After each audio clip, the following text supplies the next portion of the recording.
Hey everyone, welcome back to the Cosmic Taverns. I'm your host, Nitsify. We also have our co-host, Acrid, with his girlfriend, who's also in VC, Anya. Just the black cat on top of the lizard.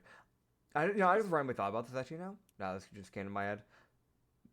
If anyone ever listens to this audio, anytime I ever mention that, they don't know what the fuck I'm talking about. There's a PNG tuber thing, but the audio listeners, fair enough. I really can't blame you. But yeah, this is the Katsu campaign, aka the Brothel campaign. Yes. Running it back from the previous episode, I'm gonna get music going here. This is edited live. There's no after editing. I put the music up. Who does that? Who does that? Stares at you with knowledge that you do it. Yep. But, actually, though, last time we stopped at, I think it's Ashbourne? Yes, Ashbourne. Yeah, we stopped at Ashbourne. We were about to leave. A riot broke down, but we made a bunch of money, so that's good. Yeah, you guys got there, bought a carriage, and then got a bunch of people. And because y'all sat in town for about 2.5 days, yeah, y'all made a fair amount of money. I think you made or almost made back all of your money. We almost made back all of our money. I think we're only short like 500 of what we had before. So after buying the caravan. So the thing is like, if you'd gotten all the money that had been made, you would have actually come out even, if not extra. But because you're not going to, rob your dancers of their money. Yeah. Because they earned that shit. Yeah. Because they're the ones doing things. Yeah, no. That's a good way to call the problem. It's a good way to get killed by your coworkers. Pay people what they're due. Don't be a dick. Yeah. Fucking half of them can't even fight, and they'll still throw hands. Yep. I'm only level 1. I can take like 3 commoners. That's about it. The Schleppy Fennec yawns at you and walks away. You take psychic damage. Just take it acts like a fucking sleep spell. It's just like it's like she rolls a d20 of psychic damage. And if it's more than what I have in my current health, I pass out asleep. Jesus. You see the what? You're really quiet. Snorlax. Snorlax, maybe. I need an inhaler. Good job, man. That's a promising sign for the video. Yep. Promising sign. In this video, guys, spoiler alert, we do kill Acrid. But Revivify. Don't kill him! Don't worry. But see, Revivify, so it's okay. Now you just get like a zombie boyfriend. It's fine. See, now he's even cooler. Boyfriend. That's even cooler, though. Nowadays, you can say I that want you my have that you're actual dating an boyfriend, undead. damn it. Oh, okay. I mean, he's still your actual boyfriend. It's just now he's an undead, you know? I don't want him undead. I mean, I wouldn't need cool. sleep.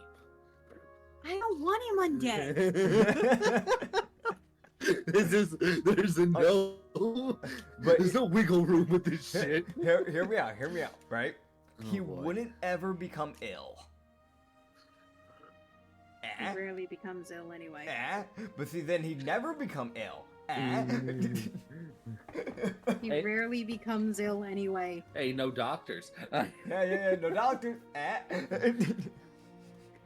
No, maybe no doctors, but scientists banging on the door going, Oh. Open up, we just want to experiment. I'll experiment on them if they even try that shit. Turn them into my little lab rats. Makes them more undead. And Anyways. zombies have terrible smells. I mean, just give them some perfume. By the way, this happens every Katsu episode we do. There's always like a beginning like random thing. Side tangent. Yes, we are 4 minutes in and we have not started or said anything besides the fact of the small recap. I want to mention this is usually your fault. Yeah, no, it is. I know it is. I cannot express this enough. There's a You reason. really expect me to be able to find some sort of perfume or cologne that is Yeah. not going to react here we with go. my allergy and Uh-oh. actually smells half decent. Hear me out. Oh, can we stop? Lumberjack. No. You ever seen like those perfumes? I'm sorry, Acrid. We'll get back on to it. Have you ever seen those perfumes that where it's like It's like some really bullshit, like, this thing that's supposed to be manly. It's like, the lumberjack fucking extreme just mowed the lawn this morning perfume. It's like, it just smells like shit. I just have to sell those things at retail. I want to mention, every time someone brings up lumberjacks, I am reminded of a failure of a boss fight that I had of 3 lumberjacks. In a zombie apocalypse, like, future realistic, like, campaign we did with Anya and I. And, we may have smited the fuck out of the lumberjack boss by I want to admit, they had this whole fight where, like, they were relying on a fence to keep all the zombies out. The lumberjacks walked up and just went through the fucking fence. It was a really cool entrance. Yeah. And then 3 of the 5 people rolled crits and absolutely annihilated the bosses. And the bosses, I'm pretty sure 2 or 3 of the lumberjacks were like critical fails. So it was like the worst. Like, we rolled crits, and the fucking bosses critically failed on their ends of like their attacks. They only nailed like 1 attack out of like the several attacks they did. Yeah, one of them got completely fucking crippled. Yeah, which was great. Had his fucking knees shot out because there was a fucking psychopath with a shotgun. Listen, man. And he was an Bill NPC. knew what he was doing. Oh god. Oh yeah, that one. I don't remember his name. I don't remember the short guy's name that had like the shotgun. There was 2 people that had shotguns, so I didn't know which one you were talking about. Yeah, he had shotguns and war picks because it was that thing of he was a rock climber, so he had like professional grade like picks. The problem is he'd sharpened them to the point where they could go through bone. Yep. Okay, so getting actually on track though. Yeah. So recap for everyone. Katsu he had started hearing a rumor that the crowd he had noticed the day before that the crowd had seemed a bit off. Though he had planned on staying for about 3 days, he was like, we're gonna call it on the 3rd day and we're gonna get the fuck out of here. We're gonna go. That, however, he realized Did not work. Yeah. They missed that mark a little bit as Katsu as they had woken up and they had started to pack up. Ronrik had stopped working. Mia stopped working as well, and so did Katsu, as all 3 of them heard just the sound of essentially combat. It was that thing of you could just hear swords on shields and like just screaming.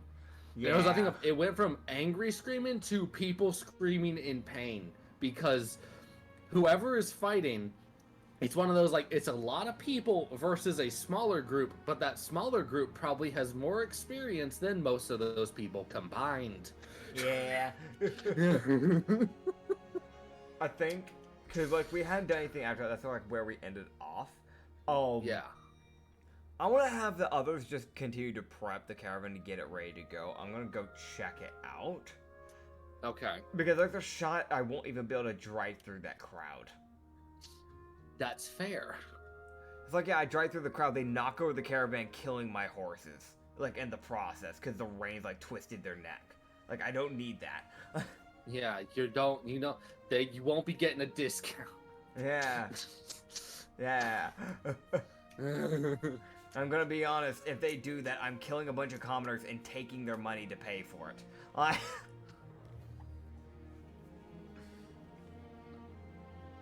Oh boy. Okay, so you would head on over. Yes. Let me get...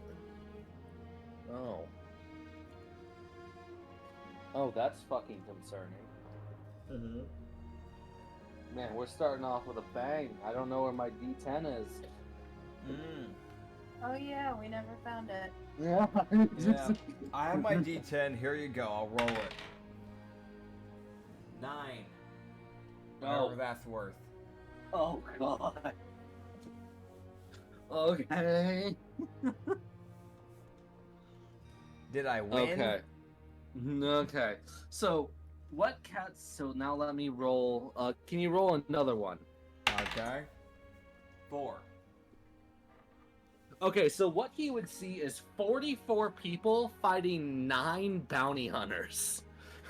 Gotcha.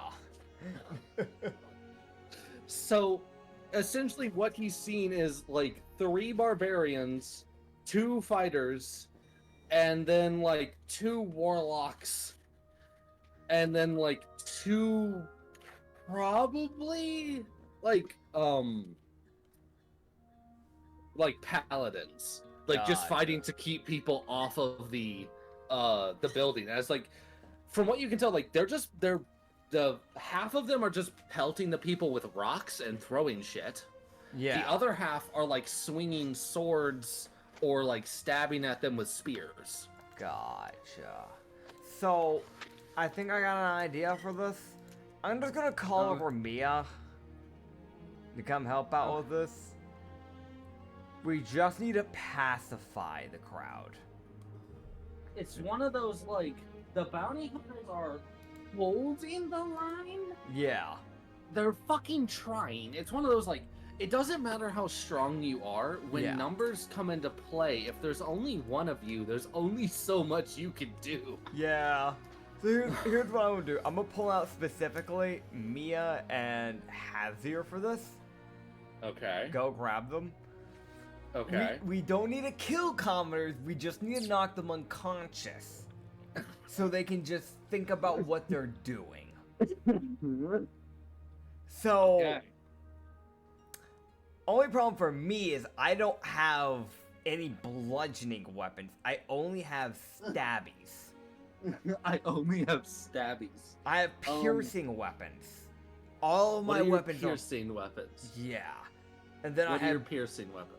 a longbow. I could shoot a person's leg out and make them paralyzed forever. Or I have short swords and I can cut their arms off. You could technically smack someone with the flat of the blade. That's true. I'm gonna do that then. So I'll dual wield both flat ends of the blade of the short swords to deal with them. You know what Hazir can do? Katsu literally would just look to him and just go, Hazir, Yes. I don't like doing this, but there's a crowd that needs to be pacified. Okay. Knock them out? I will try. It's almost just like I will try. You would just turn over to Mia. Mia, Mm-hmm. remember that tiefling you punched? Mm-hmm. Just do the same what you do to these people. Okay. Thank you. She grabs her maul and walks away. Don't kill them. I would never. Okay. Probably. Fair enough. Just you hear a distant probably. Probably, yeah.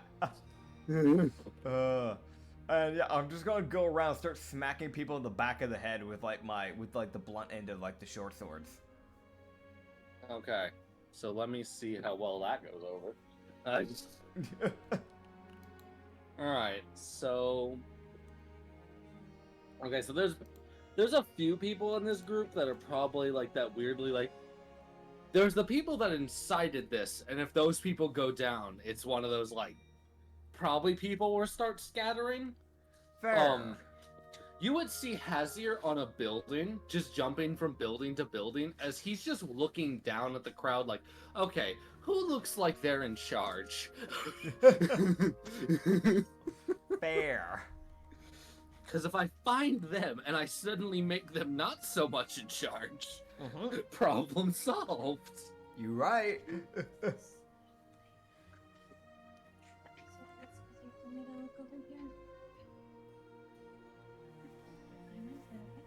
What's going on? Okay, there we go. Anya is looking for the D10 because she's just as confused as me as to where it went. Fair. And also, for anyone wondering, Anya is also OCD as hell. So when things go missing, it bothers her. Ish. I give up. Fair.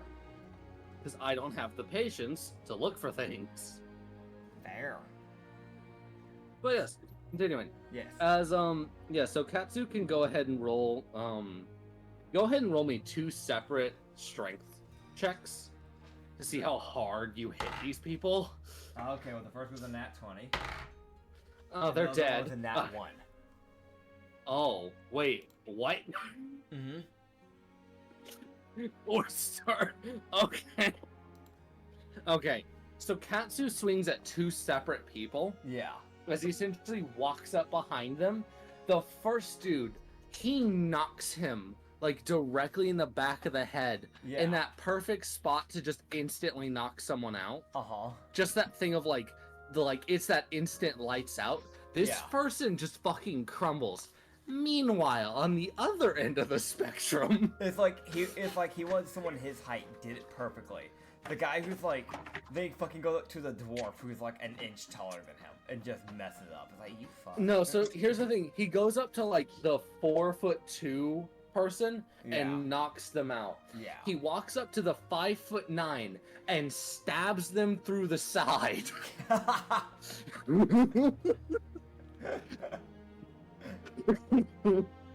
So go ahead and roll your damage, man, and that's a crit. All right, gotcha. So the natural damage is 6. This is definitely killing the commoner. The commoner. Oh, you found it. Oh, let's go. So in total, with it being a crit, it would do 12 piercing damage. Thank you. Yeah. So, you would feel your sword go through several internal organs. And you just hear them go, ugh, as they just kind of fall over. If anybody looks over at that, you just hear Katsu just go, oh. I guess. Oh. You hear just the most genuine, oh. As you would hear them, like, just start, like wheezing and coughing as they just start coughing up blood. As not only did you puncture through several organs, you hit a lung. Great. Yeah, so they're gonna die. Yeah, I can't do anything about that.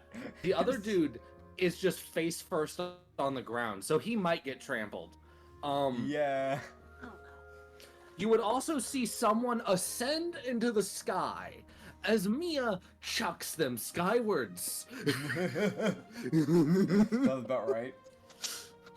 And then plays baseball with their knee. Great.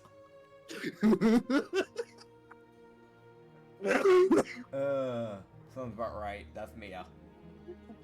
And then you would see like a fucking diving missile. Oh boy. Hazir comes flying down from a fucking building. Bear in mind, he was about 15 feet up in the air. Yeah.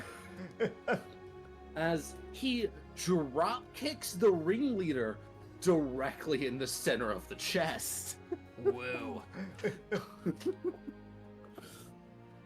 You would see 6 people fall over due to the force of the impact because it knocked the leader into other people. Fair. People start screaming. Yeah, that's fair. Everyone's panicked. A sword whistles over fucking Katsu's head. Whoever swung, it was, I think, if someone swung, but they were like, yeah, they're probably at least this tall. It just like goes like an inch above his ears. Who swung at him? It was a half tiefling. Half tiefling. What's the other half? Human. Okay. So how tall is this guy or woman? It is a male, and he is 5'7". Great. So I'm 4'1". So here's what I do. I kick him in the shins. I pull back my I want to sheath my sword, my short sword in my right hand. I'm gonna pull back my arm, and just punch him in the nuts. Okay. That roll feels like an to hit. appropriate response. He almost hit my ears. Yeah. What's your to hit, man? So let's see. What's my unarmed to hit? That's a +4 to hit. Okay. So that is an 18 to hit. Yeah. Okay. So roll a d12. Okay. You can't say he didn't have this coming.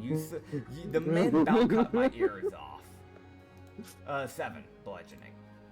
Okay. So 7 plus your unarmed strength modifying damage. So your 3, strength. 10. Oh god. Okay, so yeah, you punch him in the nuts. Good job, man. Thanks, man.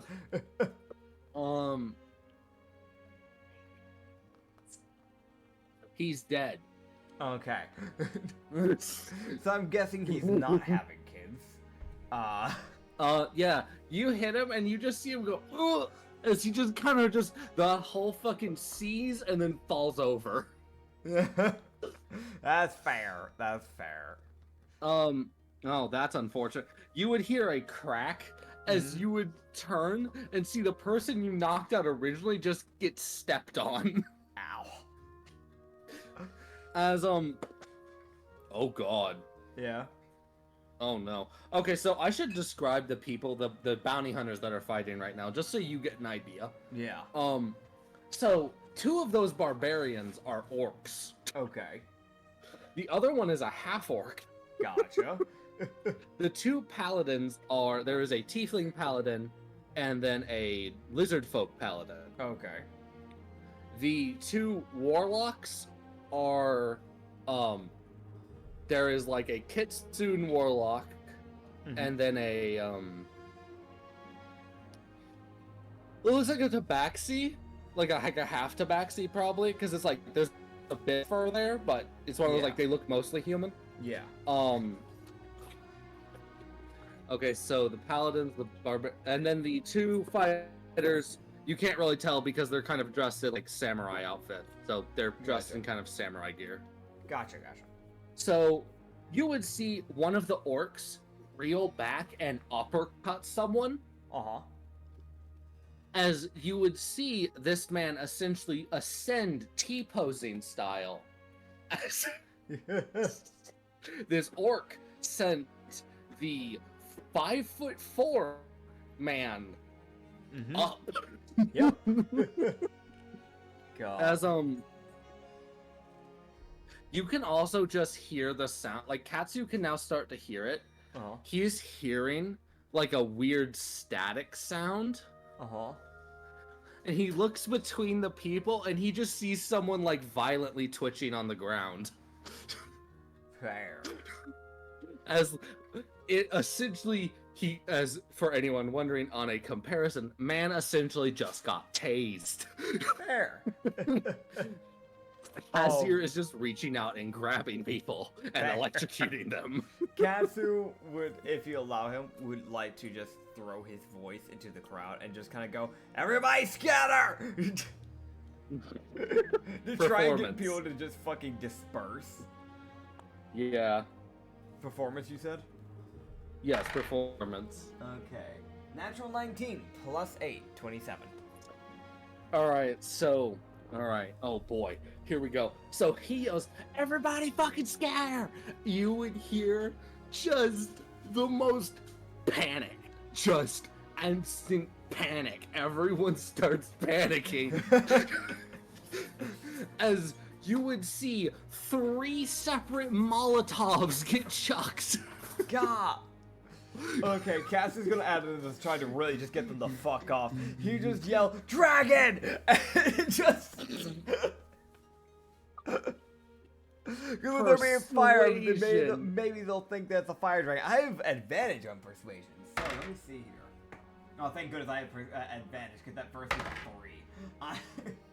22, because I have a plus 10 at level 1. Man. My man, thank you, Yavina, you fucking bitch. Oh yeah, I have a charisma of 24. Welcome to this game, ladies and gentlemen. Yep.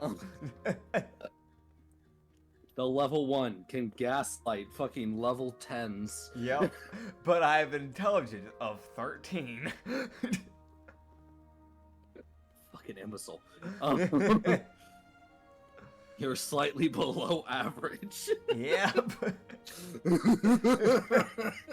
For those who don't know, the average intel in Acrid's world is like 14. So he's like 14. 14, 15 around there. So that plus Yeah. 1 intel, you're a bit dumb, but you're not too dumb. You have that +0. Wow, you're stupid. Yeah, then you start running into people with -1s, and you're like, how are you alive? Because even when people play stupid in my world, they still have to have that measure of intelligence to know when it's actually too bad of an idea. Yeah. People with that -1 don't have that natural, well, wait, maybe I shouldn't. Yep.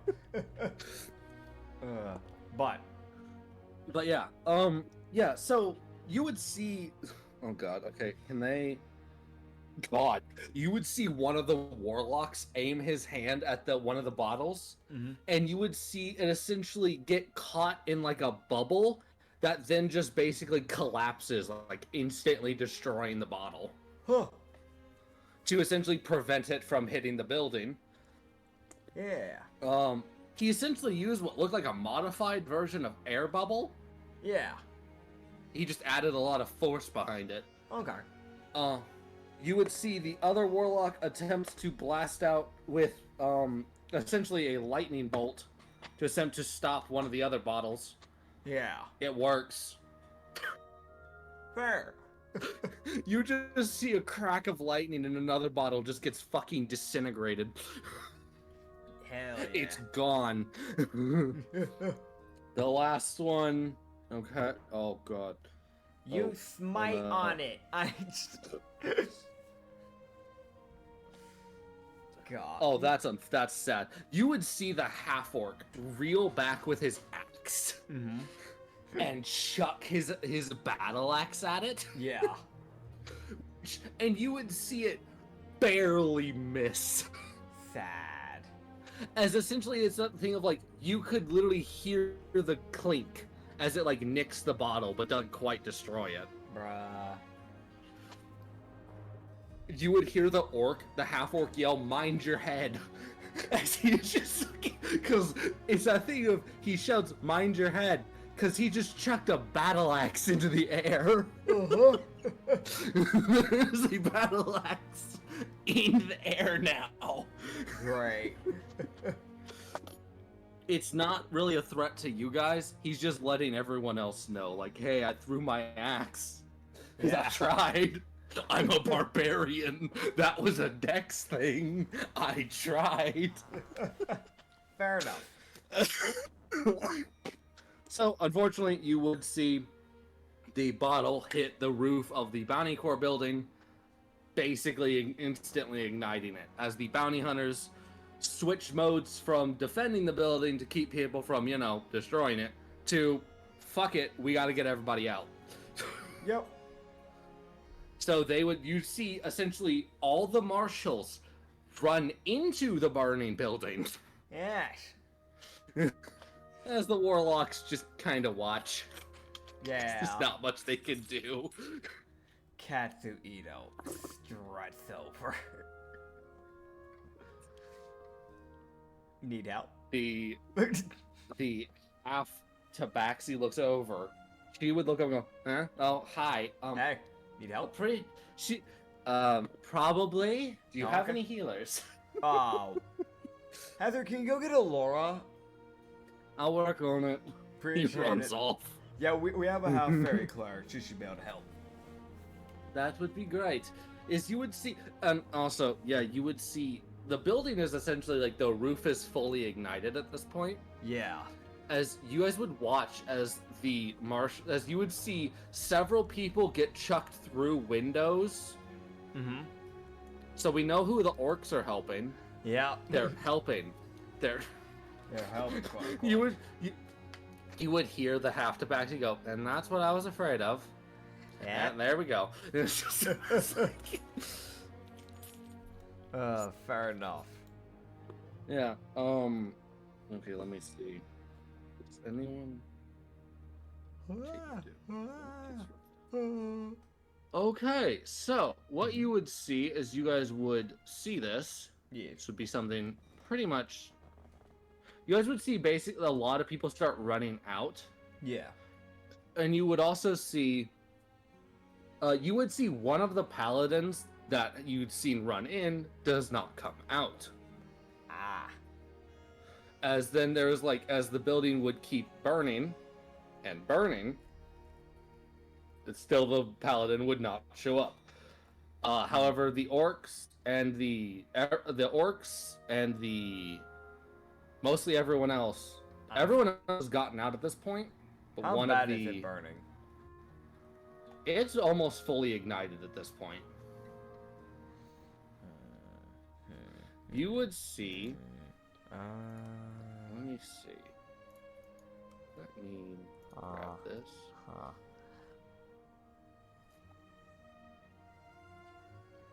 All right. Oh, let me go.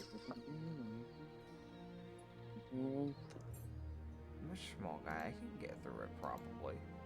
Oh my god. Confidence. Yeah. I'm going in. All right, Katsu charges into the burning building through the front door. Yeah.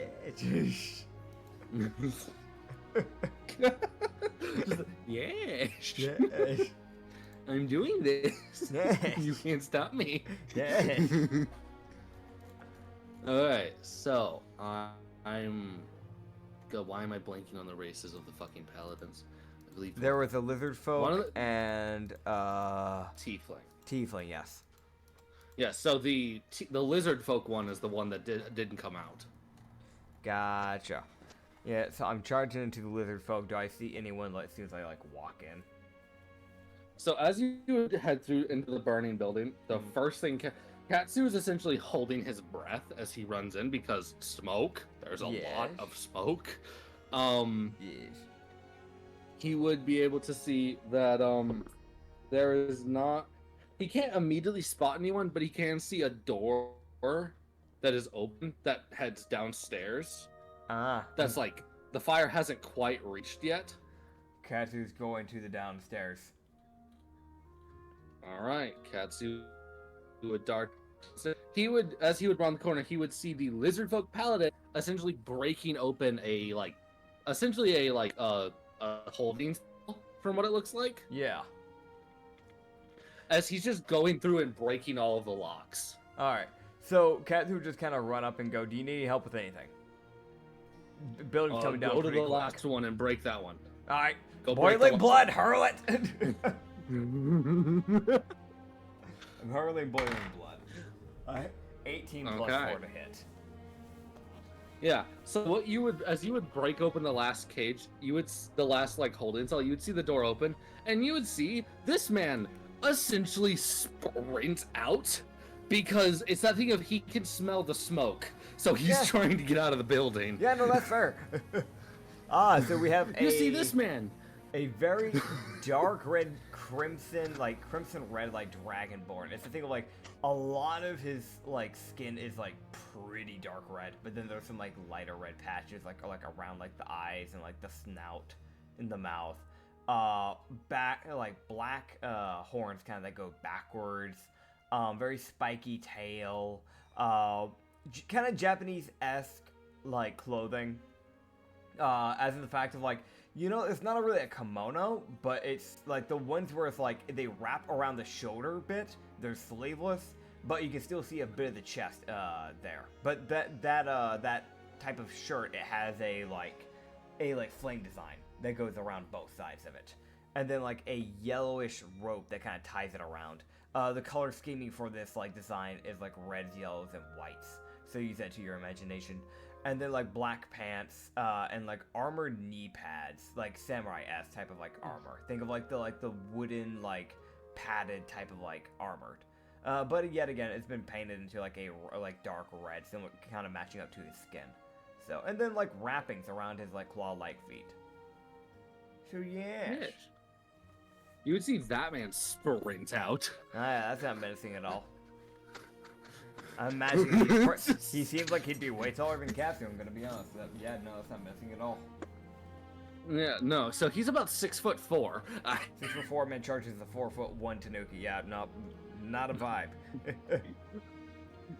Yeah. Does you would see him essentially to give you an idea, he essentially wall runs on the side of the wall to go over Katsu to avoid having to run around him.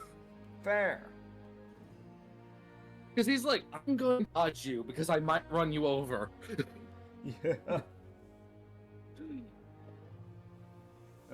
As he would land, as you would see you would hear the snap of like metal as like the lizard folks like essentially kind of like, to give you an idea, he's holding like kind of like a tribal-esque sword that he probably made himself. Yeah. He breaks open this like the holding cell that he's been trying to get open, and you would see this lady come out. Ah, great. So I'll talk to her later. So we have like a very dark skinned tiefling. I think it's almost like a bluish or grayish. I can't tell.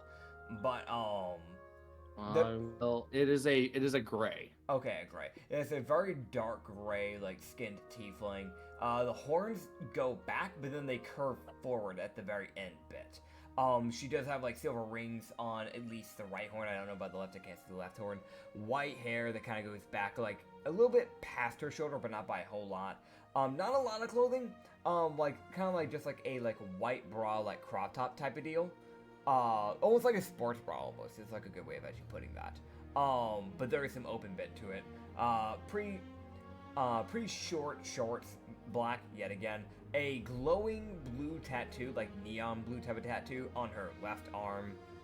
Her tail, it does have like it's almost like a blade at the very end because it has like it basically is a blade. I'm gonna be honest. Just think of like a kitchen knife, and then make it slightly more slanted.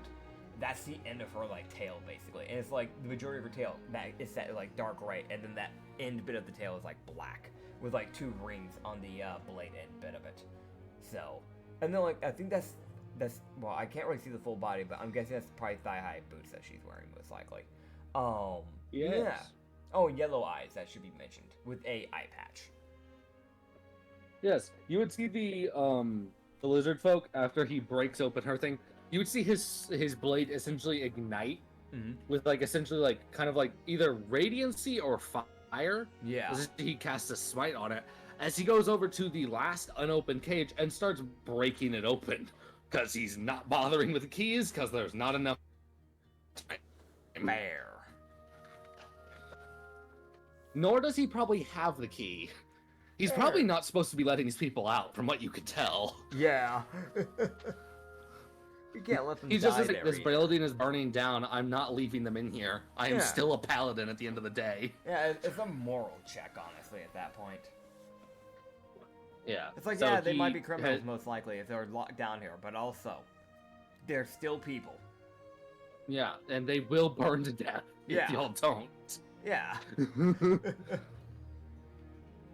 So as he would start breaking open the last cage, he would tell Katsu that he should probably start getting out of here. Alright. He's like, go ahead and run. Alright. Gotcha. Just make sure to get out here alive, please. Thank you. And he just start running up with the lady, I'm guessing, because he's probably not too far behind her, honestly. No, it's that thing of he got her out, he turned, tells Katsu to run, and then heads for the last door. Alright, gotcha. So as I'm running up here, I'm just gonna look to her and just go, so do you want to try and get a new job or something? I can give you something here if you need it. Yeah, new life, new perspective, right? He's saying this in the most frantic voice as he's running up these stairs. Into a burning building. Yup. Listen, man, gotta get that business grind. I want to mention, you would run up, and you would see the essentially the Dragonborn. He's standing there, essentially moving his hands side to side, as he's essentially keeping a path for people to run out of the fire, so they're not just sprinting through flames. Appreciate it. He just looked to me, he's like, I like you, I'll talk to you later. I found people I'm hiring. Uh-huh. Fucking iron panic. criminals. Oh, they got nothing better to do. Yeah, man. They've been locked away for who knows how long. Might as well get them a job. Yeah, they've been let out illegally. Yeah. Oh boy. What are you gonna do? Try and come at me with the military? Nah. Nah, you win. No balls. My man. What? What? Oh You- boy. you don't see them Okay, going as as a you would bandit king. see.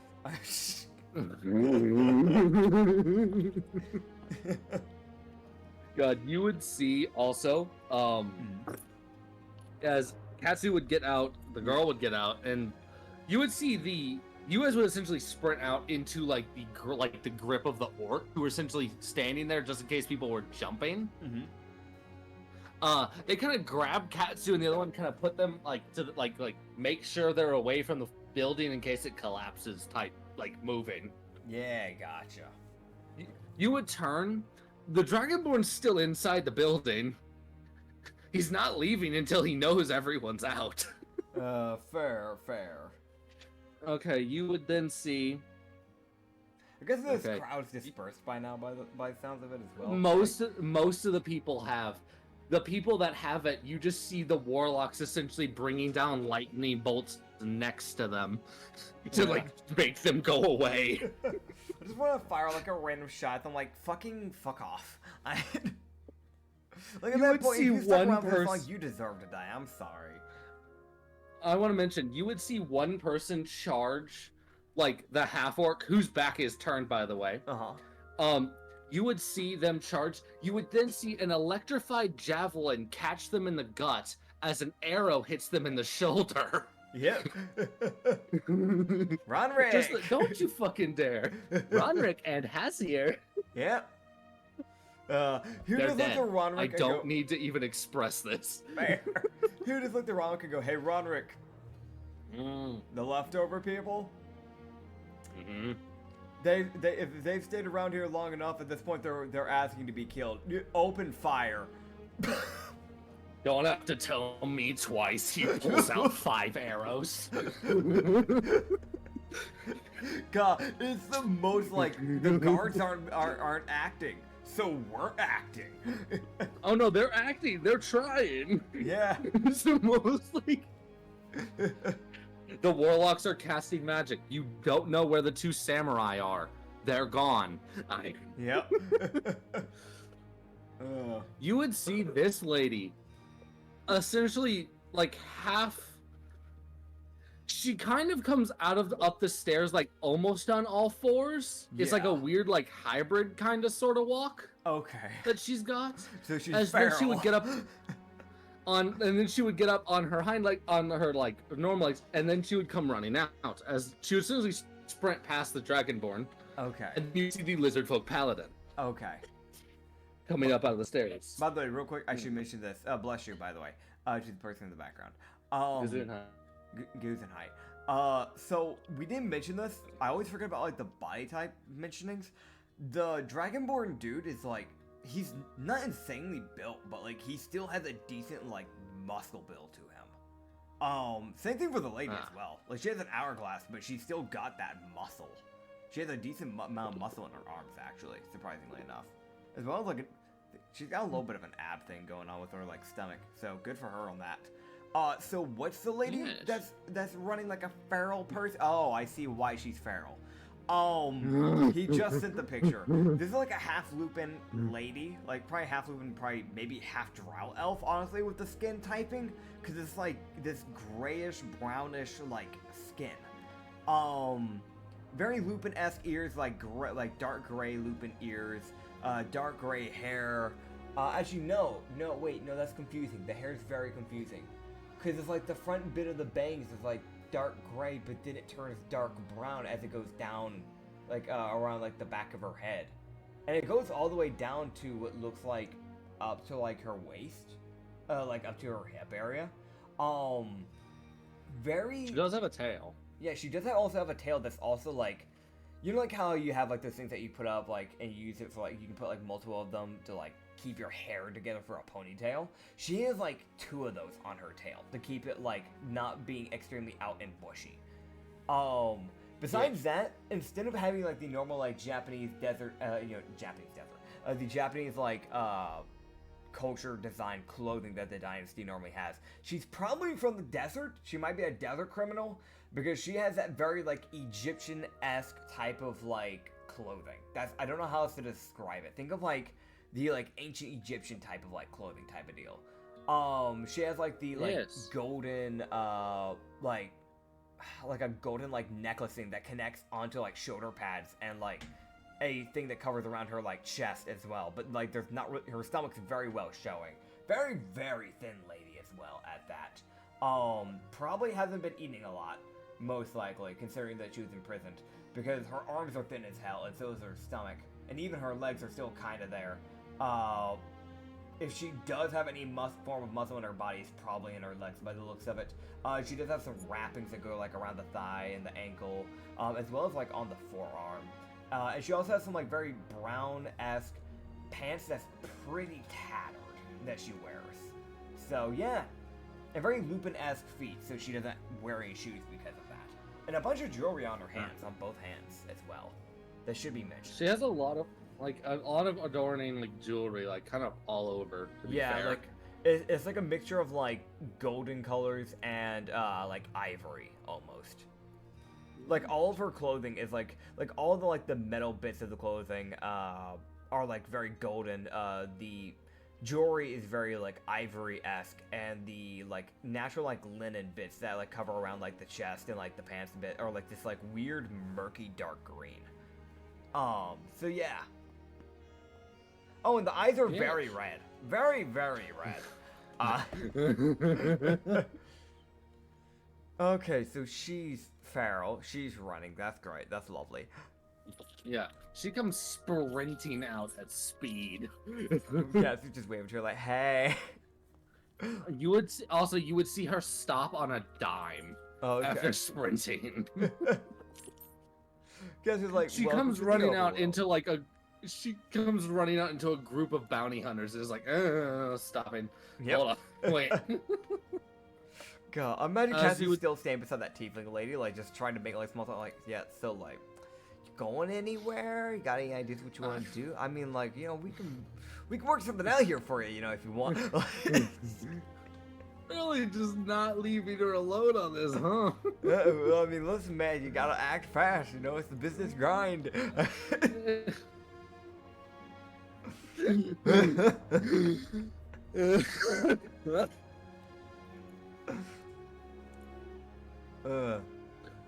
God, you're a fucking person. Yes, yes, I am. Oh, God. Okay.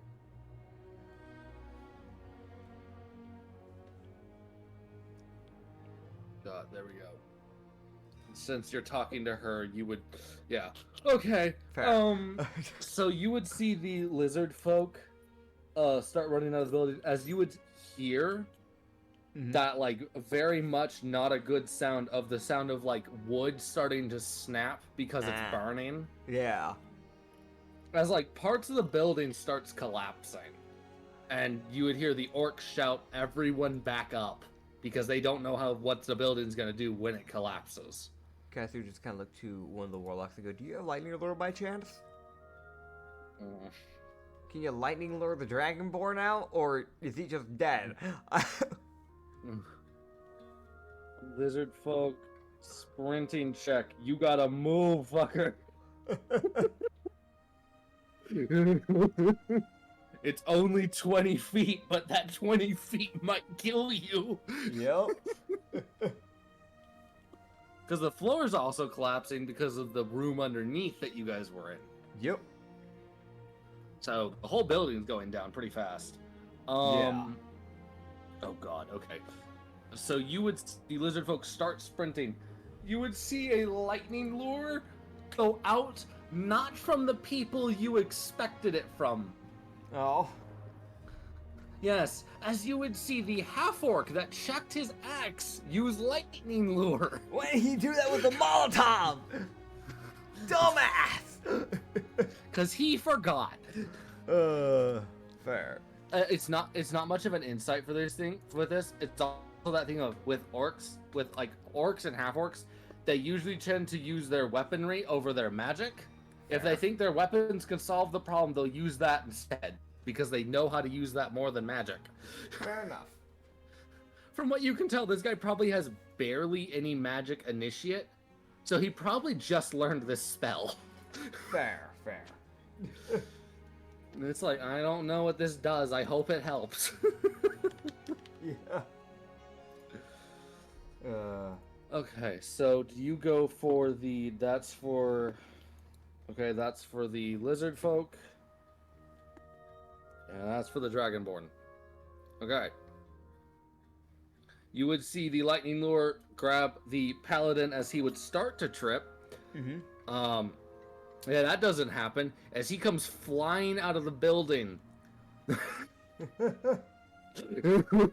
Fair. It is the most. He started to trip. He's not tripping anymore. Fair. Yeah. And you would also see the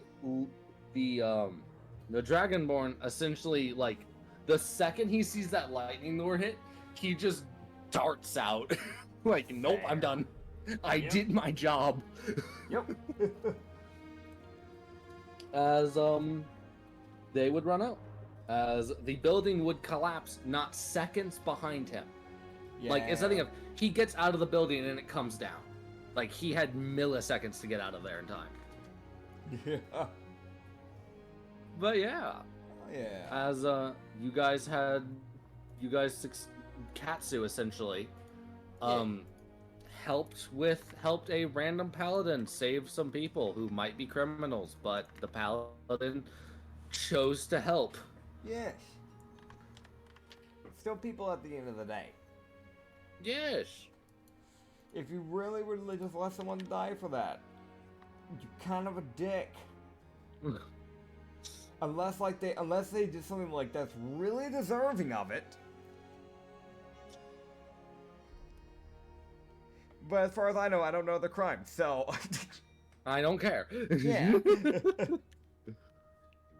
That's funny. I love that. Just like, well, they could be the most hardened criminals, but since I don't know this, Yeah. Now, if I do know this later on, and I do find out that they're the worst human beings alive, I will personally bring them back to that burning building, reignite it, and throw them in. But for now, oh god. Okay, there we go. I've now updated each of them, so yeah. There you go. So the orcs would. It seems the orcs are probably the leader of this group, from what you can tell. Yeah. They're probably the leader of the leaders of the like protection group that was for the bounty building. Yeah. From what you can tell, also they got all the clerks out, which is good. The clerks don't look too. They look pretty shaken up, so they're not probably going to be good talking to. Fair. I want to mention Katsu like turns back around. There's like 7 corpses, all with arrows in them, and just Ronric's walking around picking up his arrows. That sounds about right. Samo's just like, orders are orders. I'm sorry, you got in the way. Yup.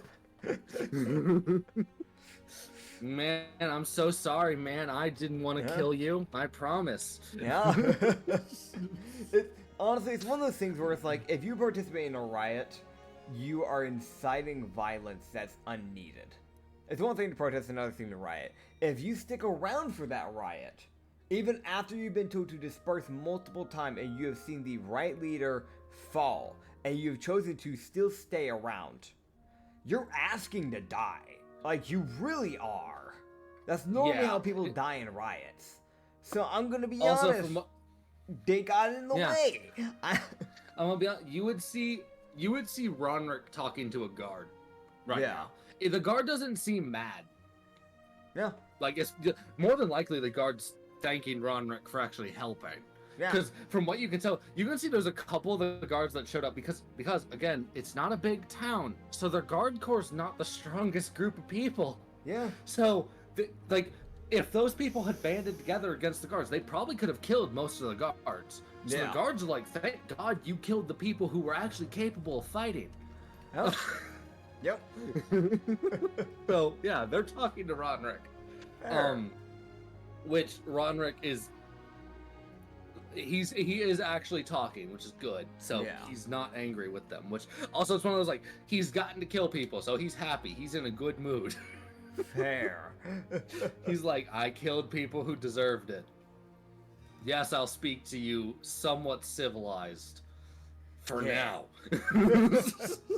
Fair. Yeah. So the orcs you would see the orcs kind of look over at the people that got let out of the bottom area, and they're just, you see them kind of look at them, sigh, and they go, y'all are free to go. Just don't cause problems, please. We're going to go and figure out if the bounty corps even still exists. Fair. You, tiny one. Yeah. like you see, like he says, where is he facing when he says it? Is he facing away from them, to the side of them? Like, where is he? He was kind of facing the whole group. Okay. So, also this is a 7-foot tall orc, so Yeah. he looks down at, Yeah. at the 4'1" Gotcha. Tanuki. How close is he to Katsu then? He's about 7 feet away. Okay. So, Yeah, he's he not only- he doesn't have he's to not fully like crank craning his neck. Yeah. He Yeah. only cranks his He neck has to slightly. Yeah, it's just Yeah. slightly inconvenient. Yeah. It's just like he just looks down. There are two big eyes looking at him. He goes, "Thank you for going into the building to help my friend." Glad to help. I didn't want to see a well- random guy get murdered by fire. So, he would look over at Katsu and goes, "Well, a favor to me and my friends is a favor to you. If you ever need our help, send a letter to Urban. I will I'll do answer that. you." Understood. I appreciate it. No problem. Well, best of travels to the rest of you. If you would like to loot the corpses, I don't think the gods will argue. Awesome. Roderick. Yeah. So Urban and his people would leave, Yeah. leaving the 3 people that got released. The lizard folk paladin would toss Katsu a small pouch. Hell So yeah. Katsu can choose to open that whenever he wants. I'll open that as soon as I get done talking to people. Yes. So he This went immediately... surprisingly well. This Yeah. went surprisingly well. Surprisingly, he like grabs the pouch, kind of thanks him for it, like kind of sets it to like on like in like his like satchel, Uh-huh. turns back around, looks And up at the tiefling. So Oh, about Bob. that business, I just You would hear he would hear a very quiet, "Oh boy, here we go," from Mia as she's walking away. God, who just go. So how would you like to do an entertainment business? We travel Define- around. Define an entertainment business. You heard of a Derlet Tavern, right? I have. A little bit of dancing. We have a caravan. Interesting. Just fucking like lean for That's his whole sales pitch. Yeah, no, that's the whole pitch. It's that thing of like that adrenaline's still going for him, so he's very much just in that like motion of Persuasion. Great. Persuasion. Okay, well I'll re-roll anyways, but yeah. So the first roll was a 19, the second was a 2. So I think I'll take that 19 with my advantage. So 29. God, her DC was 25. Fuck you. Yeah. All right, yeah, you get her. She's like, sure. Hell yeah. I'll stick around for now. Yeah, you just go think of it like this. for now, you're getting a proper, like, way to kind of restart your life. And I don't know how long you've been down there, but... I don't either. Yeah. On the bright side, whenever you feel like you want to leave, you can. I'm not going to drag you around, obviously. I can't really hold you at gunpoint now, can I? Or if you ever want to see you try. Trust me, I can't. I don't even have a gun. That's his point. That's his point. Not, I can't handle you in strength. No, I just don't have a gun. Yeah, so she would let him know her name. She would properly give him her name. Pog. And she would also reveal that she is not a drow tiefling. Okay. She is a... She's just a mimic. No. Okay. Oh, she's an Underdark tiefling. Gotcha. That's why she has the darker skin. Fair. Yeah. The runic tattoo on her arm. You don't know why that's there. That's fair. That's fair. That's unrelated. That's unrelated as far as you can tell. So he would just look to Sassalis, which is her name. He would just look to her and go, well, you could either do dancing or you could be a bouncer or both. I think we still have space for one more bouncer if I remember right. So, it's up to you. I don't want to push you out of your boundaries, whatever you prefer, but it's there. So, they have one room for a dancer, and I think... One room for a dancer, and I think...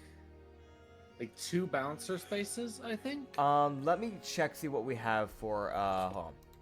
Let me check. So, actually, wait, I actually have it inverted in my notes here. So as of now, we have 3 bouncers per caravan. So we can have a total of 6 bouncers.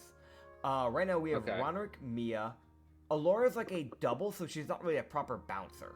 She's more of a dancer, but she can fight if need be, if I remember right. Yeah. So the actual bouncers, She counts more as a dancer when it comes to these kind of calculations, because she's not out and about like as a visual. Yeah. I don't know if I think Emrek's just a performer, from what I understand. So really, our actual bouncers is we have Ronric, Mia, and Katsu on one, and we have Hazir and Corey on the other. So we actually do have one more spot open for her. So if she wants to be a bouncer, she can. For performers, we're able to have 3 people in each caravan. And I think Corey's a performer. I think Corey's a performer. Corey's she can fight. Yeah. So Corey signed up to be a bouncer and a performer. So. Okay. She agreed to be a double. So we have Enola, Alora, and Emrak in one caravan, and then we have Corey and Yuko in the other. So we have one spot for we have one bouncer and one performer spot. So and there are 3 people here. Yeah, yeah. So it's that weird thing of technically, if she chose to be a bouncer, she can be a bouncer, and then if she ever like actually gets like a customer, she can just borrow a caravan room temporarily from one of the dancers, if she wants to. Yes. Or she can just go down the full-on bouncer route or dancer route. It's really up to her. I from what I've seen, she looks like the type of person that if she's been locked up, she can probably handle herself. Yeah, she'll choose to be a bouncer. She's like, I've got some steam to burn off, so I'm totally fine fighting. Fair. I want to mention, as she's saying this, you see her tail flicking. Like, it takes like sharp flicks, if that makes sense. Yeah. Like, it turns almost as if the end of her tail is a blade. Yeah. This is just cutting the air behind her. Fair. So, that bouncer slot is filled up. Okay. So he looks at the Crimson Dragonborn. And he looks at him and goes, so. You would see him pull out a pipe and just put it in his mouth. Just, you don't know where he had that. It's just the most, like, it was in, like, his, like, what is it called? What did you call it? Not a... Like a pocket? The outfit he's wearing. It's not really a kimono. I said this before, but I really don't know what you call it, because it's not a kimono. But it is a very Japanese, like, esque type of, like, shirt. Outfit, Yeah, I don't know what to actually call it, though. Yeah, so he had it like in there, so he just kind of pulled it out, and it's now just kind of sitting there as he's like setting it up so he can just like exist, because he really just seems like he's just a peaceful person. He's not really all that like. He can definitely fight, from what you can tell. There was a reason he was locked up. Yeah. He would Cat would just kind of walk up to him and just go, "Hey, so I have a business, and I had a thought. Because first of all, thank you for the whole fire thing, by the way. I'd rather not have my tail get burned. Yeah, that's fair. Also, Yeah. from what research we've discovered, it's called a yukata. I think. Yukata. Is what it Okay. said. Yukata. Gotcha. Yeah, Gotcha. I think. If someone wants to correct us in the comments, please go ahead. I know I'm butchering how that's pronounced. I might be. I don't know. You're not. Okay, cool. Cool. But yeah, no. You would walk up as he would just like, you'd see him exhale out of his nose and just ignite the thing in his pipe as he just starts smoking out of his pipe. It's almost like he doesn't need a lighter. He is the lighter. He would just go, so listen, we don't have any male dancers.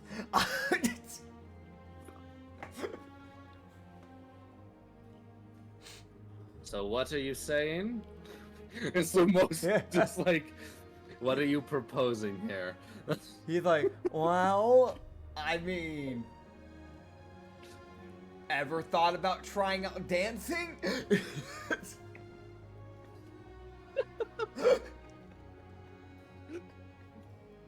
Are you fucking gay? You never know, man. You never know. I mean, we really don't have anything for people who are like into guys for the entertainment business. This is actually a smart thing to look into. Yeah, so okay. Listen, I'm not just only appealing to the lesbians and the straight men. I'm gonna appeal to everyone else. Try to at least. Justice for gays. Justice for the gay men. Justice for the gays. Yeah, so he's like, I'll stick around for now. So is that? So yeah. He says I'll stick around for now, and then walks over to your carriage after introducing himself properly. Fair. So he's said yes. Yeah. It's one of those like he'll give your business a shot. If he doesn't like it, he'll bail. Yeah, that's fair. Yeah, he would just look to him and go, he's like, yeah, no, if you don't like it, that's completely fair. And also, if you don't want to try dancing, it doesn't really work out for you, but you still end up liking the crew, we'll probably be getting more caravans later on, so you can always be a future bouncer. So, I'm just I'll throwing it out probably there. just hang out on the roof and sleep. That's fair. Just That's be a temporary extra. That's fair. I mean, honestly, you can ask Hazier. He's the electric guy over there. He does it a lot. It's probably comfortable. I don't know. I sleep in the barrel. You would see. Also, he would introduce himself properly now. Yeah. Yoketh. Yilketh. You guys can call him Yilk or Yilketh. He's good with either. Yoketh Tograx. He would. Yeah, so he would fully introduce, and you would see him walk over and start talking to Hazier, simply because Hazier is probably one of the more It's that weird thing from what he can see in the group, because right now what he sees is the Tanuki, a Lupin looking person, Yeah. a half tabaxi, and then a lightning person. Uh-huh. The lightning person is weird. He's gonna go talk to him. Just wait until he sees Emrak. Yeah. No, Just wait till he imagine sees if those literally two hit it anyone. off. The Aberrant Dragonborn and the Crimson Dragonborn. Oh god. God, they just we accidentally get them hooked up somehow. Oh god. It's two Dragonborns is entirely a shot. Yeah, no, there is. Who knows? Maybe they're both bi. You never know. Oh god. And there's still this Lupin lady. I don't know if I can really use another. I would still at least like to try and help her like get a good start in her life, because she is very much, coming back basically from nothing, and she has torn to shred clothes. Yeah, so I'm assuming you're gonna go talk to her. I am gonna go talk to her. Uh-huh. Katsu just kind of walk over to them, kind of give them like a wave, like, hey. Yes, hello. Hello, name's Katsu. So, do you know what you're gonna do, or? No. No. Oh, okay. Oh, Name is Melil. glad to meet you, Milo. Do you... Okay. I know this probably won't help you much, but... I mean... Ashmore might need help with guards with the bounty court not being around. I want to try and give you a proper direction. The others I offered into the business, and you can choose to tag along with us if you want, but... Also, I do know that... By the looks of it, the guards could probably use help. I don't know what you'd want to do. Well, what's your business? It's an entertainment business. A bunch of dancing, that sort of thing. But it's a traveling one. I like dancing. Okay. Do you want to do that then with us? You can be an extra dancer. Sure. Alright. I'll travel around and until you get an extra carriage, I'll just sit up top. Alright, sounds like a plan. Well, that means you and Yilkith might be, kind of like using the same room, just as, you know, like, in between. Whenever he doesn't have a customer, you use it, and vice versa, probably. That's fine. Alright. At least we got something worked out. She would also be like, also just so there's no confusion. Yes. She would actually completely explain kind of what she is. Okay. She's like, well, just so in case anyone questions you on what I am, because I know I'm not common around here, Yes. or my race isn't at least. I am an Anubai Lupin. I'm from the desert. Oh, okay. Gotcha. Understood. Yeah, so you would find out that she is a half Anubai Lupin. Alright. Oh, I forgot to make that race. I knew I was forgetting something. Well, I'll make it for you too. She's there. Yeah. Well, no, I found that and I was like, yes, this is a great character. Yeah.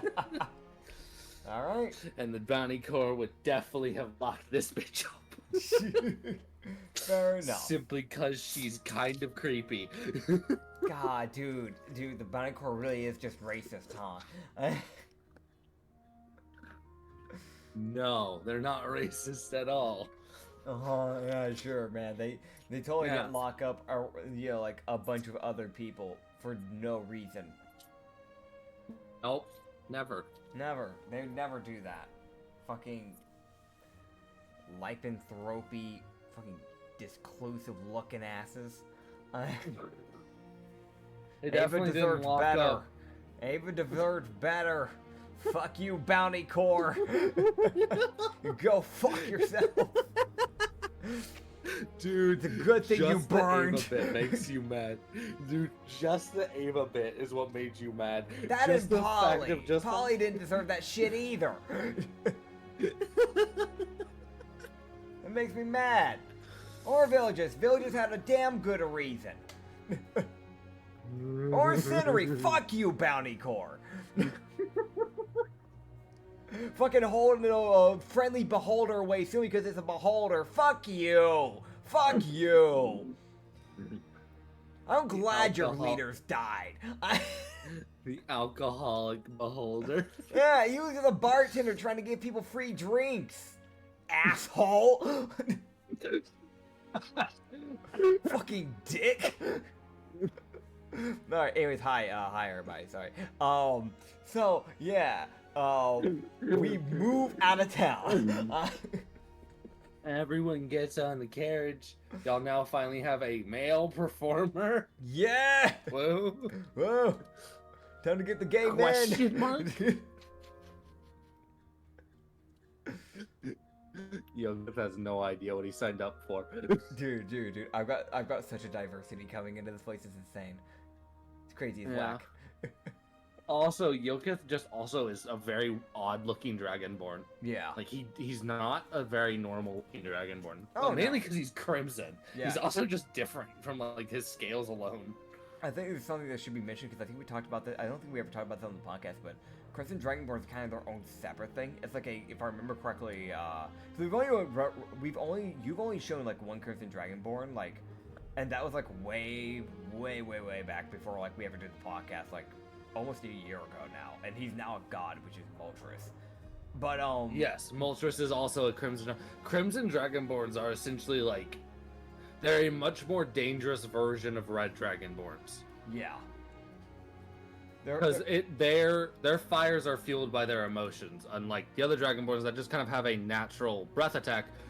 Depending on how mad a Crimson Dragonborn is, it determines just how strong their breath attack is. Yeah. So the more pissed off Yelkith gets, the more dangerous he becomes, because it's the less fucks he gives. Yep.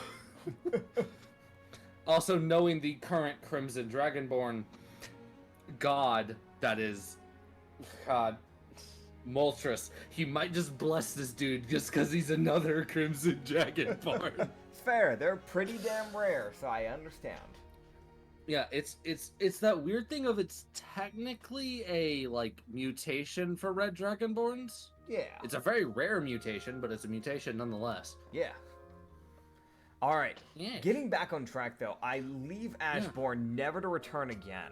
No, who knows? Maybe I return again. I don't know. I don't know where I'm going. I'm basically wandering. God, yeah. So you guys would start to wander out of good old Ashbourne as a pillar of smoke rises out of that town. Yeah. And Ronrick has stolen a bunch of shit. Yeah, what did he loot from those bodies?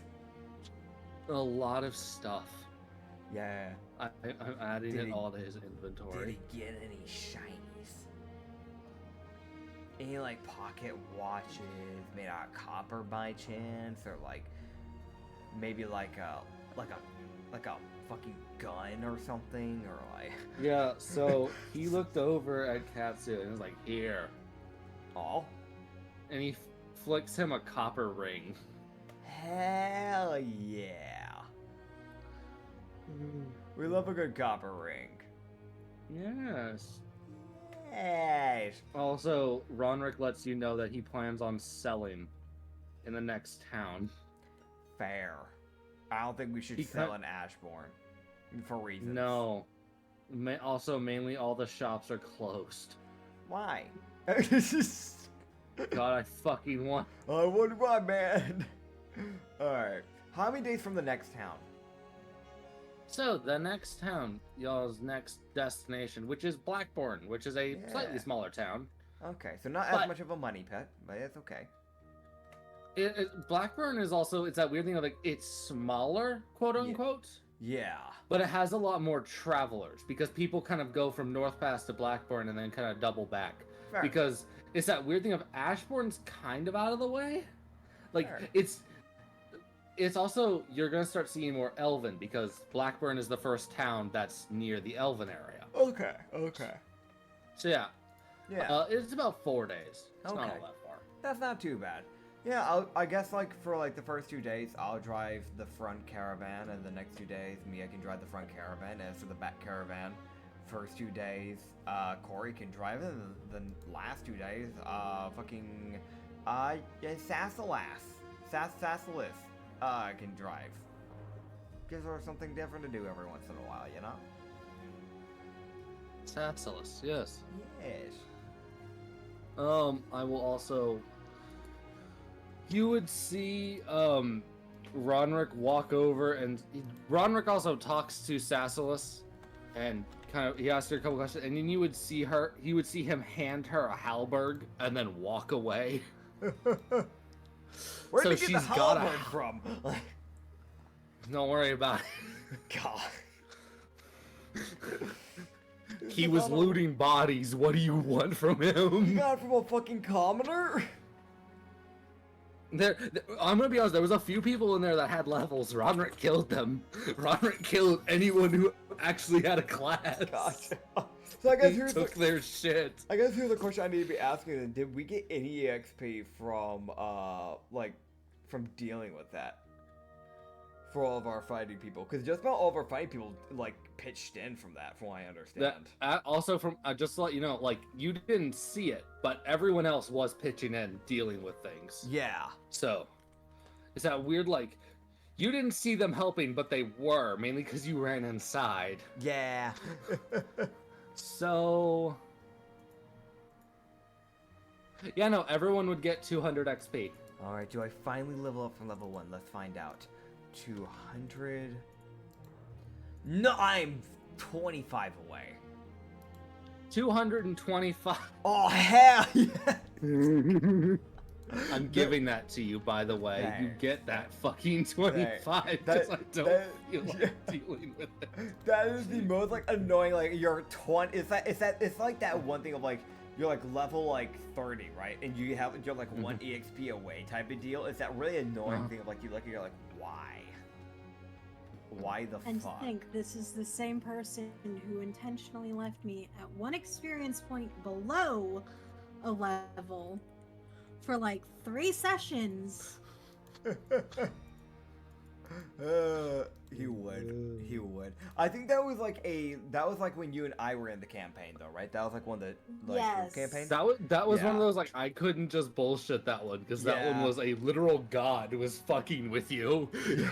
Yeah, wasn't it like legit like Archon's like Archon was lightning? fucking with her. Yeah. Archon was fucking with her character. That's fair. Yeah. That's funny, but also annoying for a player. I do understand both sides of that. It was the most like her character went na na na na na and a fucking lightning dude as she dodged like a really big attack. And it was the thing of she did just enough where Archon noticed and was like, don't fucking stop it. I'm sorry, it was a lightning entity that they had to deal with. Archon ended up smiting it anyway. No, he didn't smite it, he buffed it. And besides, she was a changeling. What do you expect? She's a fae. She's gonna do shit like that. Yeah. Doesn't change anything. Archon's just chaotic. There's no reasoning behind his shit, from what I understand, at least. There is a quote-unquote reasoning. Yeah. Yeah, let's go with that. Oh god. So good old Ronrick now has magic. Yes. I could have chosen the druidic like thing, but I chose to just go down the archery thing, so I just have like a +2 to like hit, I think, or it's +2 damage, something like that. Yeah, Ronrick took the druidic warrior because I feel like that was fitting. Yeah. Oh yeah, +2 bonus to attack rolls you make with ranged weapons. Honestly, now that I think about it, I probably won't even need that +2. Nah, you'll need it. I normally roll pretty well, so I'm gonna take the fucking druidic warrior. How and dare risk you. it. There's a shot I end up missing because I didn't have that +2, but yeah, no, that's on me. Oh well. I'm grabbing Maja hand. My man, no. I love slapping people. And by the way, Maja Hand is a homebrew spell. Instead of like Mage Hand, where you pick stuff up, if you get hit, it's a reactionary spell to slap someone with like I think it's like a D12 or something like that of like force damage, like a very sassy backhand slap. Like, It's literally the person who created it was an artificer who would use it anytime his warforged was attacked. Yep. I'm gonna have that, and I'm gonna have mending so I can fix my caravan if anything happens to it. Yeah. Meanwhile, you have Ronrick with poison spray and thorn whip. He fucking would. He really would. Here's Mark. There's Mark. Yeah, now we have actual spells. Oh Hey. god, Hunter's Mark and Zephyr Strike. There we go. There It started. The started. stack. Alright. So, first day of travel, question mark? No. Okay. Everyone died. Okay. A die of a heart attack, or is it like asthma? Meanwhile. God, I need to make...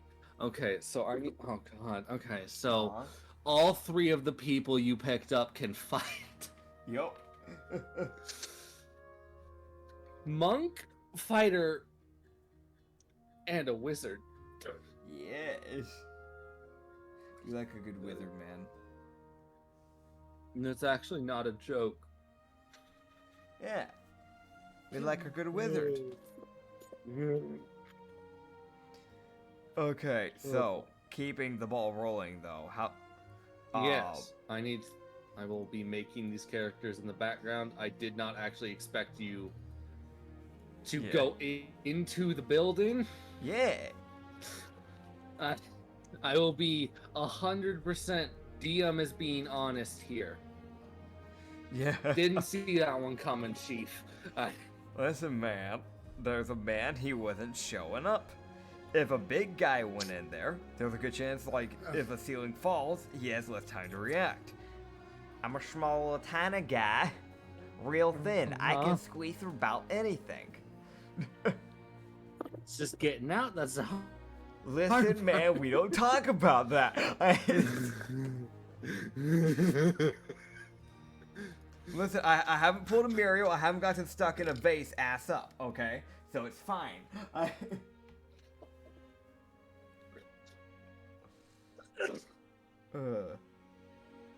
God, no, my fucking lungs are dying. Holy shit. What do you mean?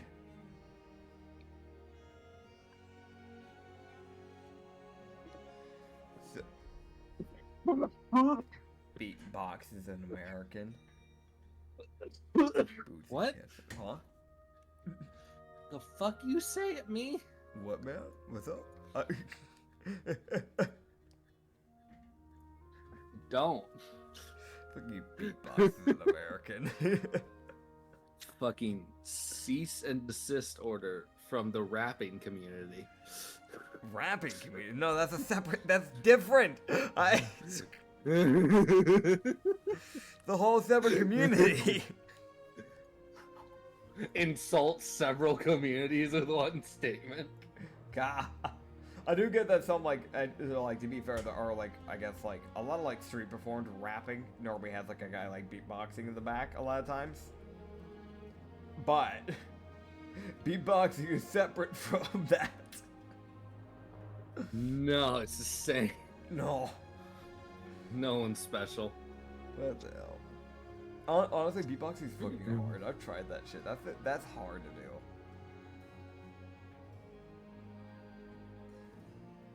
Alright, there we go. Oh boy. So we've got this. Oh boy. The person who's the wizard is not who you'd expect.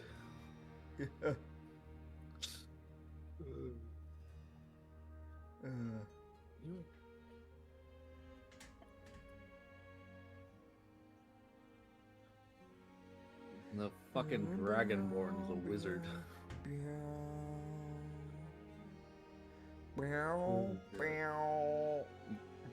Fucking stop. Cease and desist order. Listen here. Okay. So, roll for an encounter. Okay. So as you're walking on this path, yeah, so continuing on. Yeah, so you see a portal open up. Uh-huh. And Markiplier's there. Alright, so what's happening? Gunshot. What the hell? Fucking subtle death threat. Nah, he shoots us. Oh, okay. God, he would hate us. God, that's a fucking big assumption. Oh my god. Okay, so. I think that's evocation. Yeah, there we go. Yeah, you guys have the evocation wizard. Yes. Yes. There's a reason he can control shit. Yeah. Okay, there we go. From there. But yeah, you guys would keep on going. The first day, you guys would see, it's one of those, like, because the carriage is going now, because the carriage has got more than just one carriage, it's actually got a pretty substantial kind of, like, sound to it as it's traveling. Uh-huh. So, stealth is not an option anymore. Yeah. No, it's not happening. So, can I have my draft horses roll a stealth roll? At quad disadvantage, yes.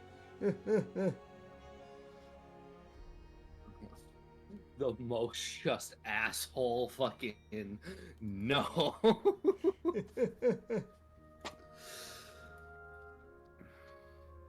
But yeah.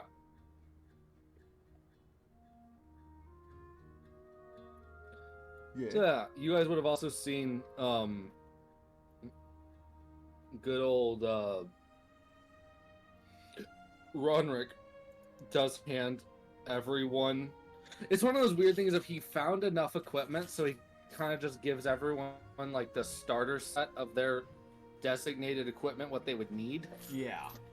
Technically, Yeah. because he's just got it because he robbed people. Yeah, that's fair, man. He did rob people. So the real question for the wizard, what type of random spells was he given?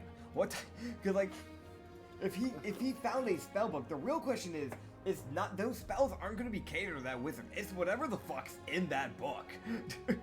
Yep. So he just gets to deal with whatever the fuck's in here. So it's just a bunch of random spells. God, it's like some really it's like most wizards. Let's focus on one type of damage. This random wizard that didn't know what he was doing, just like it's like minor illusion. Okay, I get it. What's next? Firebolt. Okay, okay, I see you. Fucking what's that move where it's like the hands combat? Chill grasp. Just like every single fucking elemental spell, and none of them match up. None of them would be useful in like a utility since it's only offense. Yeah. So the main thing you would see, right, is the main thing you would see is God.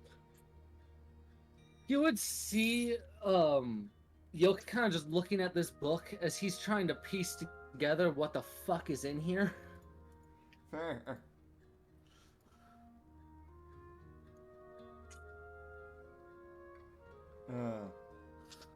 Oh god, so he's like, okay, so I got this spell. Who gave you this? Where did you find this? Yeah. Like, you would hear him, he would walk up to the front carriage and talk to Ronrek, like, who did you get this from? I need... Like, he has a problem with the spells he's finding in this book. That's fair. That is very fair. However, you will never get an answer. You're talking to Ronrick. Nope. Yep, Ronrick doesn't even know. Yeah, so what you would find out is that all the spell books, all the spells he's got in the thing he can use, as there's a few of these that are just rituals that he can cast. Yeah. So he did that. But he would just kind of tell Katsu, he's like, this is what I can do if anything goes wrong. Okay. Or need help. Okay. He's like, I've got alarm, cause fear, comprehend languages, expeditious retreat, find familiar, magic missile, runic whip, sleep, and witch's bolt. He looks at him. That is the biggest hodgepodge. And what? Like, I would like to mention I am an evocation wizard. He looks at him and just goes, so not only is this inconvenient for you, and this has to be so getting spellbook back into this, but where the fuck did someone learn all these really hodgepodge spells, and then just out of nowhere, a very ancient spell, runic whip? What idiot! This is Katsu saying this.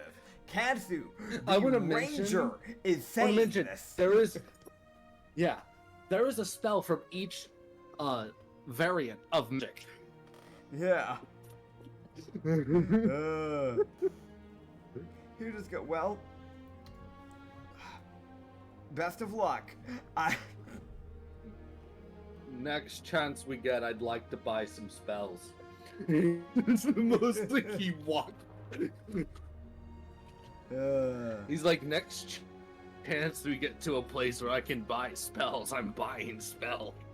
I'm going to sit down and learn some evocation spells. Yeah. It's holy shit. But yeah, that's what Yilkith has. But yeah, as you guys would keep traveling, the first day would be pretty it's like oddly peaceful.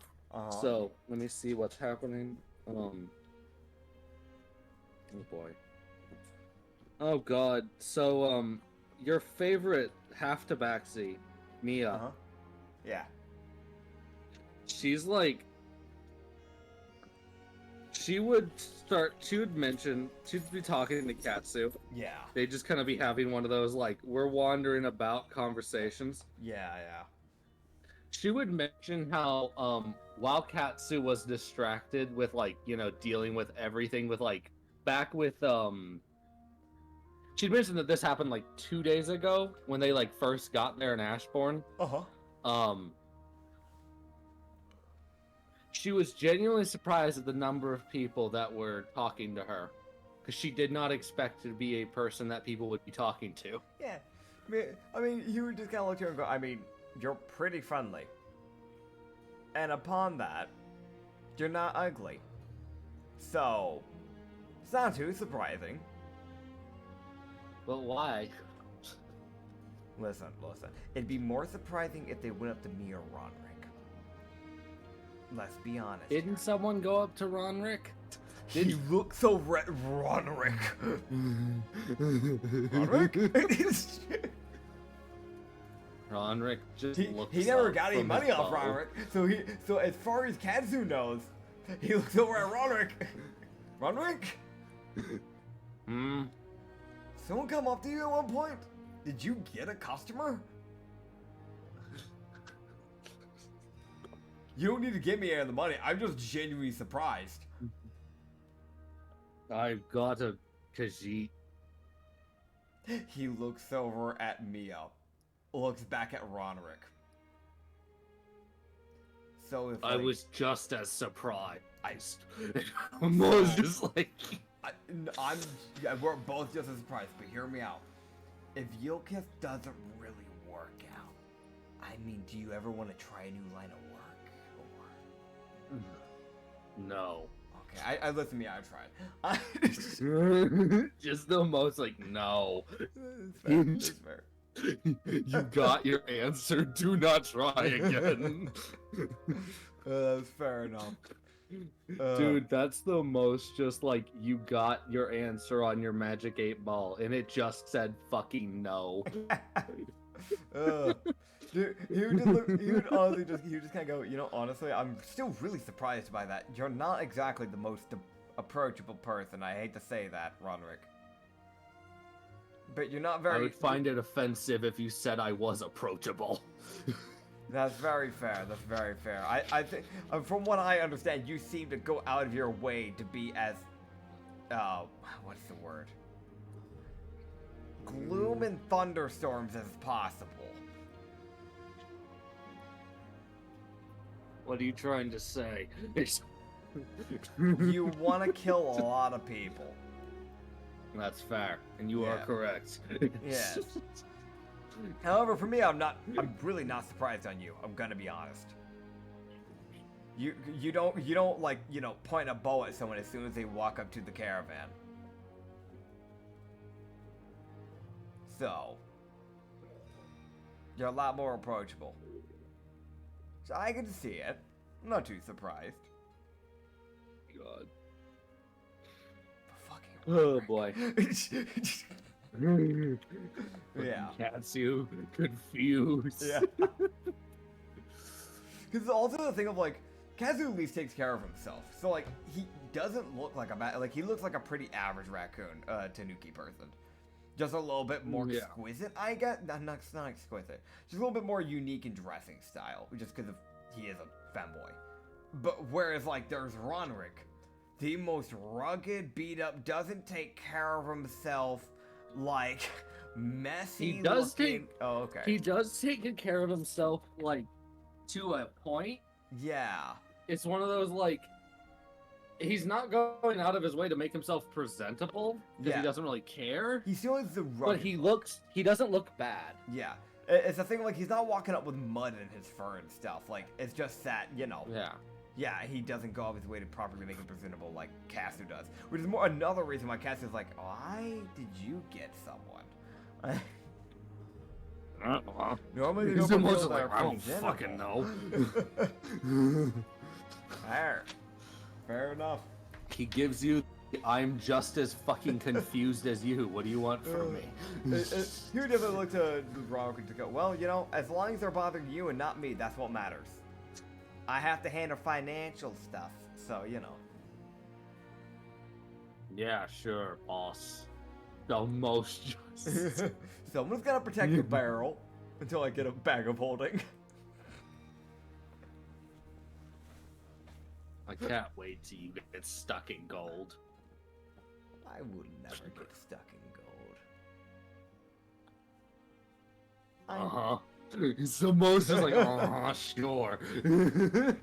Ow. Just that's all he says, just ow. It's like he was gonna say something else and he was just like, never mind. Oh. Oh. You know what I mean? Like when you start off, you're like you're about to wind yourself up to say something, so you start off with that or like that and then you just don't go any further with it. Yo. Yeah, that's what he did. Just that very just and then just cut himself off. Probably for the best. Yeah. That's fair. That's fair. Oh boy. Yeah, Ronrick has given he handed Sausalus. I gotta look at their name again. I'm trying to pronounce Sassalus. Sassalus. Yeah, Sassalus. He handed Sassalus like 2 short swords and 2 hand axes and told her good luck. Sounds alright. And a longbow. Hell yeah. He found and some arrows. He was like, "Here, you can shoot, right?" Like, That's fair. That's fair. Yeah.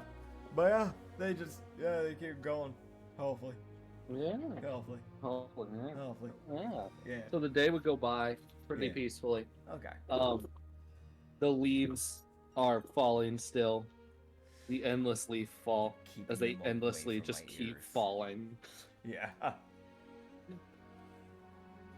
100%. A leaf lands on his head. God. It's just.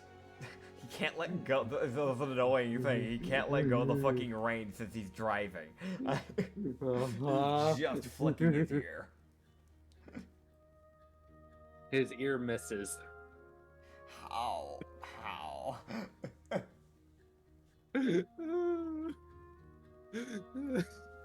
Ugh. It's like on the center of his head. It's in the most like inconvenient spot. You see him just start like swishing his head from side to side, like trying to like shake it out. Okay.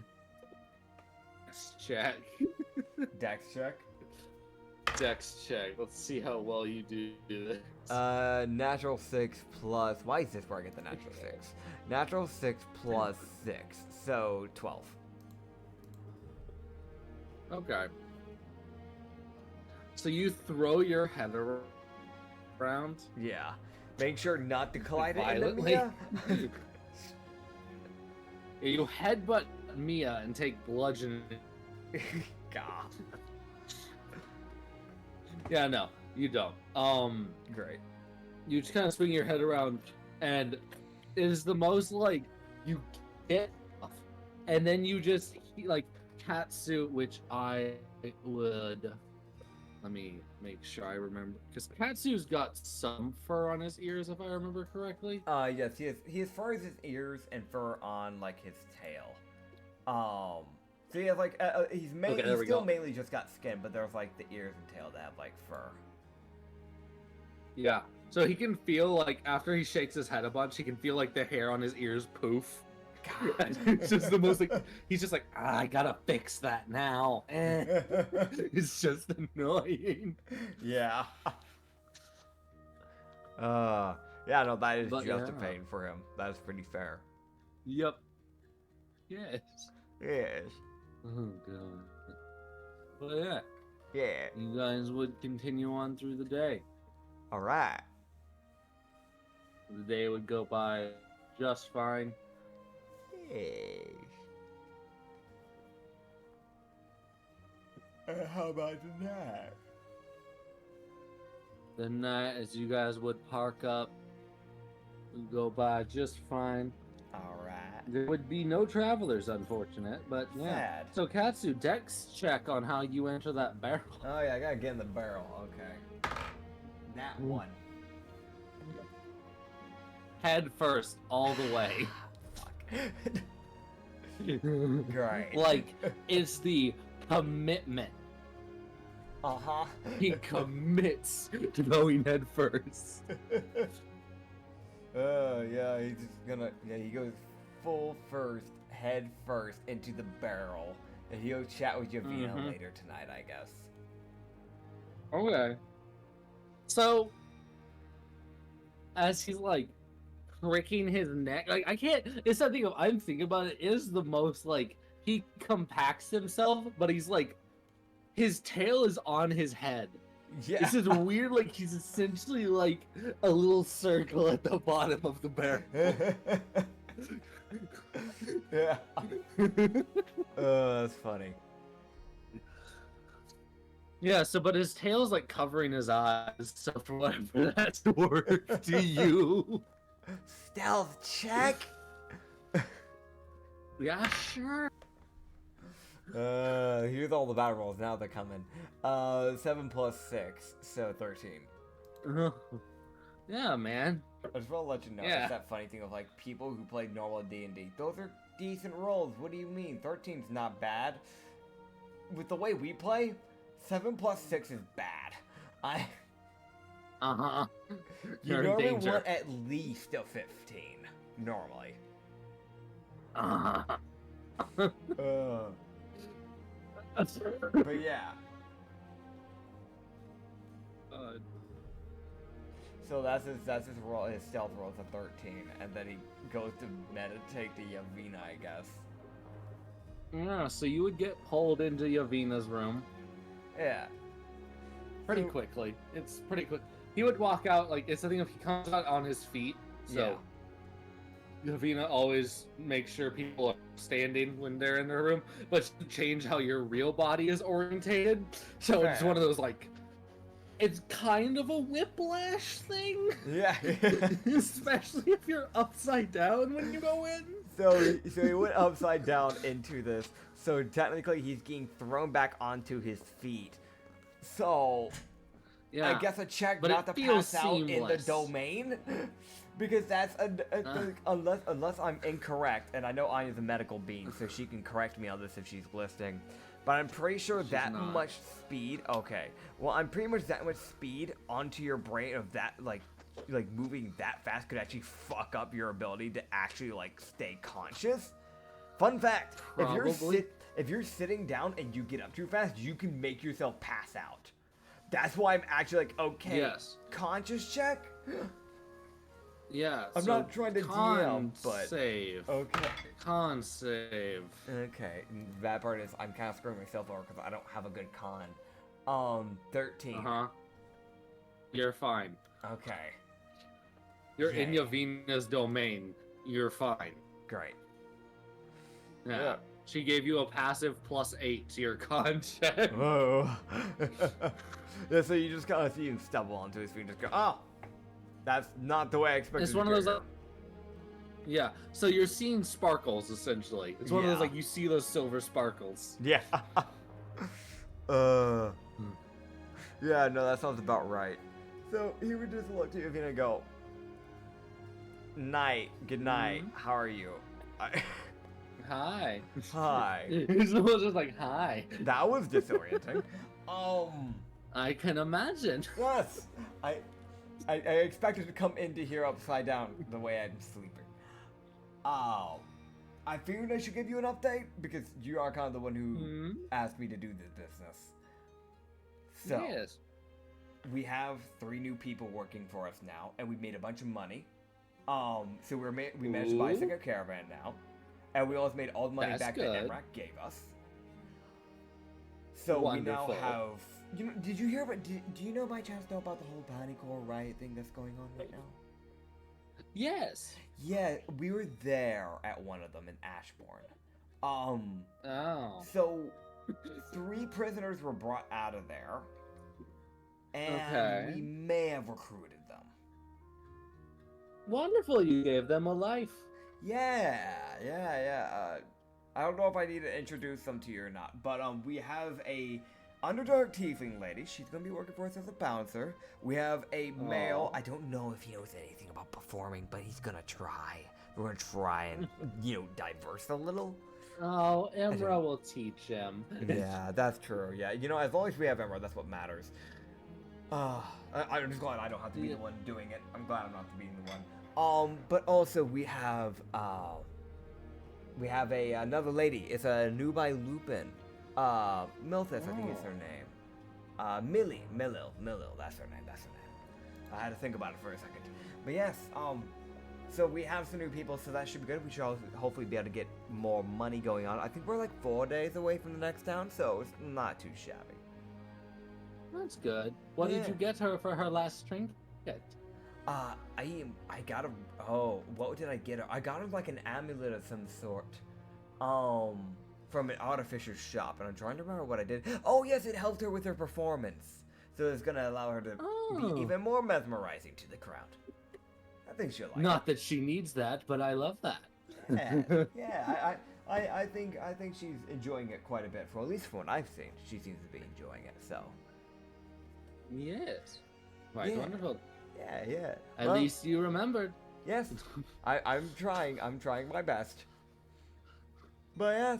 That's such a genuine. I'm trying. I'm trying. Yeah. You just go. Well, either way, I should just at least let you know. I'm probably gonna go back to sleeping in my barrel now, though. I'll figure out how to get Best out of in the luck. morning. I'll figure it out. You'll be fine. I'll be fine. I've never gotten stuck in here before. I won't start now. Yeah, he just peace out. Yeah, so he gets sent back as he Yes. peacefully sleeps through the night and wakes up to knocking on his barrel. Oh God. You just hear him up. What? Huh? Huh? Probably the biggest rush of blood to his head that he's ever had. Oh, he's fine. Okay, well my dex checked. I rolled disadvantage because that was a nat 1 to get in. Or Yeah, okay, yeah. I figured.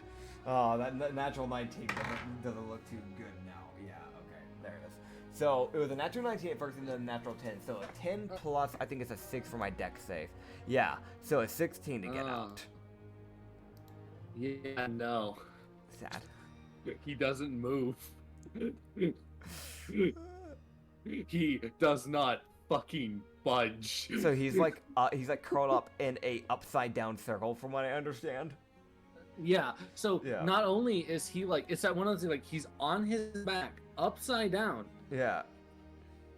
like almost. It's one of those like on your back, twisted in like a circle at the bottom of the barrel. Oh God. So he needs to get his legs out first, probably then. His legs are probably sticking upwards, I'm imagining, if that's the case. Yeah. it's one of God, those, with like, what he's his wearing, legs that's are really upwards. not good. Yeah, so his legs are upwards and like kind of like going around the barrel. So it's one of those like weird ass positions that only a Tanuki could get in. Okay, so on the bright side, if someone does look into this barrel, they're not just gonna see, Okay, so that's good at least. they're not getting flashed accidentally. Yeah, I want to mention, you would hear knocking on the barrel as Ronrick yells, "We're packing up, get up." And he just says, "Come." You just hear the muffled "coming," and then with I rolled with disadvantage again, and with a natural 19 and then a natural 1. Oh. Okay. How's this go? Oh, all right. Okay. Oh, all right. Yeah, so it gets worse. Agony, suffering. So as he's like, all right, so if I just go up, yeah, his legs would then curve inwards more. No. Okay. As he compacts himself into the smallest compartment he can get into, which is the 2-foot end of he's in a 2-foot little sphere. Yeah. Of this barrel. All right, and then with my dirty 8. So a natural 2. Yeah. Yeah, you don't move, man. All right, can I use my matcha hand to try and lift myself up, to use it as a way to pull myself up a bit? You can hit yourself What the fuck? to impact the force damage to hopefully move yourself. Yeah. Matcha Hand is just a hostile version of Mage Hand. Great. It's not. It can't be used like a normal Mage Great. Hand. So a D10 of damage to me, and I only have 20 health. This is not smart. I'm not doing that. I'm just trying to break out again. Okay. God, Okay. be out. Okay. So my 12 plus 6, my 18.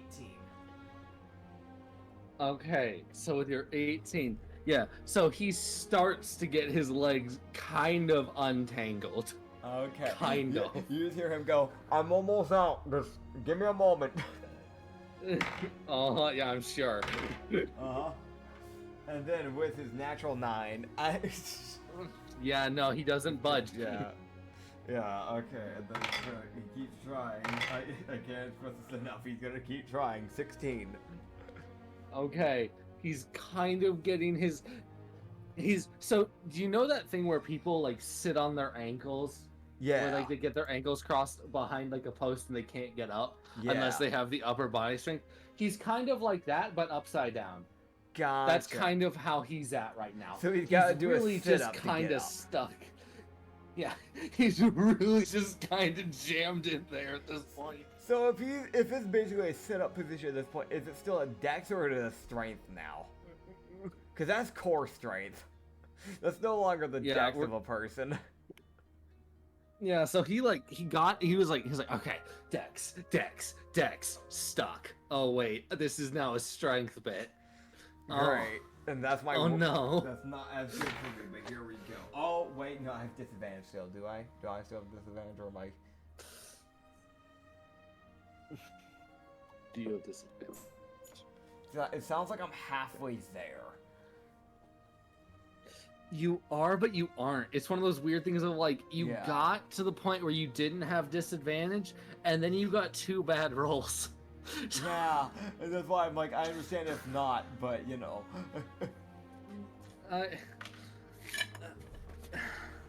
What'd you roll?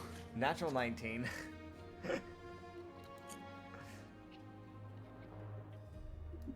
I've had 3 natural 19s already get canceled as it is. From that disadvantage. I'll give it to you, man. I'll give it to you. Let's take for the natural 19 plus 4.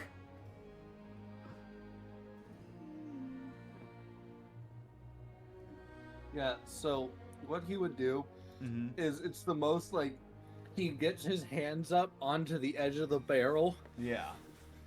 And he pulls with all of his might and essentially gets out of that crunch position. Yeah. And is now I think he can now kind of wiggle out using his dex. Okay, great. So shimmy sham with my 12 plus 6. All right. He would finally manage to get out after 17 minutes of being stuck. Yay. He gets out and he hops out of the barrel. He gets out. Yeah. he gets out, like, gets his head out of the barrel with the most, like, disheveled hair. His ears are poofed. Like, he just looks disheveled, like a kind of like a gremlin coming out of a barrel. He's just like, I am free. Just the most, like... one arm out on the carriage, the other one on the barrel. He's like, I am free. Sounds about right. Yeah, you see him. I want to mention he would look over and see Mia staring at him with the most like, are you done? Are you done being stuck? God, he doesn't say a word. He just looks back at her, doesn't say a word, and goes to fix his hair.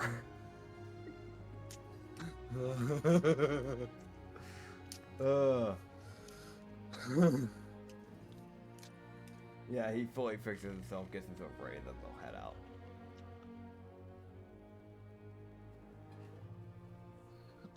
God, that's funny.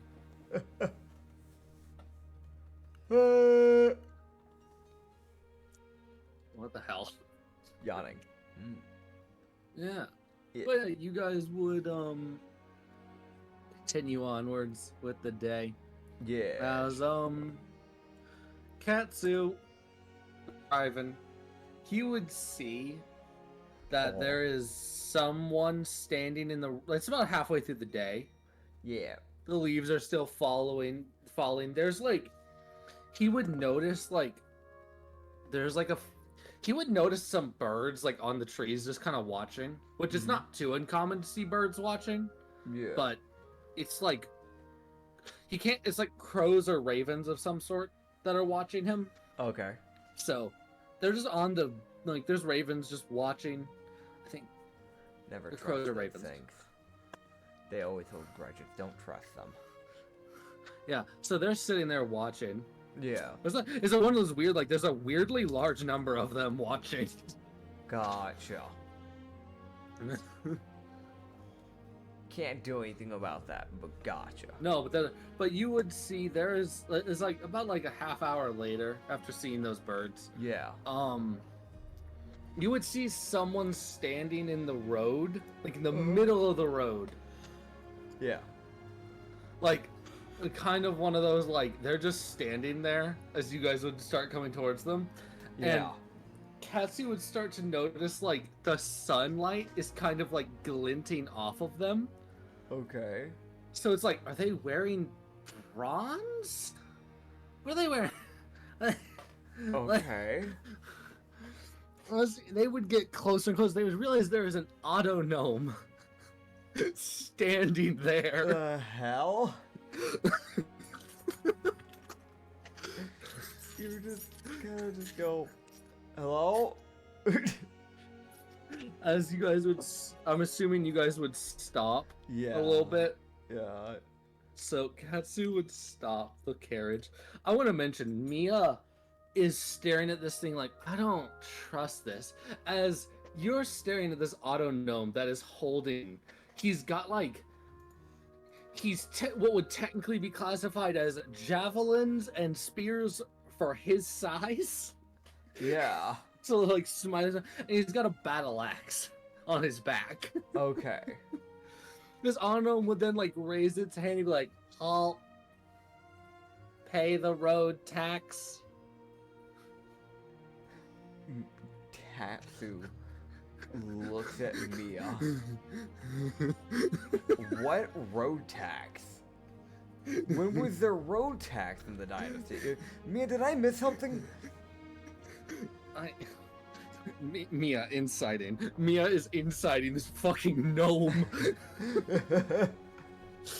She's just trying to get her. It's one of those like, you're rolling with disadvantage against something like this because it is a robot. Yeah. So, yeah, she has no idea. She's staring. She's like, I don't. What road tax? What? Roderick looks at him and goes, Roderick, you're the one that's traveled before properly. You know anything about a road tax? No. he squints at the auto gnome. The gnome then just goes, "Pay the road tax," and it is the most like it says that with a bit more force behind it. And he just looks at it and goes, "What road tax? Who's the tax going to? Is it going to the government?"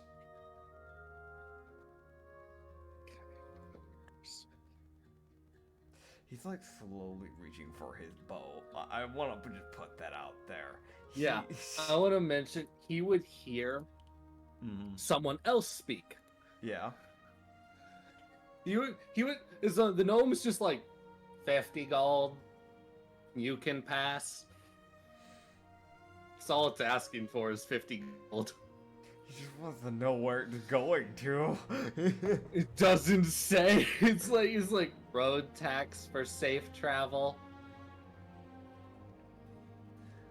Inside check.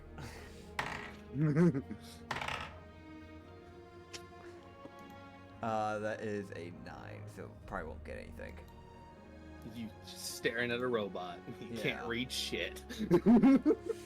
I want to mention, whenever it's speaking, it's right now it's holding up like its right arm, as in like that stop motion. Yeah. Like it's just standing there. It's only 4'1". Yeah. It's just an auto gnome. No, he's eye to eye with it. Gotcha. He kind of like looks Yeah. around to see if there's like any like I guess patrol buildings or anything. Like normally if there is something like this, normally there's like a building where proper people like stay at. He's not seeing anything. Ronrick would very quietly say to Katsu and Mia, it's one of those like Ronrick he's got his back to you guys, so it's like one of those things like you guys sit with your backs to like the backrest of like the seat that you would drive the carriage. Ronrick has his back against the middle of that, so he can kind of just lean back and talk to you guys. That's how he's been sitting this whole time. He would lean back. He was like, "I don't think this guy is a good person." It's one of those like, I think we're being watched. It is the most like, as far as Ronrick can tell with his perception. Y'all are not dealing with just an auto gnome. This auto gnome probably is owned by bandits. Gotcha. Well, after that after one of them saying that, since he's kind of pointing that out, I guess it would probably make sense for me to roll a perception roll if you're fine with that. Because I'd actually probably go out of my way to actually probably look around now. And, oh yeah, no, I don't have advantage on perception. I only have advantage on perception to see shiny things. That auto gnome is visible as shit. Okay, how shiny is he for me to specifically see him? I mean, he's bronze and he's glinting in the sunlight. Alright, so advantage question mark? To see the auto gnome, I guess. You can already see him. Yeah, that's true. Alright, either way, that perception roll, sadly enough, was only like a 10, like a dirty 10, so. Okay. So let me go ahead and roll something real quick. Roll some things. I know it's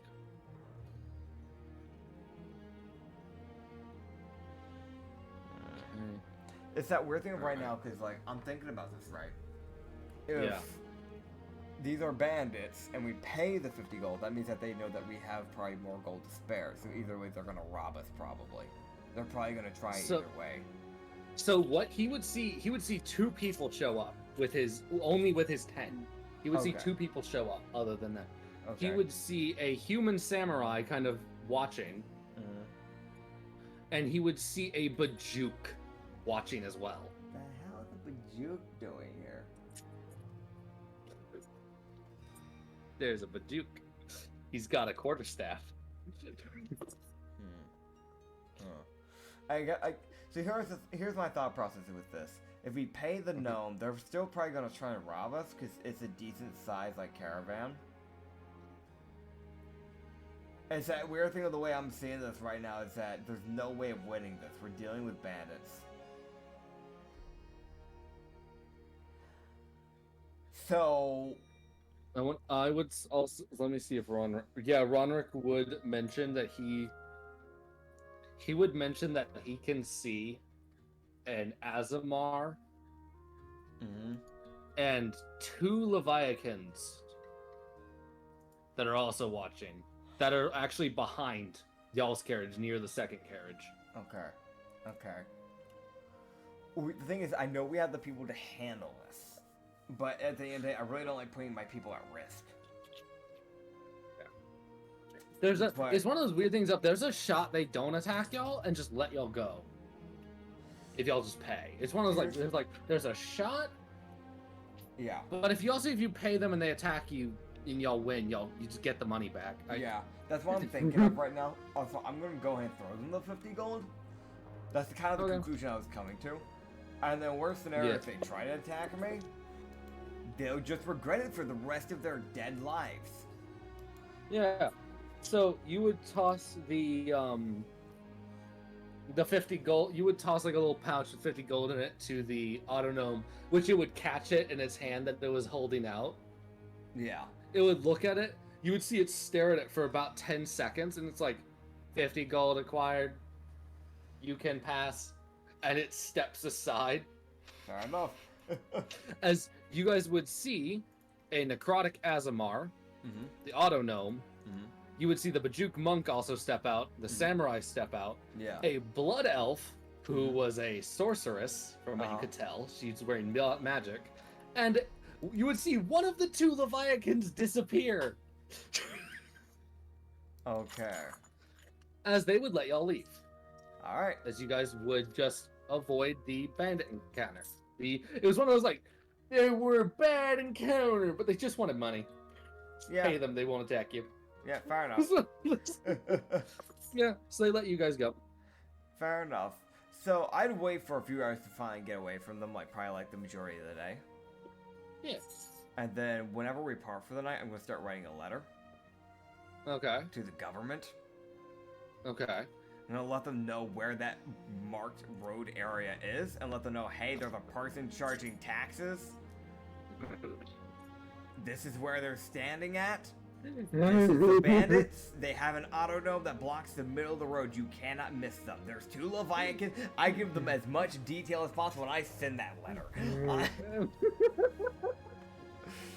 I'll tell them they made me pay 50 gold. That's what they're charging people. Oh my god. That's how the band. What? Yeah, he just sends that out to the military. So. Cool.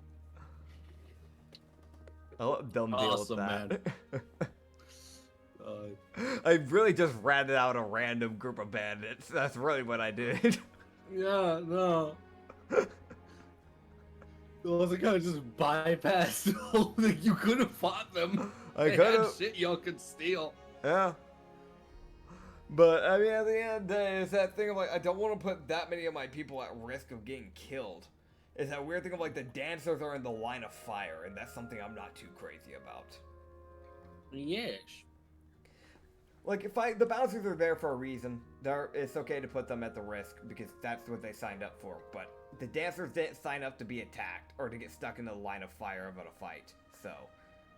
As long as they're in the carriage, they should be fine. Yeah, but there is always that off shot that one asshole shoots at the caravan. And I don't want to take those chances if they're not needed. If they're needed, then so be it, but... Yes. Yes. Yes. So that was the second day. How's that night go? The night goes by just fine. Great. Dude, that autognome. Yeah. That autognome. That fucking, I don't know. I wanted to punch that thing so bad. I really, honestly, what I wanted to do is if we started that fight, I was gonna have Hazier go after that thing, because that thing would be fucking vulnerable to electricity. That was my you thought. hate it, man. What was It was blocking my path. And it wouldn't answer my questions. Oh, It just wanted the 50 gold, man. it got the 50 gold. I hope it's happy. Fuck you, asshole. It is. It got its money. Next time I'm buying it. It's shiny. It's gonna be my thing next time I see that damn thing. Um. So Who knows? Maybe I will find them. Maybe you'll find them. who You knows? don't know. Who knows? But yeah. So I'm going to I send that letter out and I'm just gonna hop in my barrel. Like the Hey, slim Dex. motherfucker I am. Yeah. Dex. And with my 14 plus 6, I fit easily into the barrel. Oh, yeah. I slide in. Easily. Yep. Hop in feet first. Yeah. Doing great. Living life. Yeah, man. Hell yeah. Hell yeah. Perks of being Hell the skinny yeah. guy in a barrel. What? Perks of being the skinny guy in the barrel, you don't get seen. Yeah.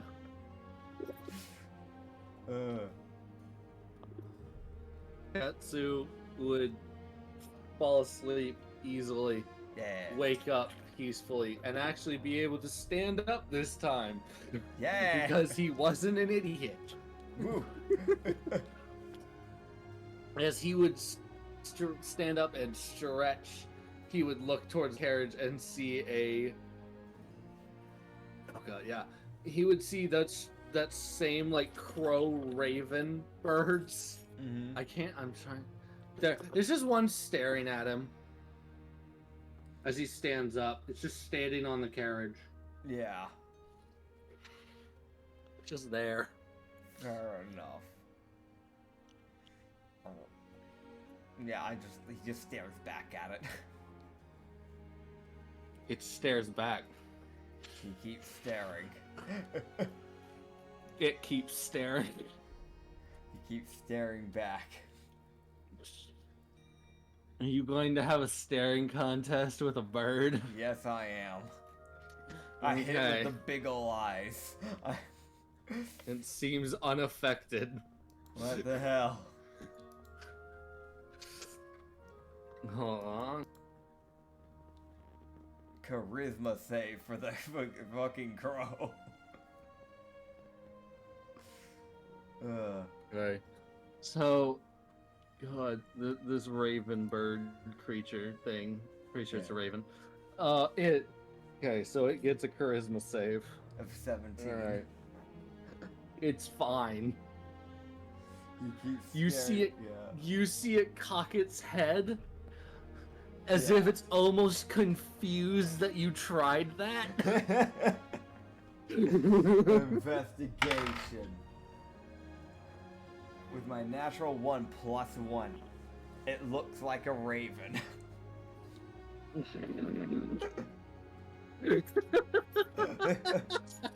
Is that an investigation? Yeah. Yeah, no, it's just a normal raven, man. It's never been more normal. As far as you know, it could be a squirrel. You Yeah. don't know.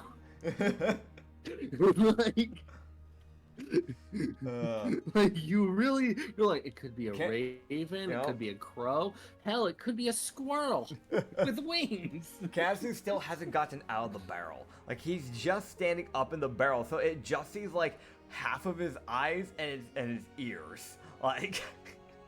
Yes. Well, actually, he sees a little bit more of him because he is standing on all of his money. Yeah, So- that's true.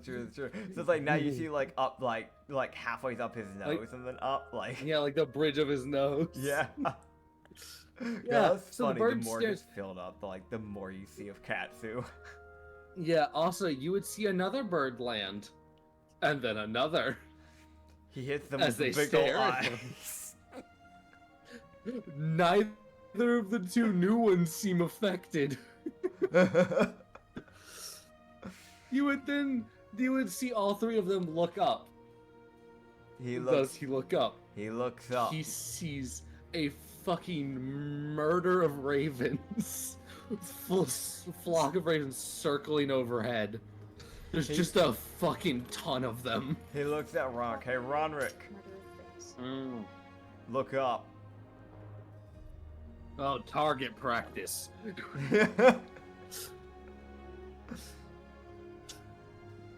Yep. Ronrick takes aim.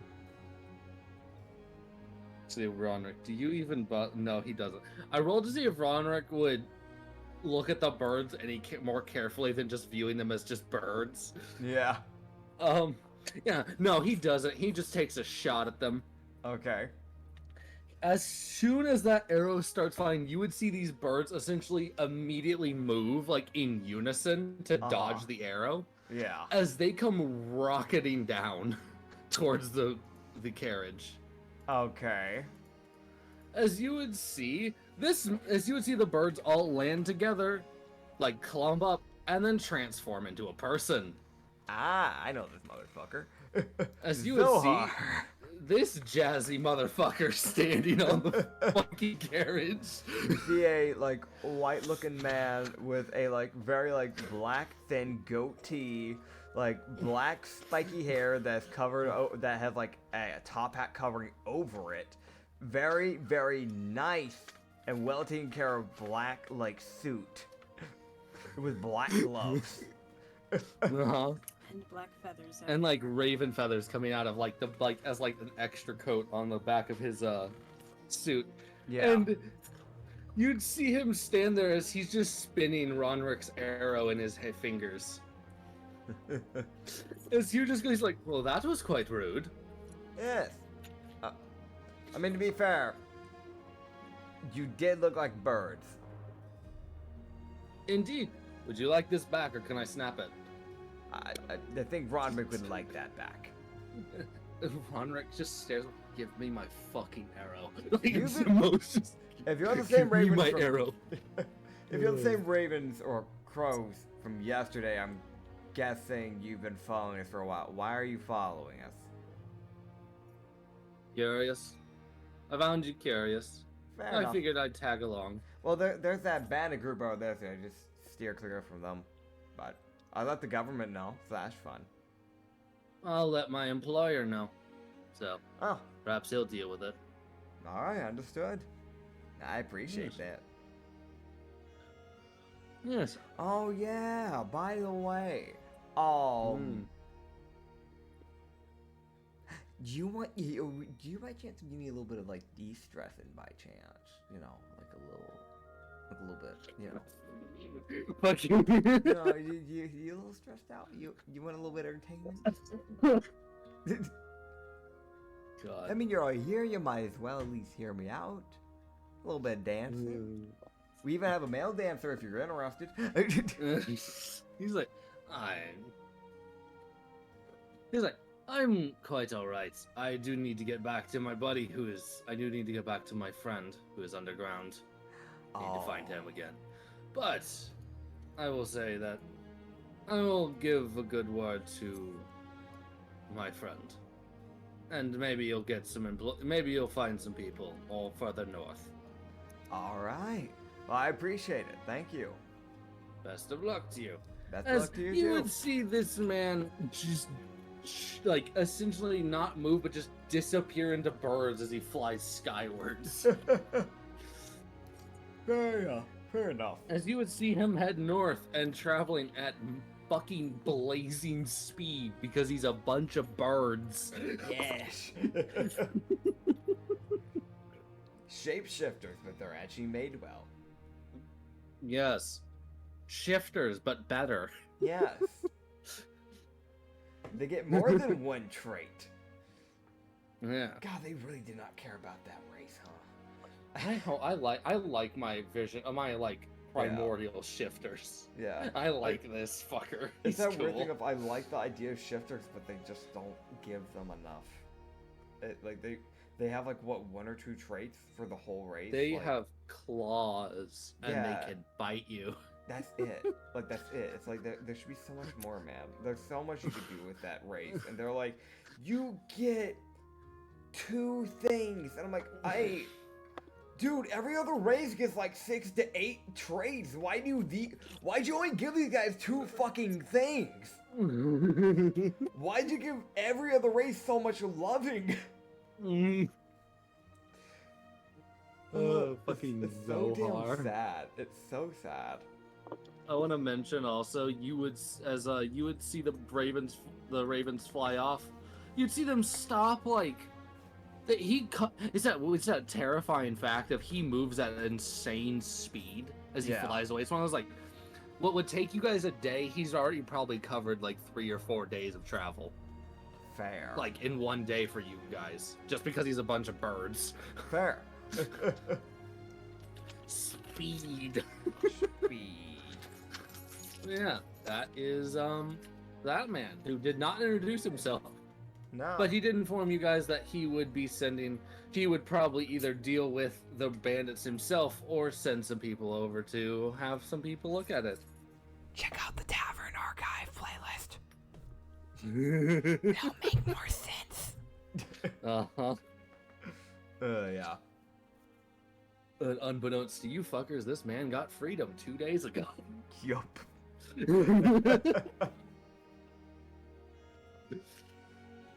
Yeah. So no, he is no stress build up at all, actually. That's why he said no. He hasn't been stressed yet. You could still do that if you would a little bit of entertainment, you know. I get a little bored. Alright, but yeah. We keep on moving for the day. It's the third day out of the 3 out of 4 days we have to travel, which is good. So we're making progress pretty quick. So the night comes, I find a caterpillar. Okay, what do you do with it? I give it to Ronrick. Okay. It's a present. Okay. Happy birthday. Alright, okay. This is the thing you're doing? Okay, got it, man. I was joking about that more than anything, but okay, yeah, sure, man. Nature check, man. Yeah, find this caterpillar. Yeah.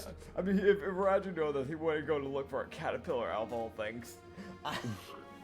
Gotta be honest, I'm pretty sure Katsu's like fucking scared of bugs. My man. I'm gonna be honest. Why? Because they're squirmy. Have you ever had like a caterpillar like crawl along like your hand? It's got that weird like ugh feeling. It's that weird like squirmy feeling. I hate it. It's like having a spider walk on your hand. Yeah, no, he just. I don't like spiders. I don't really mind caterpillars because they're not. It's one of those like my brain is like you're not dangerous. I mean, no, yeah, no, I mean, like, I'm fine with that. It's just more the fact that, like, actually letting it touch me, I'm like, ugh. Yeah, so with a 4+, oh my god, nature 3, so with my dirty 7, I do not find the meth. No, you find the most poisonous frog known to man. Great. It jumps at you. Dex save. Okay, great. 15 + 6. Yeah, not only do you get out of the way, but you kick it and send it flying. God. Yeah, it's like Katsu, the person who doesn't like slimy, squiggly things, like things that are really crawly. Like, he sees a frog jump out, he's like, ugh! He just fucking kicks it reactionarily. Out of like fucking fear. He jumps to dodge it and just fucking punts that bitch into like the next fucking dimension. Yeah, so anybody who's like looking at him like gets to see the whole thing. For anybody else, they just hear the yell. But like you just see him like jump to the side and go to just fucking kick it. I want to mention you would hear footsteps, not like fast footsteps, so just like slow footsteps as he would turn and see like Hazir come around. As he's like, "Are you okay?" You just go, "I'm fine.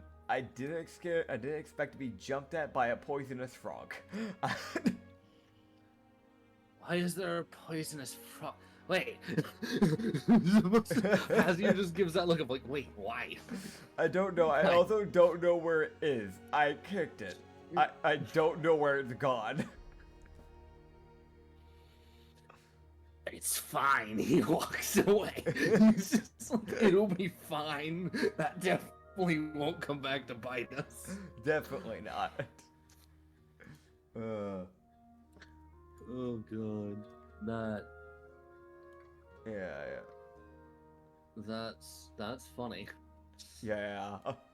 I grab Man, I like was a like, I'm gonna random. go. I'll just go grab, Yeah, you I go guess, grab a one. random flower, then I just bring it to me and go, here, I guess. I don't know. I don't have money to give you. Actually, I do have money to give you. Do I even think about it? My intel's not very high, I'm gonna be honest. No, with my natural 9 plus 1, I don't think I just give her a flower. Thanks for being a bouncer, man. Yep. Yeah, she would look at the flower Uh-huh. with just the most like, thank you? Yeah. Question mark? Like, she says thank you and like a like, thanks, but more like a confused as to the fucking why? Yeah. It's one of those things where Katsu just looks at her and goes, I was bored. Fair enough.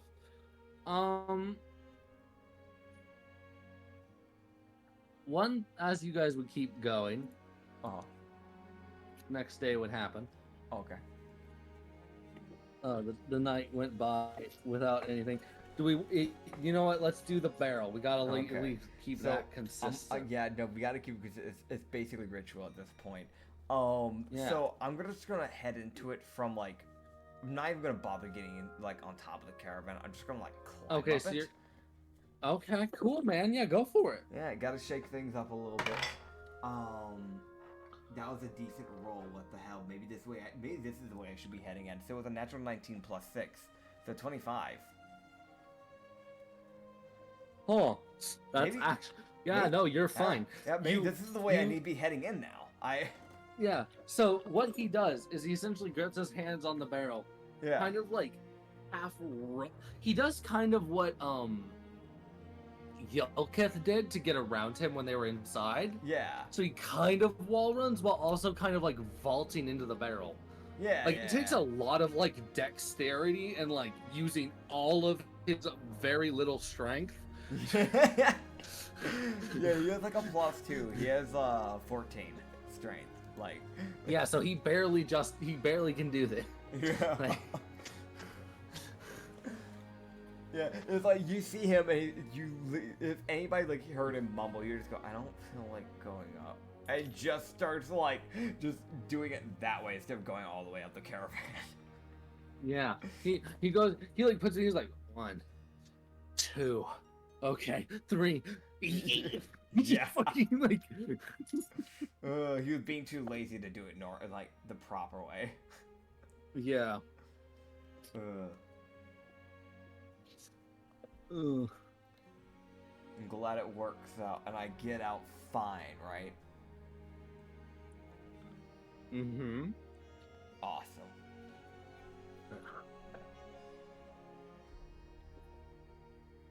So the next day, Yeah. you guys would be going. As, the wind is. There's a bit of like back and forth with the wind. You know that weird thing where like the wind kind of goes back and forth, like it can't fucking decide which way it wants to go. Yeah. So it's just one of those like, okay, well, nature's being a bitch. Like it's almost just the wind's having a moment in time. It doesn't know what it wants to do. Yeah, I get it. Yeah. Yeah, you guys would see it's one of those things that's something you wouldn't really want to see. You guys would see that there is another carriage that's up ahead. It's kind of lopsided. Ah. So like the right side of the carriage is like on the ground. Gotcha. So whatever people are randomly lying on the caravan and not like just vibing, they're gonna have them like, pre-preppingly prep themselves so if something happens they don't go flying off. Also, I like to have since Mia's driving, I like to have myself and probably I want to still keep 2 people at my caravan, so I'd have myself and Corey. Myself and Okay. Corey go and like I guess kind of scout out. Like I'll check one side, they check the other side, make sure like nothing from the fucking wilderness is not just gonna fucking charge us or something. Yeah, that's fair. Yeah. As you guys would keep going forward, you guys would get closer and closer to that other carriage. Yeah. You guys would eventually see that it's something of Katsu would be able to see what probably happened. Yeah. There's like a pretty bad like crack in the ground. Yeah. The carriage probably hit it, its wheel snapped, and then the other right wheel snapped as well. So the carriage just kind of fell and like crashed, sort of. Okay. It was one of those like. Also, you can tell that the horses have been released, probably, because they're not there. It's just the carriage. That's good. So, but you would notice a man standing there. Is like a half tabaxi. Okay. You just look to the hatch back. Do you need help? You see this guy. Okay, let me see. NPC visuals. Oh, okay. Yeah, it's a very lanky man. We're looking at like a very man probably doesn't go out in the sun much, not because of like the whole he doesn't have pale skin, but he just has a very like dull colored skin tone, if that makes sense. Very like silky brown hair that's like brushed backwards. Long hair probably goes down to like past the shoulder type of deal. Yellowish eyes. Does have some type of like head, some type of thing going around his head, like a headband of some sort with like beads on it. He does have a lot of like tattoos, like on like halfway around his forearm and going down onto his hand, like black tattoos.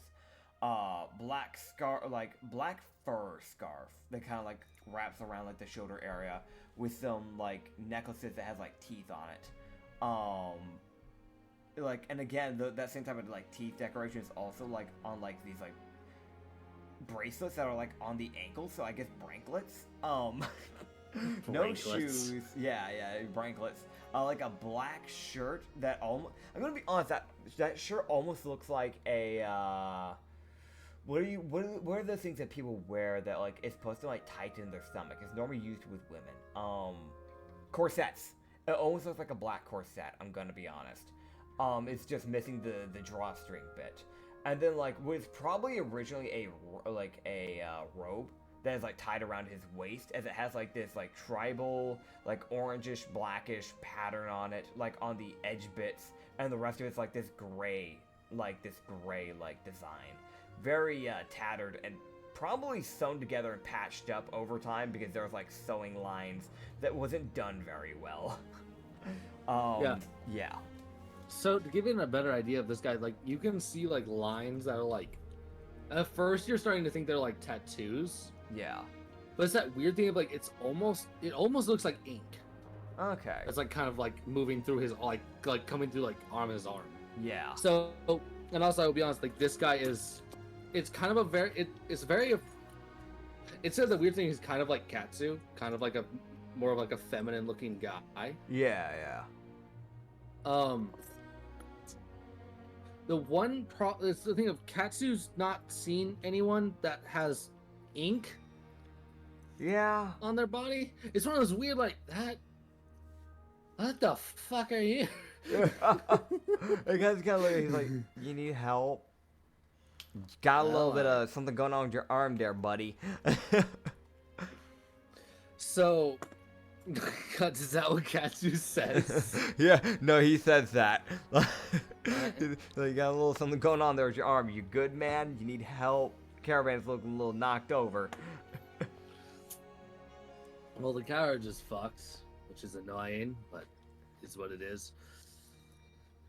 Yeah. Yeah, so he's like, well, yes, actually, I could use some help. I have spare wheels. Do you have anyone that can help me lift the carriage to fix it? He looks over at and let me go and pull up my crew here so I can think of who's gonna be the best for this. I also will so I need to update Katsu's people's list. Update this list. He just look over, he's like, I got a few people that might be able to help us in total. And he would just look over at Mia and Roderick and Hazir and Corey and Emrak. And you know, all the new people that we just got. You know, like the new by Lupin lady. You know, Emilil. And probably the Dragonborn Yilkith. And just kind of go. Also probably Salsalus, because she has a good muscle build, so she probably could also be useful. And just go, so, combined strength? Yeah, so everyone would work together. It's not even a roll at that point. Yeah.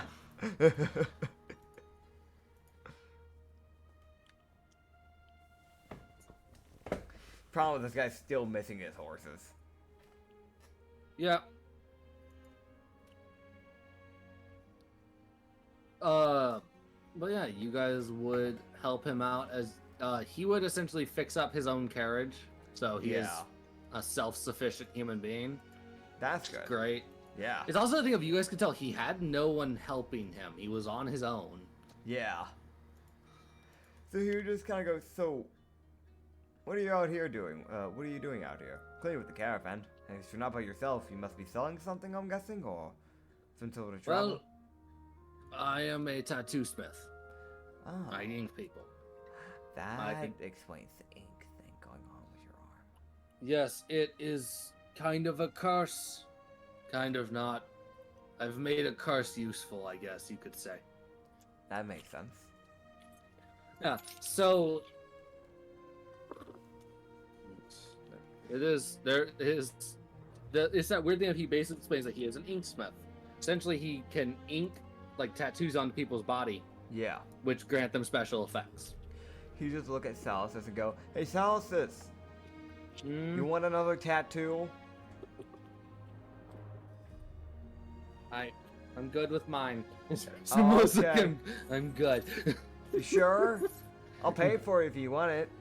I'll take care of you.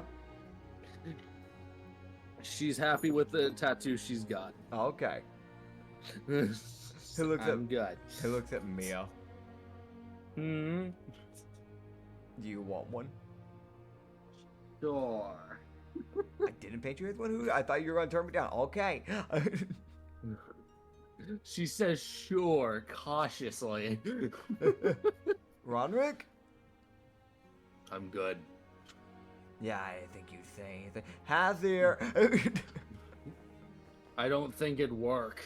It's almost like I don't want to electrocute a man. Millel, you good, or do you want like a random thing? It could be like a keepsake from being at the dynasty. Considering you're from the desert area. She'd take a tattoo. Okay. So Millel will get one.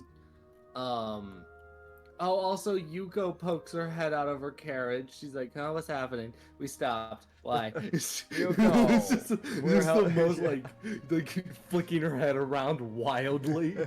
She's looking around to see why we stopped.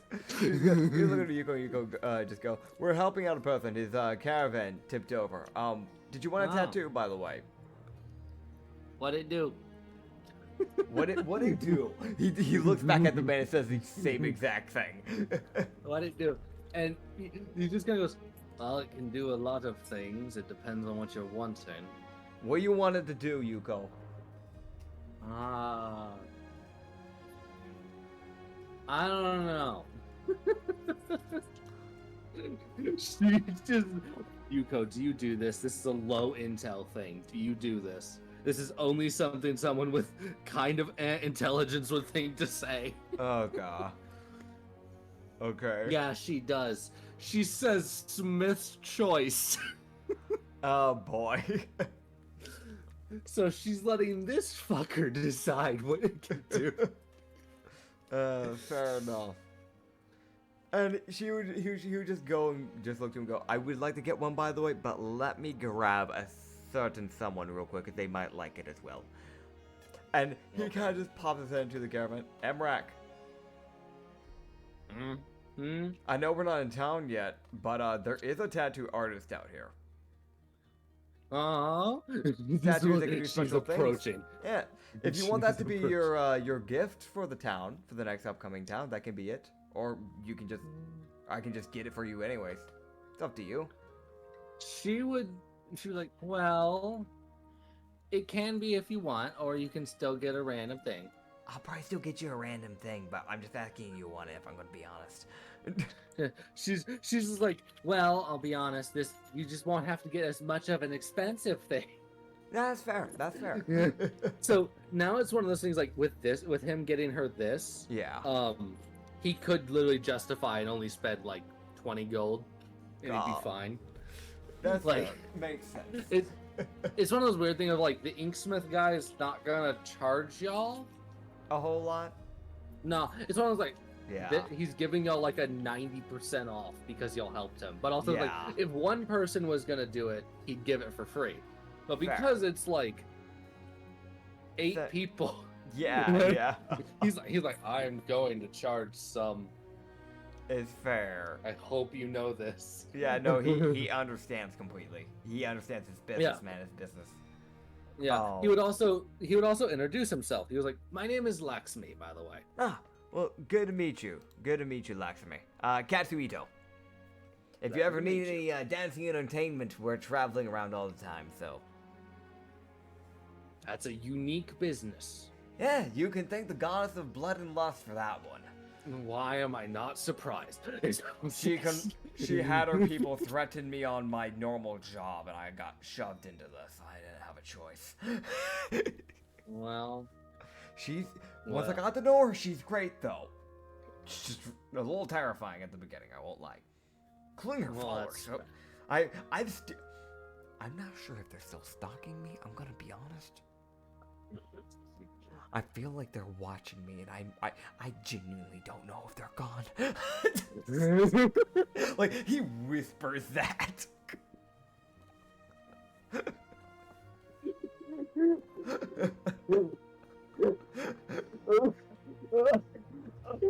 God, that's funny. Oh, that's funny. That's real funny. He's still paranoid. Yeah, so Lakshmi would not really give a major reaction. It's one of those like, that's something you kind of cock your head at.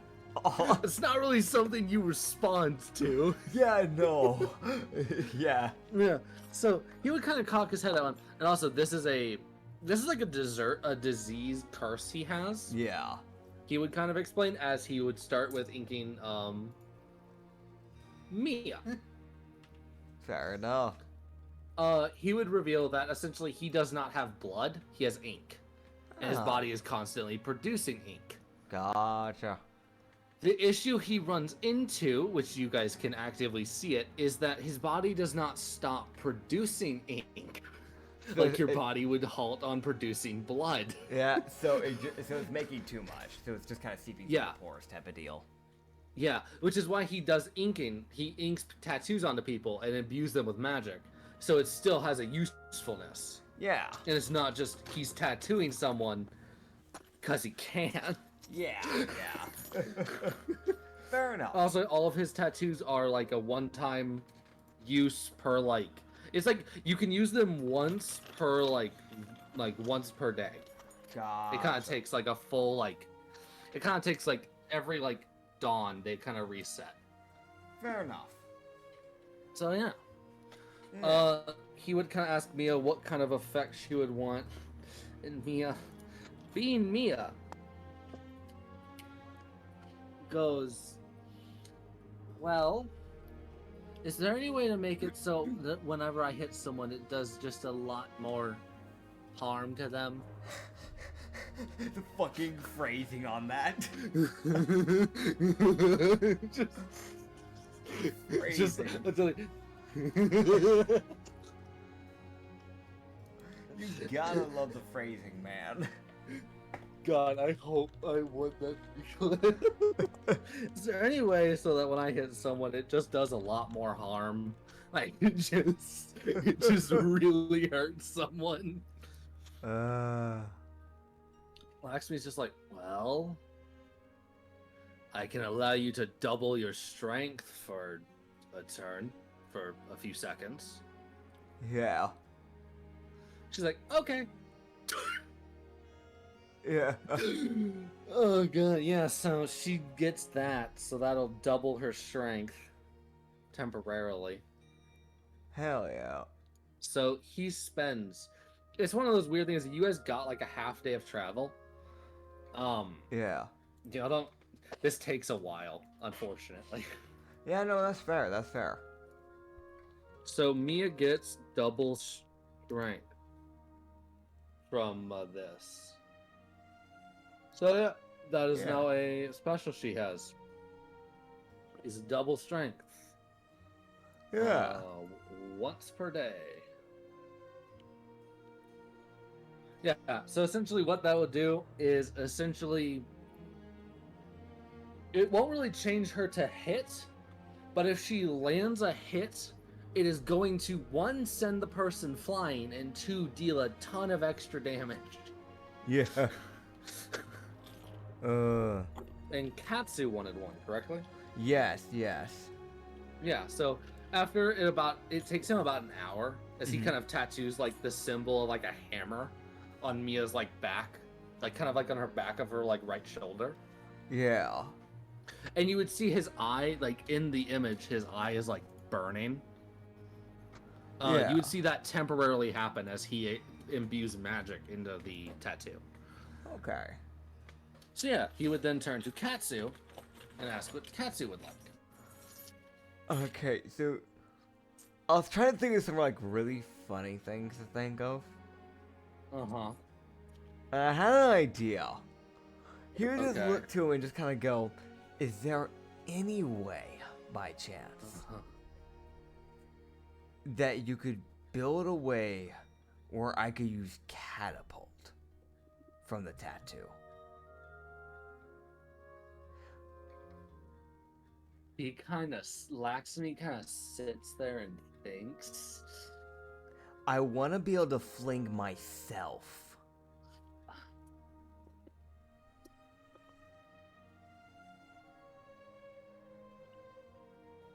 If not, spider climb.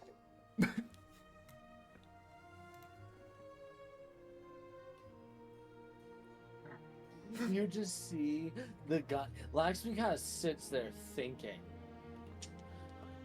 He really is just thinking. He's like, "Can I? Okay. Well, okay." He's like, "I have a way that this could work." Okay.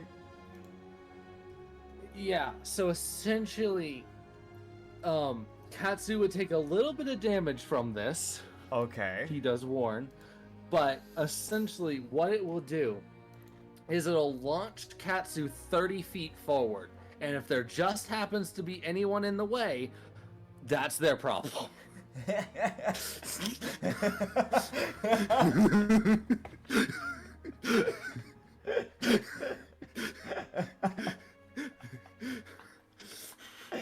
Yeah, I love this idea, but I do know this is probably a really bad idea for a ranger. I literally use a bow and arrow, but it's a funny idea. The low intel person would ask for this. And we'll run intelligence check for this. With my 9, I'm gonna do it. I want to mention this is something he might never use, which is the sad thing. Yeah. Actually, gotta do something else instead. Actually, something came to my mind that'd actually be kind of similar to this. It could still be pretty funny to use. I know I'd actually What? probably get to use at some point. Levitation. But flinging yourself like a cannonball. I'll find a way to incorporate it. Fuck it. Give me the cannonball. I want to mention it's gonna do it. He basically what it would do, it was use your body weight Yeah. as its tool of dealing damage. Gotcha. So my 75 pounds.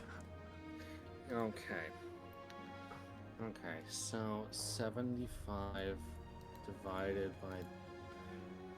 by this. Oh, okay. Oh, wonderful. Great. Uh-huh. I hate you. Ah. Okay. So yeah, Katsu would get a new special. Yay. So what it does is, upon impact, Uh-huh. he would take 2d12 of he would take a 2d8 of damage. 2d8, 2d8, d8, dice type 2, attack type natural, unarmed probably, I guess. Range melee, actually I guess technically range because he's slamming into them. Damage bludgeoning, save type? Yeah. So here's the thing, no. The damage he takes is 2d8 upon impacting. Okay. Yeah, they're taking 15d4. Okay, gotcha. Katsu takes 2d8. Enemy takes 4d12. Wait, no. What was it? 15d4. 15d4. Gotcha. And name of this is Cannonball. Yeah.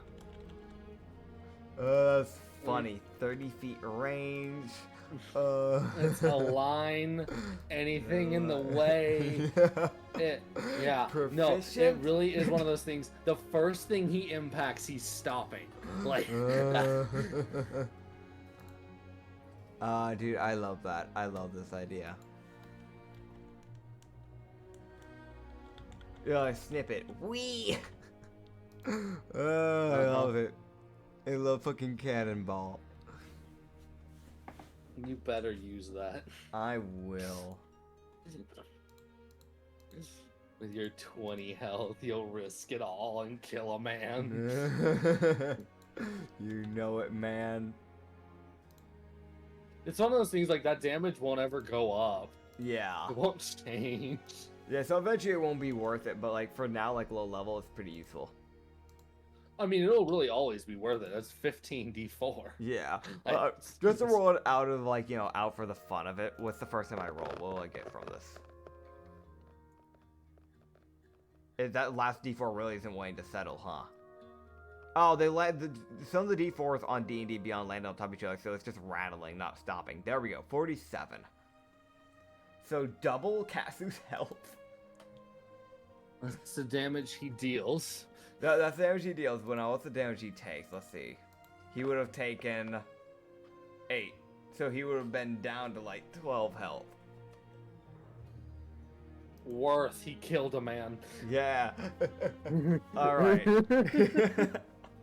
It's so stupid. Okay, so.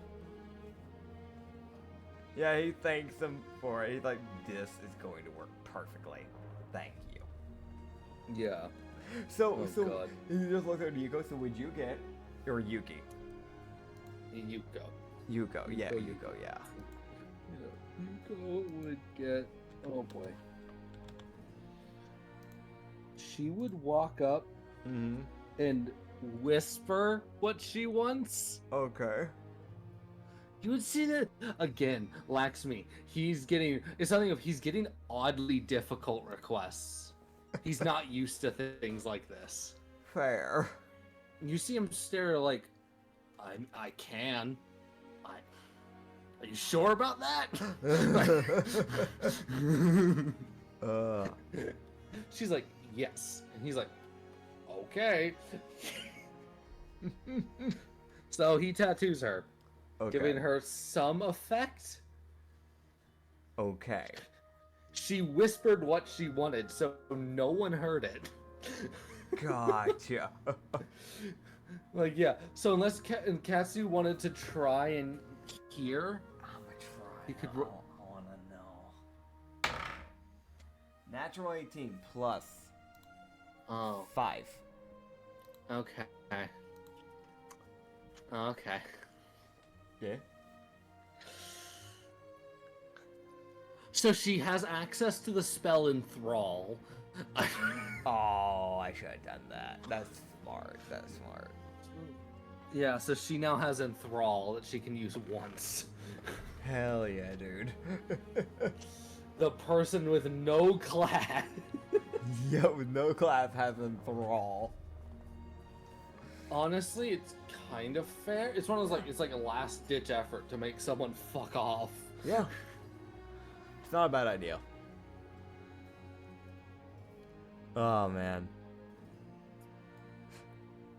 God, it's like if someone just annoys her enough, like in the party, that she just enthralls them.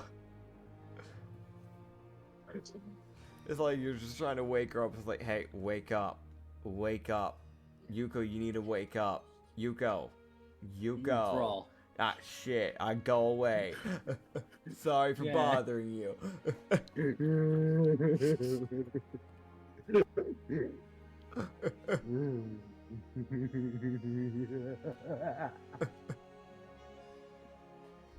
Oh, that's God. funny. Okay. Yeah, Anya's going to sleep. fair enough. Nap time. Nap time, according to her. Yeah. God. Oh boy. Alright. So everybody's gotten So- their stuff, right? Emrak. Yeah, I think Emrak. Emrak. Emrak Emrak gets to hasn't go. got them. Yeah, you're right. Yeah. She would walk up. Hey.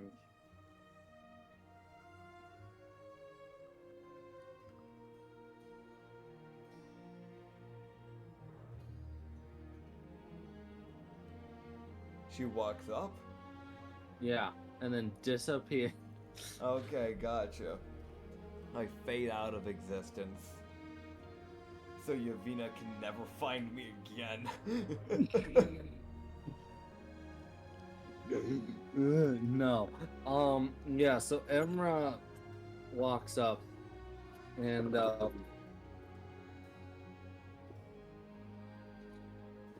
she asks to see if she can get invisibility. Oh boy. Can you do that? She would. Yeah. So yeah, it's one of those things like it wouldn't be the full effect of invisibility. It would only last like 3 turns. It's like Fair enough. not even 20 seconds. Fair enough. But and also it's one of those it kind of would act like blur. Like the second she gets hit, it goes away. Fair enough. But if she doesn't get seen, Yeah. she's invisible. I think normal invisibility is supposed to work that way too. Like if you get hit, like it should go away. No, okay. I'm pretty sure. I can double check later on, but I'm pretty sure that's the case in invisible anyways. The only difference is that invisibility is supposed to last for an hour. Yes. I'd have to double check, but I'm pretty sure that's the case. Which is kind of a weird thing, because they're like, it's a concentration spell, but if you get hit, it ends. It's like... Well, the So way I it's run it not is a if you maintain concentration. concentration, you stay invisible. Yeah. It kind of removes the whole concentration aspect thing. Like, if it's like, you get hit and you immediately lose, it's like, but then it's not really, it's just kind of a duration thing that can be interrupted. That's different. Because you're still Yeah. keeping concentration on it, but it's still disrupted because of someone getting hit. Like, I think that's kind of stupid on that end, but I don't know. I don't know anything about magic. I'm not the wizard. What do I know? Yeah, I run it as if you get hit, okay, well roll concentration. Yeah. So, God. Okay, yeah, so you guys would get the 4 people would get their tattoos. It would only cost the total bill Katsu gets. yeah. Which Katsu, I don't know what Katsu would be expecting to be the bill from this, because it's like 4 hours of this guy's day. He has no idea. Yeah, so it ends up only costing you guys like 100 gold in total. Okay. Yeah. It's like 25 each. So which- we're quite... Yeah. That's fair. That's not too bad. So I'm guessing when we actually get to the town, we're just going to be a little late getting in. Yeah, or you guys could stop and get there or like halfway, like a little bit into the next day, or you guys could go into the night a little bit. Might as well Yes, just get probably into get the to- night, because that way we can at least go and get into the safety of the town. You know what I mean? Yep. No, that's completely fair. Yeah. So yeah, you guys would head on out. Yeah. There's like one of the scout wolves that like kind of leads ahead of the pack Yeah. to like check out a thing. Yeah, so you'd see one of those like start snooping around the party like, maybe we can arrow. Yeah. Just no, stop it. You'll want to like grab that pelt, my man. Oh my! Wait, you would see Roderick shoot it. It starts to try to run. You hit Roderick and go, oh no, the fuck you're not. Come here. Can I take a shot? Yeah, go ahead. You can take a shot. You're not driving, so yes, you can. Yay. It's like, no, I'm driving. I turn around, let go of the reins, and shoot. Nah. Damn, I don't think that's gonna hit. It's a 13. Yeah, that hits. It's just a Okay. scout. Okay. It's one of those weird like. 9. Oh god! Ow.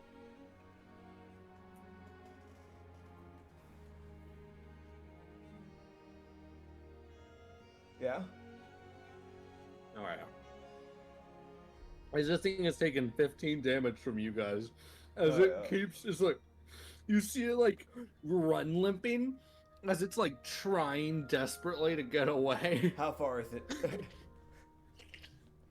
It's not 150 feet. Is it 30 feet?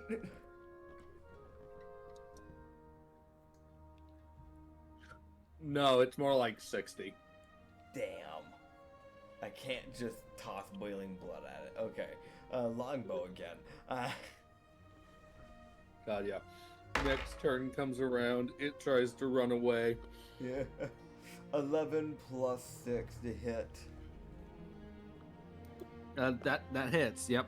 Oh, max damage 12. Yeah, so you catch it like right in the base of the back of the neck. Yeah.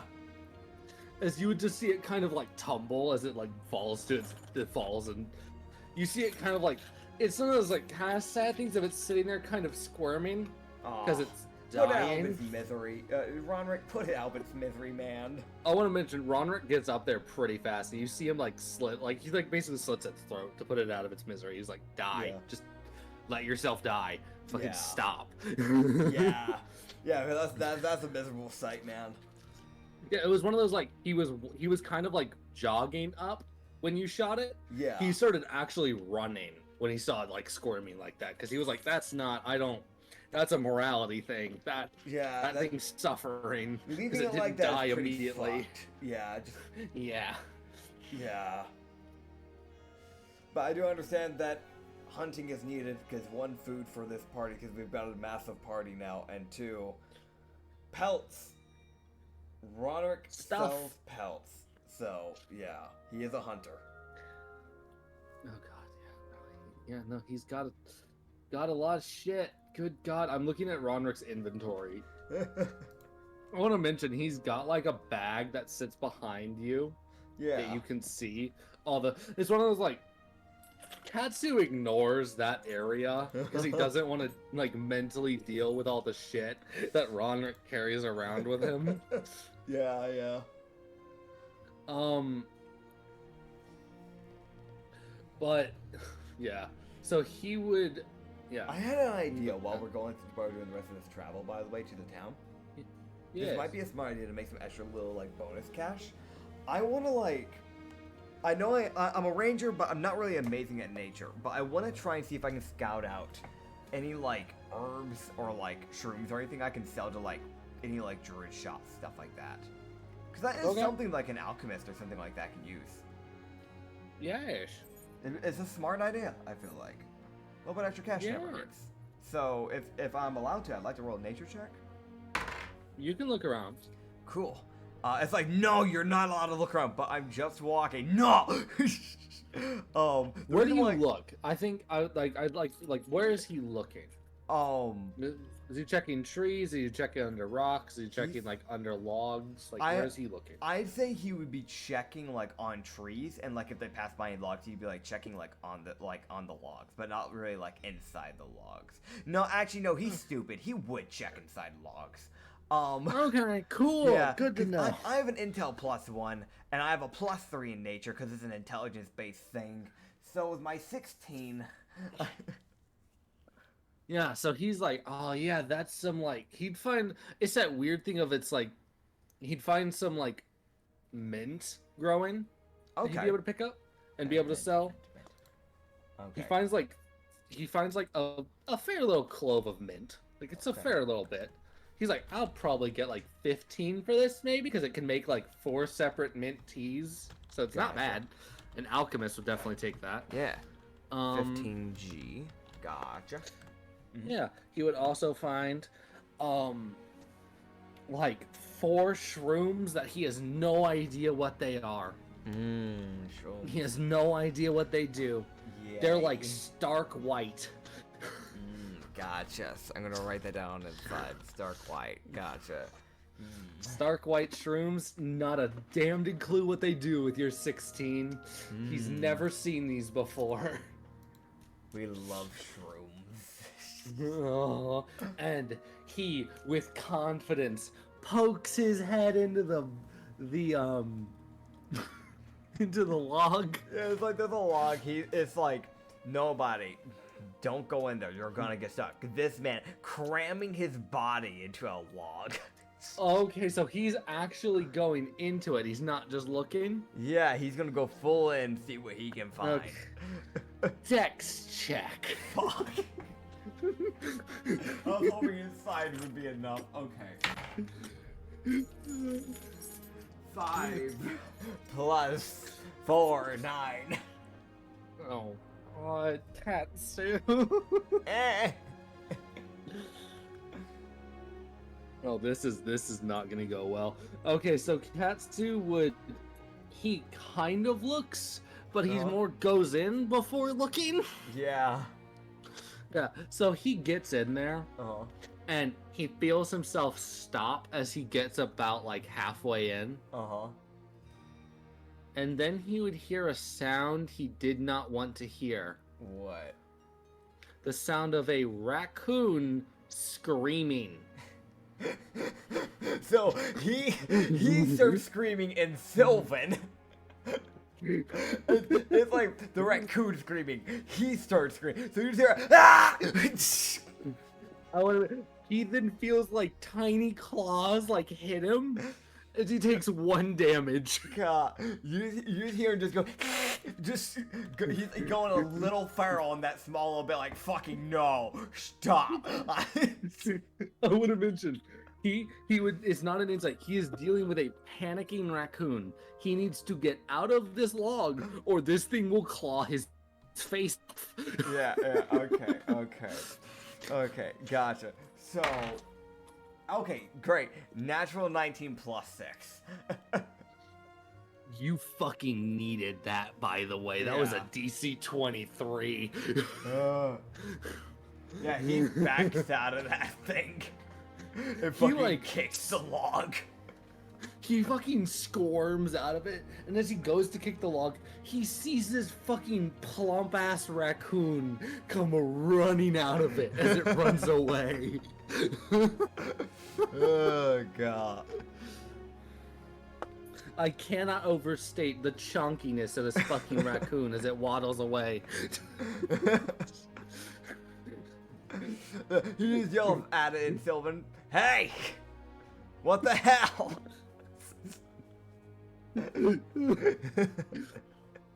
It just runs away. It's the most. It just runs. Was there anything in that log? I'm double checking it now that thing's out. No, it was just the raccoon. Great. You just found a normal raccoon that was fat and it attacked you. What the hell?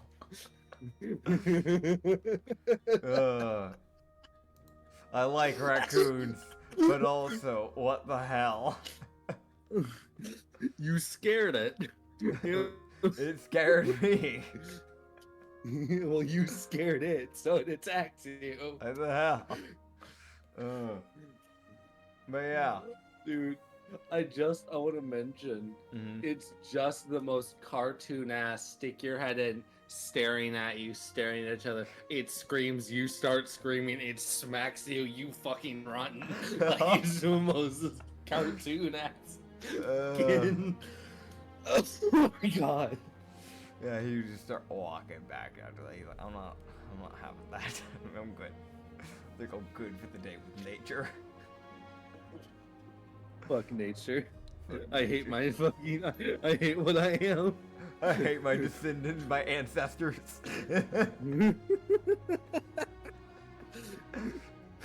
He's racist against normal raccoons. Nah, he's fine with them. Honestly, jokes aside, but that would be fun. Yeah, it's one of those. Like he gets it, he scared it. It was minding its own business, and here he comes invading its home, and it's just like, ah! Yeah.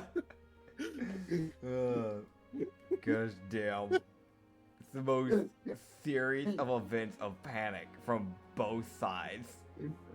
It was just panic. Yeah. It was nothing else, just panic. There's definitely like a scratch like across like the bridge of his nose. So he just like walks up, like just sit back on the like the passenger side of like the caravan. Doesn't even look at anyone, just looks straight ahead with shrooms and a fucking clover of mint in his hand. They like tucking away his satchel. Doesn't say a word. He would hear like a clattering behind him as Ronrick attempts to stuff the wolf into the rest of his shit. Yeah. And he's not being successful.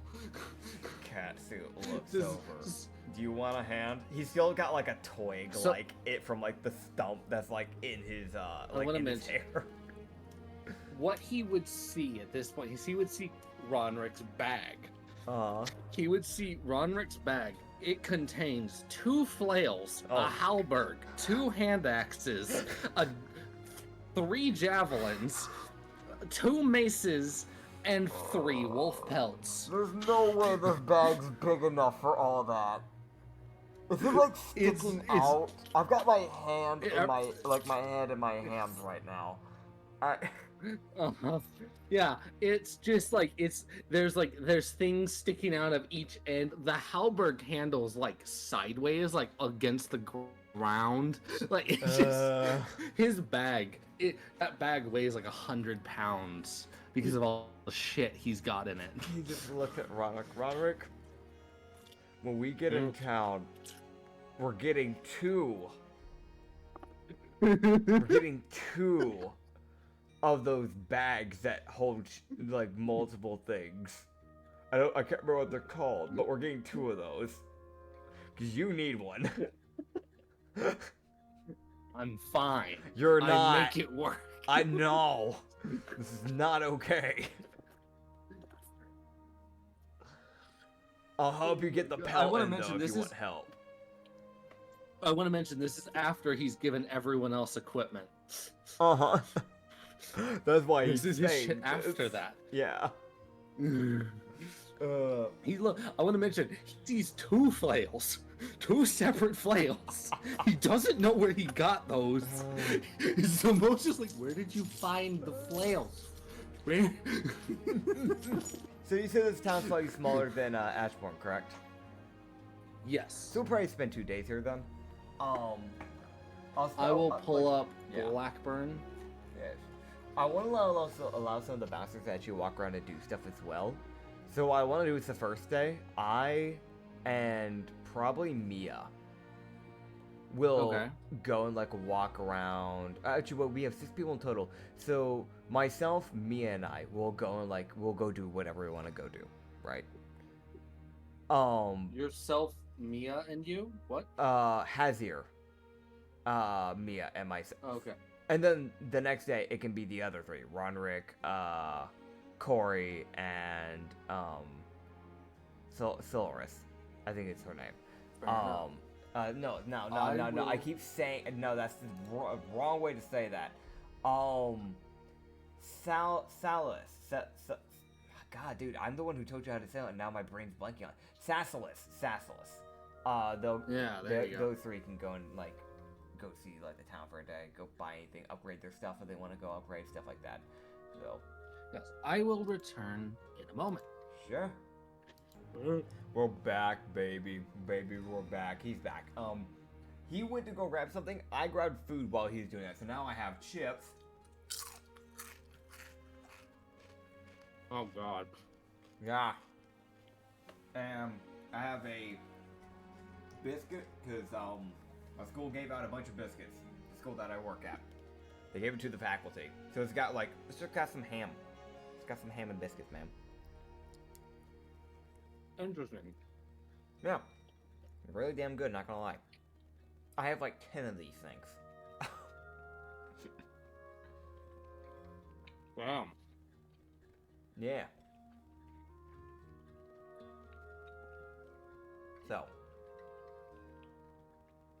So you guys would head into Blackburn. Yeah. It's like I already probably like, sent- what, 11 p.m. when we get there? Yeah, it's like 10, 11. It's Mhm. 10:30. Kind of like there.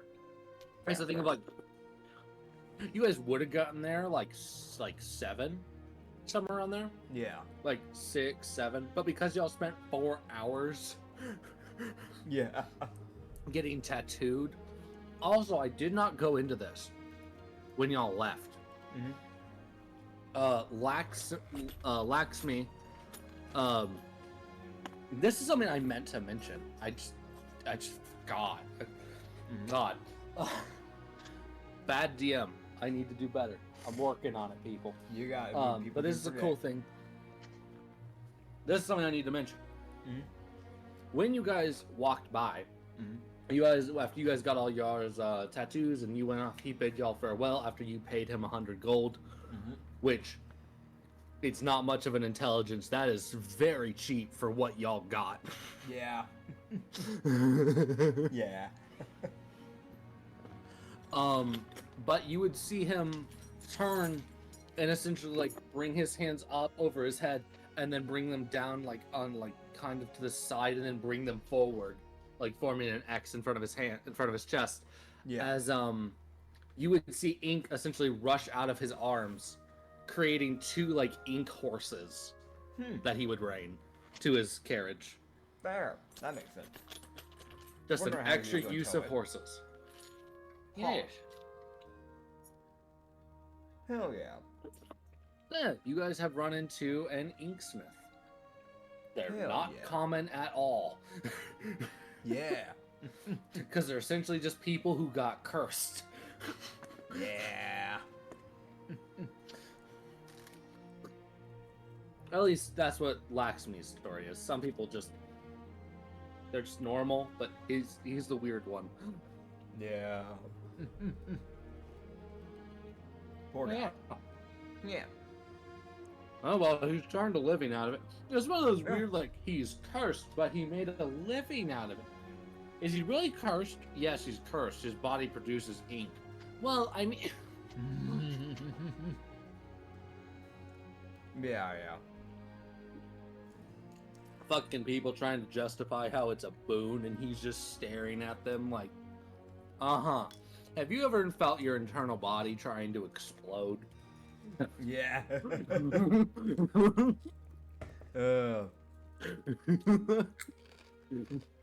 God, You got know all what of it. that feels like. But getting back on track though. Yeah, you guys Um, get into town about 10:30. Okay. It's pretty quiet. Like, Where's the guard? the guard? Yeah, we got nowhere to set up. Oh, yeah. Where's the guard? Let me see where a guard is. That is insanely convenient. Yeah. As you guys would roll into town, a guard is actively walking towards y'all. Kind of like a check-in type thing. It's one of those like, this fucker saw y'all and was like, I'm gonna... Yeah. Why are y'all showing up now? What the hell? Katsu kind of like hops off and starts walking up to go meet him up, so he doesn't have to walk the whole way over. Yeah. Yeah, I go like meet him halfway. Don't be a dick. Yeah. Yeah. But yeah, he would kind of... He's like, passing through caravan, or are you a like merchant or some sort? Merchants. We're traveling entertainers, to be specific. Interesting. If you need to check our cards, you can. If you wouldn't mind, I would like to make sure you're not bringing explosives into the town or something. Oh yeah, I understand. Trust me, we're not gonna try and pull a Skaven and set a whole, town on fire or anything. Fair enough. Just the most, it's like, he kind of thinks about it like, yeah, that's fair. Yeah. Yeah, he would just kind of knock on the caravan and go, hey, wake up. We're getting searched real quick just so the guards know we're not trying to, do bombs or anything like that, It's one of those, like, it's a really weird thing to check. It's also, like, the main reason y'all are getting searched is because there's 2 carriages. Yeah. Like, there's more suspicion now instead of just 1 carriage. Oh, yeah. I want to mention, when you guys get to the carriage with, the second carriage with Yuki, you would see her, like, step out and, like, almost fall. And she just completely misses the fucking step. How close am I to her when she does that? Can I try to catch her?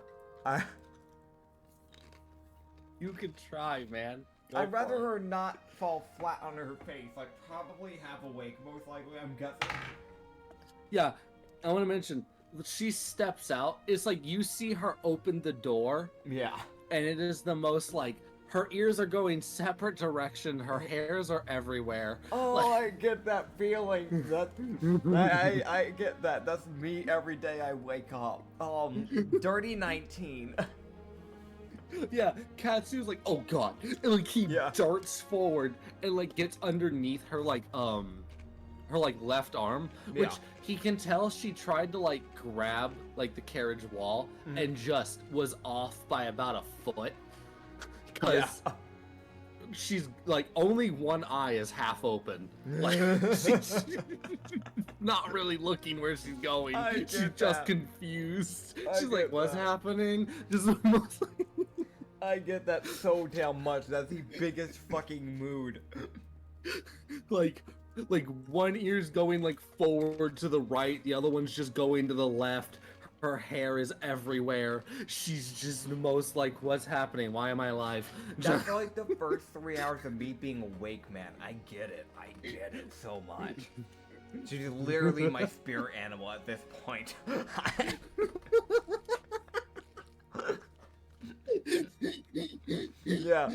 No. So, new mission. Kill anybody that even breathes on this lady. Gotcha. Oh my god. It's that thing of like, she's been asleep for like 4 hours. Yeah. Like, she was dead when like 7 o'clock rolled around. Yeah. She was fucking gone. It was the most like... I at least managed to get, like, myself, like, from what I understand, I managed to, like, grab hold of her, like, her left arm, like left shoulder. You kind of get underneath her arm, kind of. Okay. And, like, it's something of, like, she's like, oh, there's stabilization. And she's, like, half, like, it's one of those, like, her left foot hits the ground. Yeah. And it's the most, like, her right foot is at, like, that, like, her ankle is caught on it. Yeah. As, like, her leg is in, like, that L. Yeah. Like, and she's like, what's happening? Who are you? Oh, hi. Hey, buddy, do you want to just do a piggyback ride? You just keep sleeping. I'll just stand here. Okay. It's the mostly she just stands next to the door, just waiting so she can be let back into her room. Yeah, he's like, that's fine. I just want to make sure you don't, trip. I want to mention she's not moving an inch. Like, yeah. She just kind of leans against the carriage and just stands there. I want to mention the guard staring at her like, what the fuck? Like he's the most like, this Fennec was not ready to wake up. Yeah. She was not mentally prepared to wake up. I get it. Yeah, so Yoketh would come out of that carriage as well, as would Corey. and Imra's in that carriage as well, if I Yeah. remember correctly. Yeah. Yeah. So Imra would come out of her carriage, and I want to mention when Imra steps out, you can tell the guard's like, "Okay, you're not wearing clothing. Got it." She's wearing a little bit. It's there. I promise. Yeah. I want to mention you. I don't. This is the funny thing. This guard is human, but he does go like pretty much out of his way to avert and look somewhere else as he waits for Imra to move. Yeah. Because he's like, I'm not gonna be disrespectful and stare. Yeah. That's rude. Yeah. God, but that's also funny because like the human guard is getting to deal with a group that is essentially mainly non-human people. And it's not like the thing of like it's like, oh, so they're like half human. No, like there's like one or two half human like people here if you really look at it. You have a tanuki, which I'm gonna be honest, tanukis are more like elvish halfling type of like halves when it comes to that more like human-esque look rather than humans themselves. Because they're not tall people, like they're pretty small. So honestly, they're very halfling-like. You have like it's the same with half fairies. They're more elvish. Yeah. How they look. Like, and there's like Ronrick and Corey, which are literally just Lupin Khajiit people. You have Mia, who's a half Tabaxi, finally a half. And then you have Hazir, who's just a cursed human. So he's nowhere near looking like a normal person. You have Sassilis. You have an Underdark person here. That by itself is a fucking smack in the face in the middle of the night, let alone a Crimson Dragonborn paired it with a Nubai Lupin, a Finnick Fox Kitsune, which is normally located in the desert, and an Aberrant Dragonborn with a half fairy, and then just a random other half, like Tabaxi named Inola. Who's just here. Yeah, she's just a small little gal that's just trying to vibe.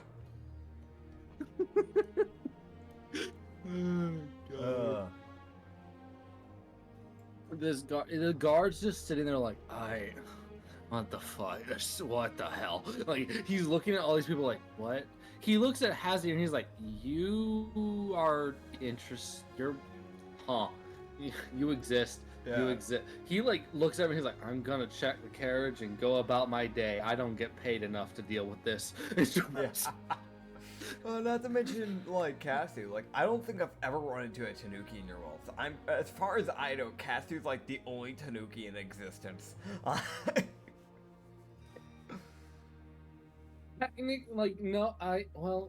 No. Mirio ran into one Tanuki. He was a merchant who was a complete psychopath. Oh, yeah, I forgot. The fucking hermit. Dude, you have so many people called the hermit at this point. It's insane. But there's a different...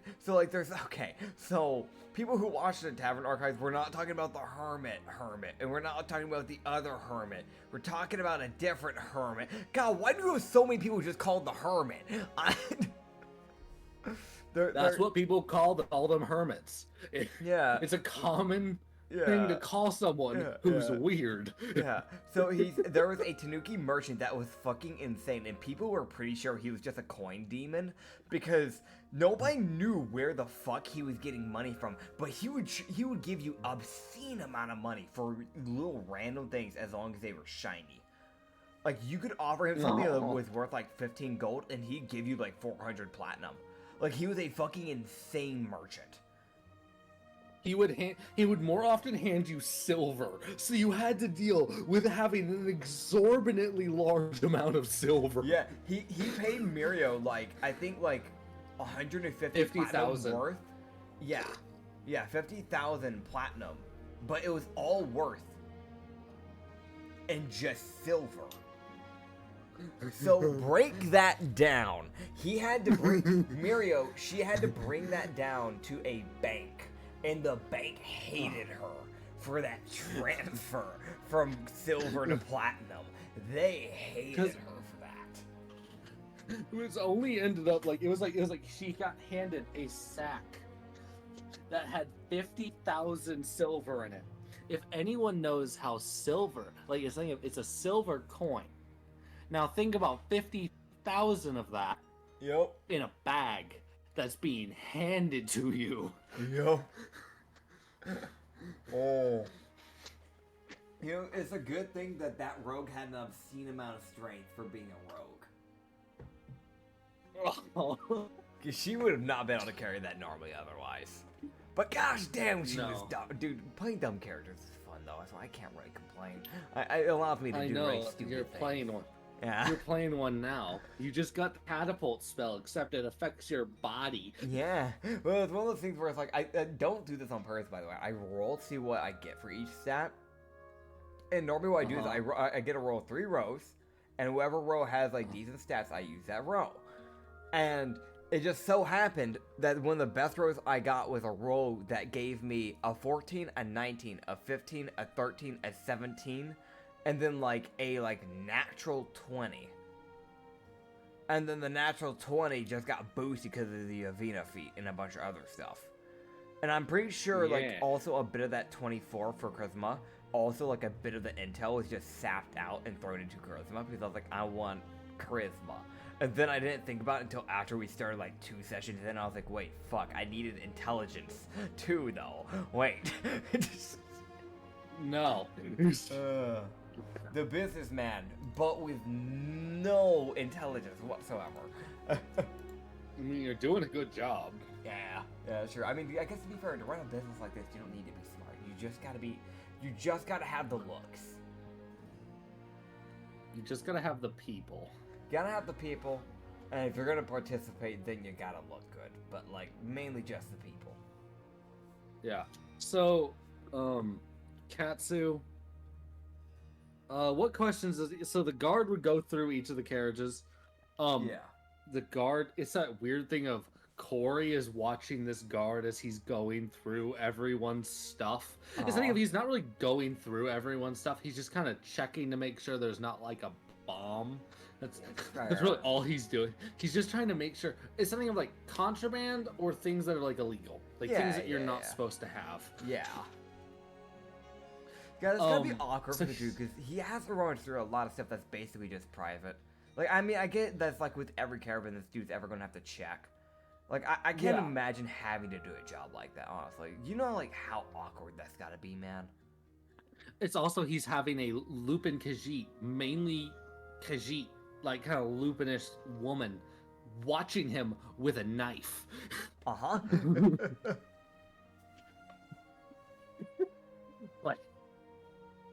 Like, she's a slightly more Khajiit Lupin, like, Khajiit woman. Like, she's fucking terrifying. She's got 2 daggers and she's watching. Uh-huh. Yeah, so he'd go through everyone's stuff as non-invasively as possible. That's good. Yeah. Yeah. He then gets finally done with Emra, Yuki's, and I'm gonna pull up Katsu's sheet so I can see, because from what I understand, you have this organized. Yeah. So what are you trying to look at like the bouncers and performers? Because if you go into organizations in my notes, you can see everything. Oh God. Okay. Yeah. You have the bouncers. Okay. Cool. So the carriage that has Yuki, Emra, Yuka, Emra, and literally everyone else. Like, all the new people are kind of there. Yeah. He gets done with those, and then he goes over to the other one. And now, instead of having to deal with Corey, he's having to deal with Ronrick. Uh-huh. Which is worse. Yep. They're honestly both, like, those are probably 2 of the most, like, intimidating bouncers we have, I'm gonna be honest. It's like, but you have like a dragonborn. It's like, yes, but look at the fucking Khajiit Lupins who are watching you carefully. Yep. It's like, yes, we have criminals that work for us that are also probably stronger than Roderick in them, but the thing is that they don't have anything to lose, so they probably wouldn't be paying as much attention. Whereas like Ronrick and Corey are more tied to the group, meaning they care more if you get invasive.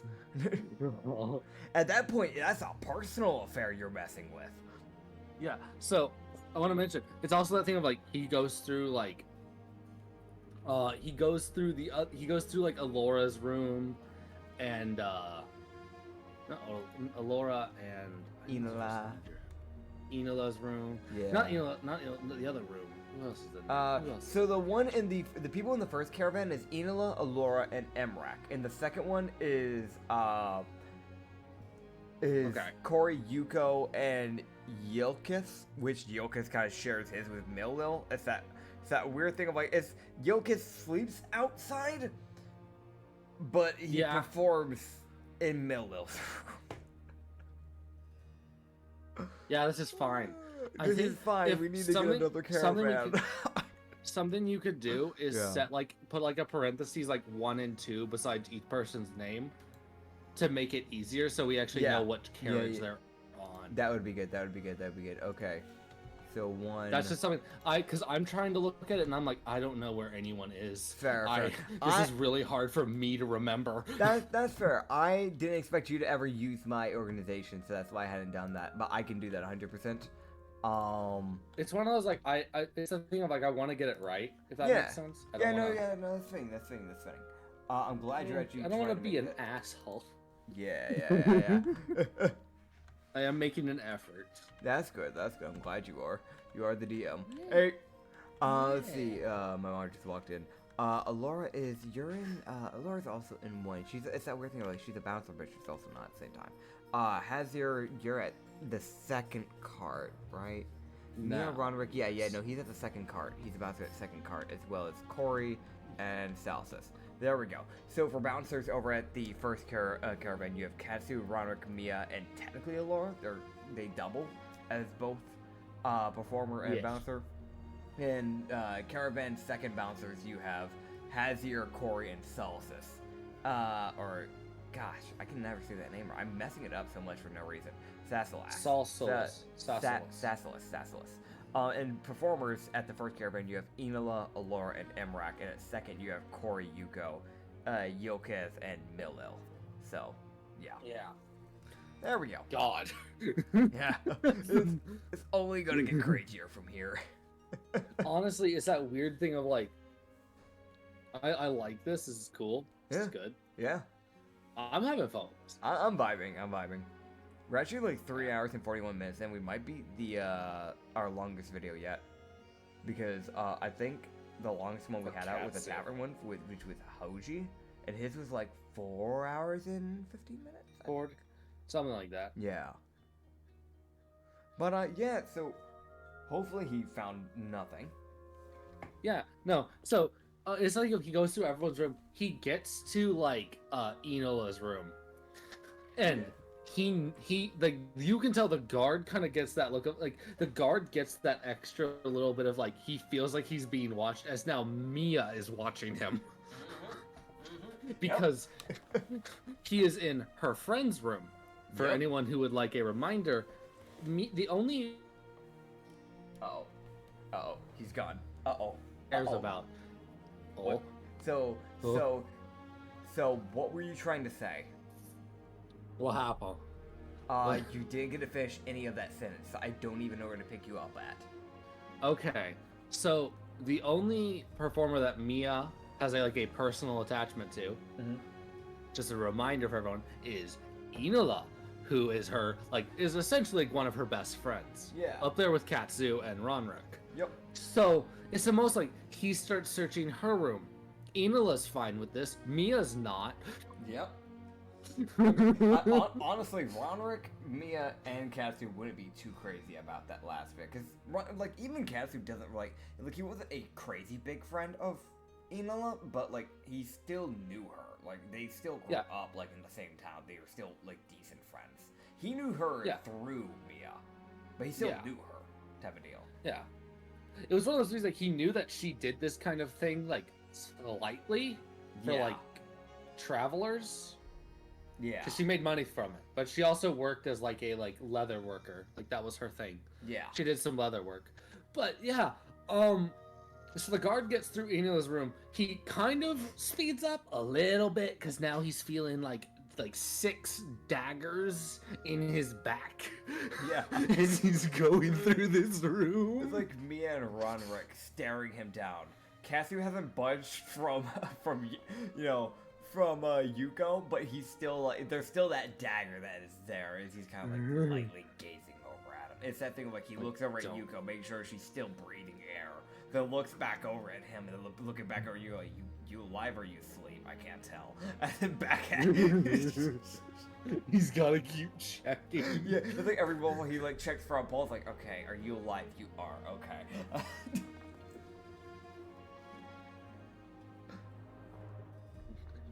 She's still awake. Okay. Probably. Investigation check. That one. Yeah, she's perfectly awake. She's wide awake even. He does not need to help her at all. Alright, well, he's not gonna budge for now just in case. He's like, I'm pretty sure she's awake. But there's a shot. Is she putting any weight on him? Because, like, he hasn't moved from, like, her side. She is putting some weight on him, yeah. Okay, there's a shot. There really is just a shot. Alright, I'm not gonna budge.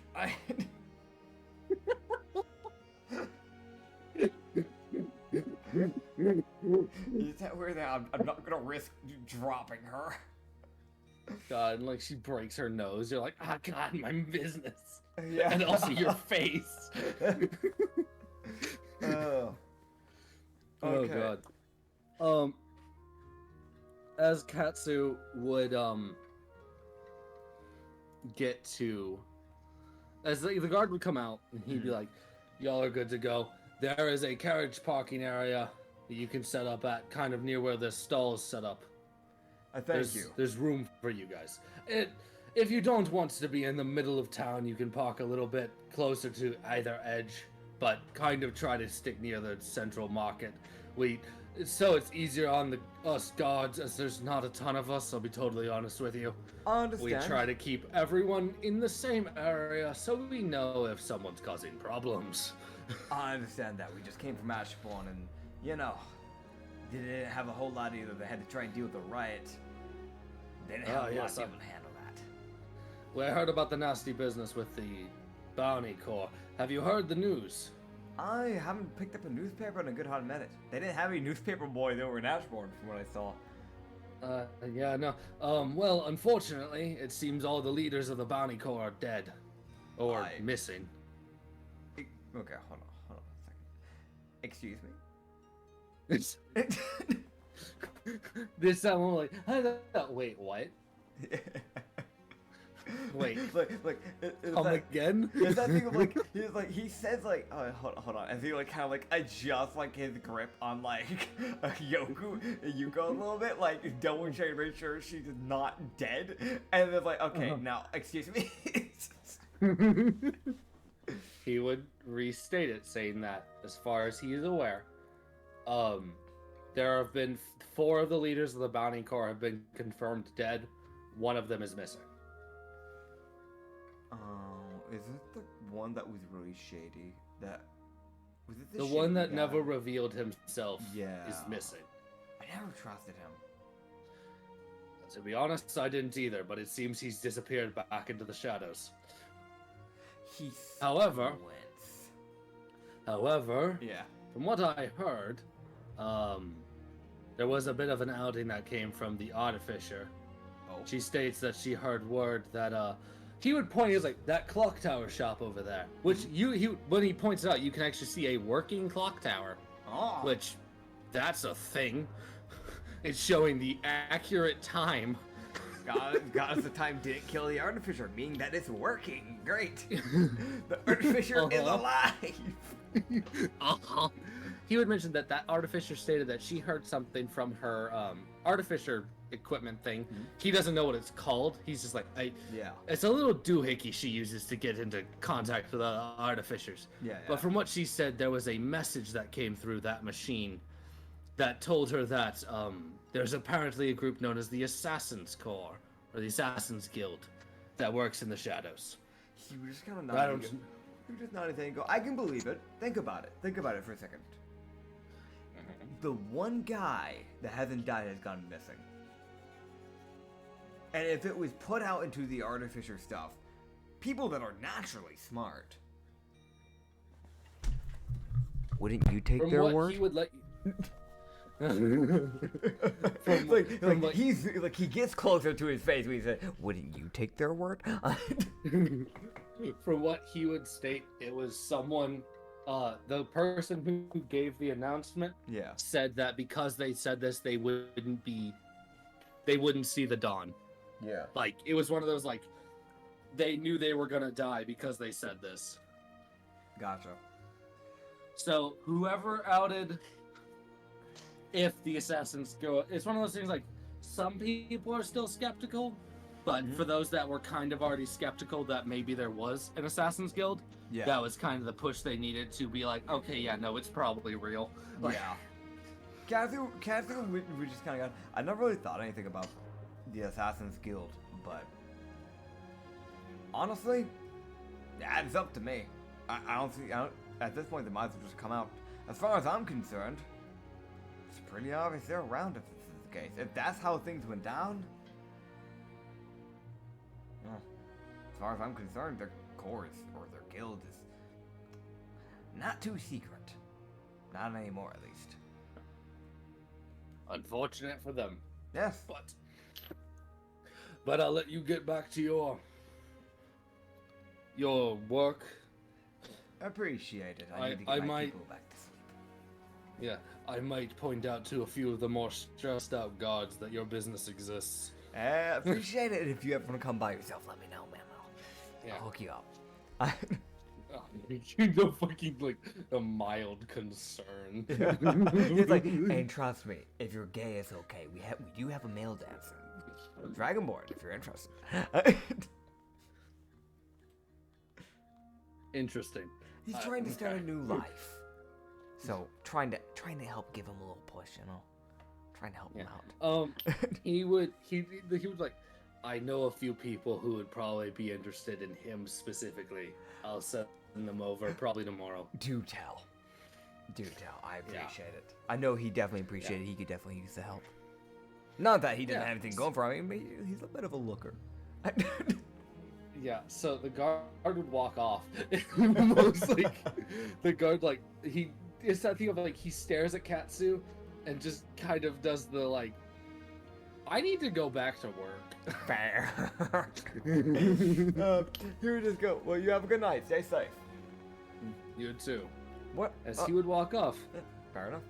He just look to her. He's gonna do something to test to see how awake Yuko is. He's gonna slightly bend his knees down to see if she buckles with him.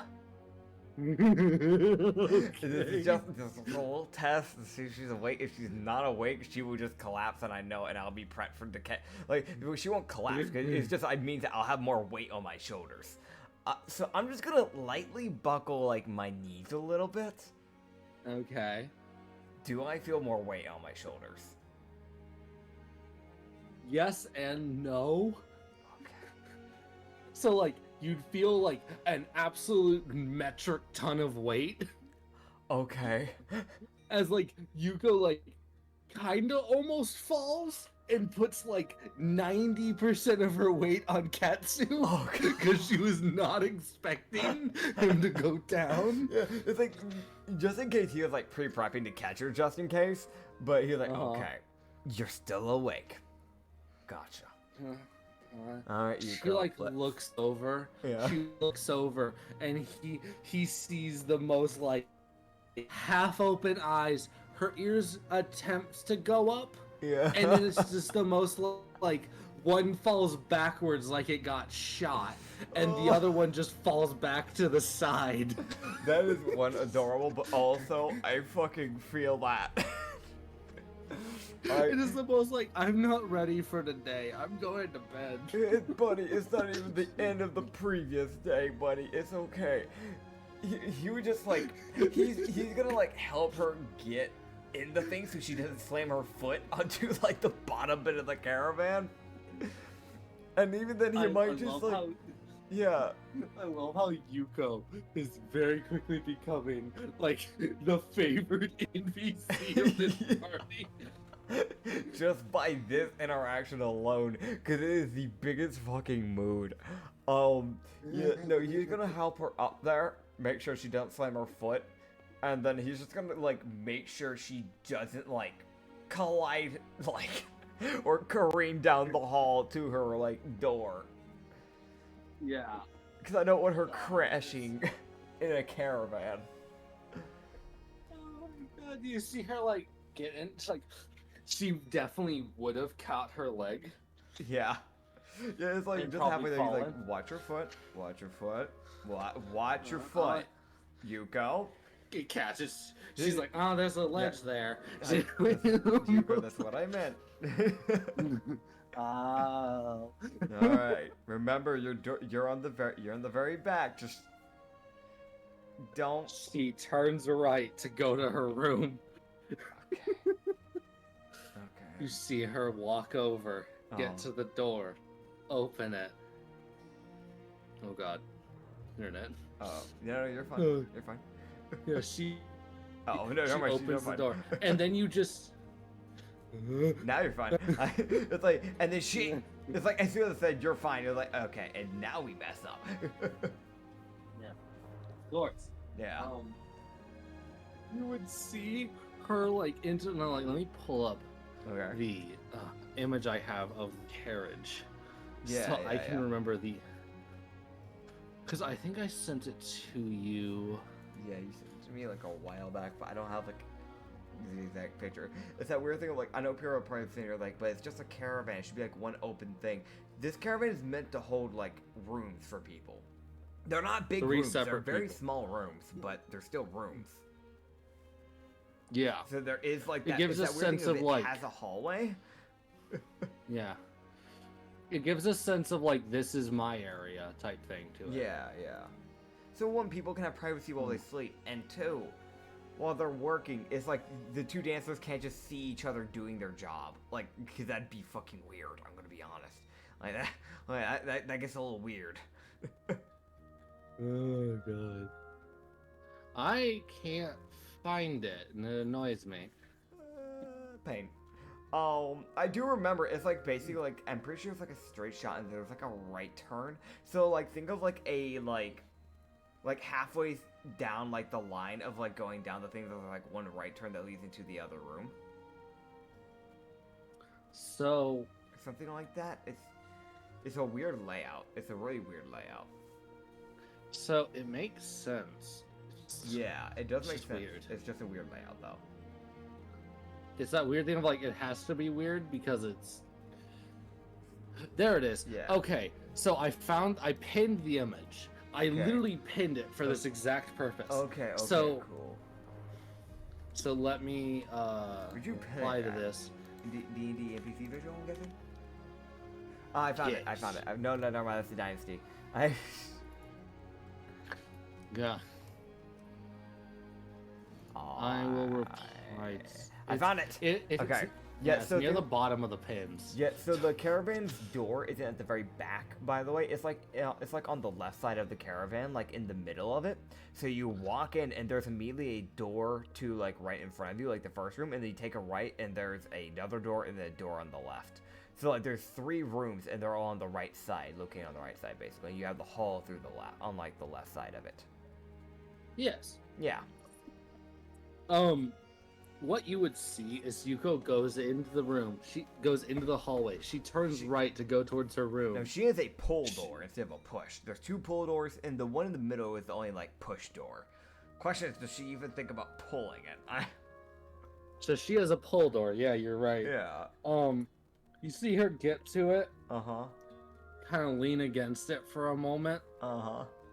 think, lean back, and just kind of uses her body weight to open the door. The mood. And then you see her walk in, and it's something you can still see her tail because Finnick. You just see her essentially like fall forward onto her bed. She's just done. Fair, fair. Okay, so I at least know she didn't collapse on the floor. Good. Like, you see the edge of her tail, and then it just goes up. It's like, I think she made it onto her bed. Probably. Katsu would just kind of look at Amrak and go, "Hey, Amrak, can you double check to make sure she didn't hit the floor?" I didn't hear a thud, but just a double check. I'll check. Thank you.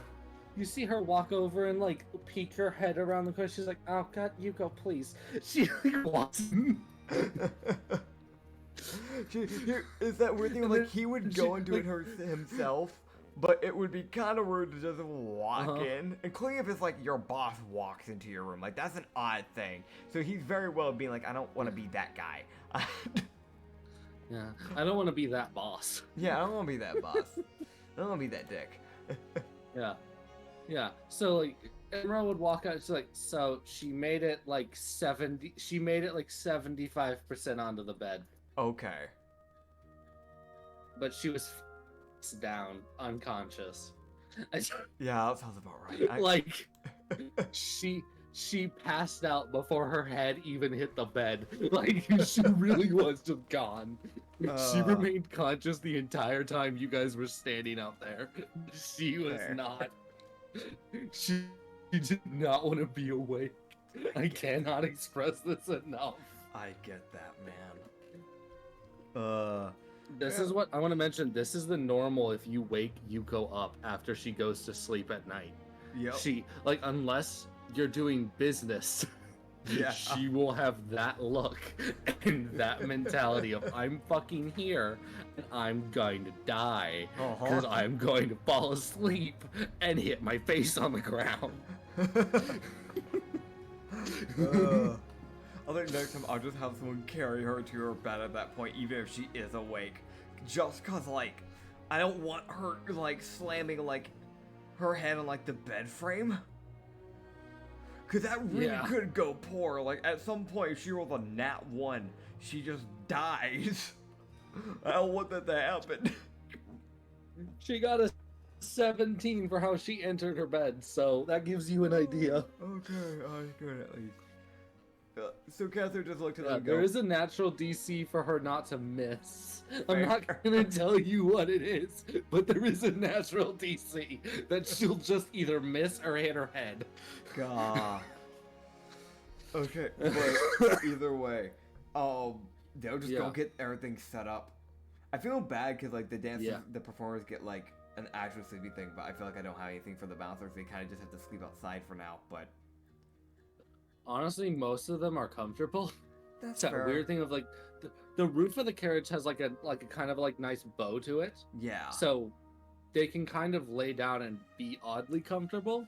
Okay. Also, Ronrick has started like laying out wolf pelts.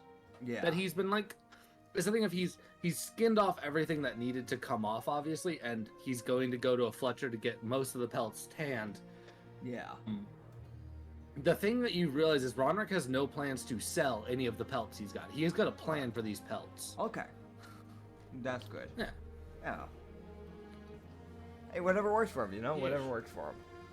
Yeah. Also, everyone has sleeping bags, so they're like true. bedrolls, essentially. That is true. So they're still comfortable. Yeah. They don't kind go to of. bed. Is that but weird? Like they're on like a yeah. weird bow. Yeah. So it's still comfortable. That's what matters, I guess. They just don't get like, you know, they don't get to be spared from mosquitoes and things like that, sadly enough. But that's okay. We're not in a swamp, so The mosquito it's not as tries bad. to bite. The mosquito tries to bite. Fucking. Tries to bite Yokip. Fucking dies. Yeah. God, those few things that would die trying to bite. It bites Hazir. It gets electrocuted. It bites Yokip. It breaks its nose. Like, Yep. it breaks its face and bite his scales. But yeah, so yeah, well, I guess we'll just spend the night sleeping, resting up, and then in the morning we'll get everything going, and then the beginning crew can go and wander out for the day, and then vice versa for the rest of the people. Yeah. Oh, okay. That's happening. Cool. Yeah. So as Katsu Yeah. would get up Yes. that day, Yes. he'd wake up and kind of like yawn as he kind of like hops out of his barrel. Like, pretty happy that day. Yeah. As he would hear just the most like, it's something that like this startles him, I'd imagine, but you can tell me whether or not this would startle him. He was he would hear, he'd go, Katsu Ino. He would poke his head out as a very much of a, I go, what? Who? It's not the tiefling ladies. So Yavina isn't yet to kill me. Who? He would see this thing standing there. Is it my horror voice? Waiting. By the way, like, he's poking his head over the barrel slightly. He's like, looking up. Yeah, He's looking up. So, This thing is 9 feet tall. Gotcha. Definitely disheveled, like, ears, like, flopped to both sides, half awake. He hears his name, and he's like, either I'm about to see God, or my mother is calling. Oh wait, I'm looking at the wrong Discord. I was like, when's he gonna send it? Okay. Oh god, yeah, no, that's a Cryon Warforged. Cryon is the god of ice, by the way. 100% this artificer was a Cryon follower. We're looking, it almost looks like a fucking ice elemental, honestly. Does just have like a bunch of armor. Cause like, the face is completely made out of ice. You have like, think of like this. This is the best way that I can describe it actually. Think of like an ice elemental. This is a Warforged though. But think of an ice elemental that is wearing like a, you know those, what do you call those deep divers that wear like the giant rusted metal helmets that have like this, there's like a circle helmet and they go deep underground. They don't use them anymore. You know what I'm talking about? Yeah, the scuba divers? like the scuba divers, but like the heavy metal ones, you know what I mean? It has like the circle things and it has like the little I know face thing. Yeah. I think that's called the same thing. Okay. Yeah. So it's that type of like heavy like built armor. Just like it wraps around like his whole head and body, but like he has these like ice hands that come out with a giant war pick. And I don't mean like the normal like, oh, it's a war pick. No, like a pickaxe war, like a war pickaxe. That's what I think of when I hear war pick, by the way, not the actual like war pick D&D weapon. But like, yeah, he has this like giant war pickaxe that's like basically the size of his body. Oh, dude, that's sick. That's a sick design. I actually really like that design. Yeah, you would hear this thing go like delivered. Like Yeah, this thing is standing there holding this like essentially it's a modified anchor from what he could tell. History check. It's early in the morning. It's a toil. So he sits there for a bit, and he kind of like blinks a few times. And he's like, "What? Oh, you're. Oh. Glad to have you here, buddy." And he kind of just like, he like reaches up very sloppily for like a high five, but it is obvious that is a Warforged. It's probably not going to even understand. You see it look, and it like raises like these ice claws that it has for him, and it just kind of like one finger is hit like his palm. Like, like it definitely has like it has a modicum of sentiency. Yeah. So it does understand. Yeah. Kind of. If you treat it right, it'll probably gain more sentiency. Yeah. Or it'll lose it if you're an asshole. Fair. I'm gonna treat it as nice as possible. I want it to be able to have its own free will at the end of the day at some point. I'm gonna name it Cryo. Yeah, so you would notice like the spike kind of goes dull as it like pokes your hand. Yeah. Like it's like trying, but it doesn't want to break your hand. So it's like I appreciate it. I poke you. This is my version of a high five. I want to mention its hand is like instant. Like it could like if this thing grips someone, it could probably give them frostbite. Fair. Cold. Like it is fucking cold. Hell yeah. Yeah, we're just gonna go, welcome to the team.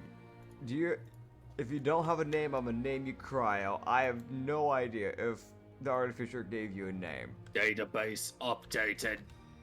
Awesome. You'd see it hook like the anchor onto its back as like the handle just kind of goes up as it just kind of lowers its other arm. Cool. Like this thing is like eye level with like the top of the carriage. So Gosh, it so how really tall is. is this thing? This thing's like 10 feet tall. Like this creature is big. Like it's a Gotcha. big warforge. Gotcha. You just looked to Mia, or like, he doesn't even look to Mia because he doesn't know where Mia is. He just woke up. So he just like, he looks at the fucking wall. Like he turns around to look at the wall of the barrel and goes, Mia, the Warforged is here. He's gonna crawl out of the fucking barrel. Okay. He crawls out of the barrel. He's like, I can do it. Yeah. Dex check. Nat 1. Oh no. So he's like, okay, time to get out of the barrel. Goes back towards the Warforged and pulls himself up and out of the barrel Yeah. and does not go towards the carriage. Instead, he goes straight out of the fucking barrel, straight head first towards the ground. Sounds about right. Sounds about right. Katsu would, he's like, huh? Like, it's that moment of realization as he starts to fall. Yeah. He would just feel it, like he stops as his head is like inch off the ground. As he would feel a like obscenely cold feeling on his right leg. You just go, thanks, Trial. It sets him down like as carefully as it can. Yeah. It's one of those like it is still a warforge at the end of the day. It doesn't have fine motor function. So it like lowers its arm. So like his like shoulders are on the ground. Yeah. And then lets him go because it can't really lower it any further without like harming him or like dragging him on the ground. Fair enough. Oh god. Okay. That's that fucking creature. That's your warforge. Great. Okay. So Warforge. It would also it would like reach onto its like side and like pull out like a what looks like a letter. yeah. The letter's like frozen shut. Yeah. So it would unfreeze the letter and then offer up the thing to you. Okay. So it'd hand you a letter. Yeah, what's the letter say? It is from the artificial. Yeah. Yeah. She'd let you know, she's like, well, I had a lot more time than I was expecting to get this done. I put a little bit more effort into it than I was expecting, but all good fun. Yeah. She would let you know that the in total kind of cost that he can pay, like over any span of time, Yeah. or he can just pay it over. It's just kind of a like he needs to pay kind of like monthly kind of thing or weekly up to him.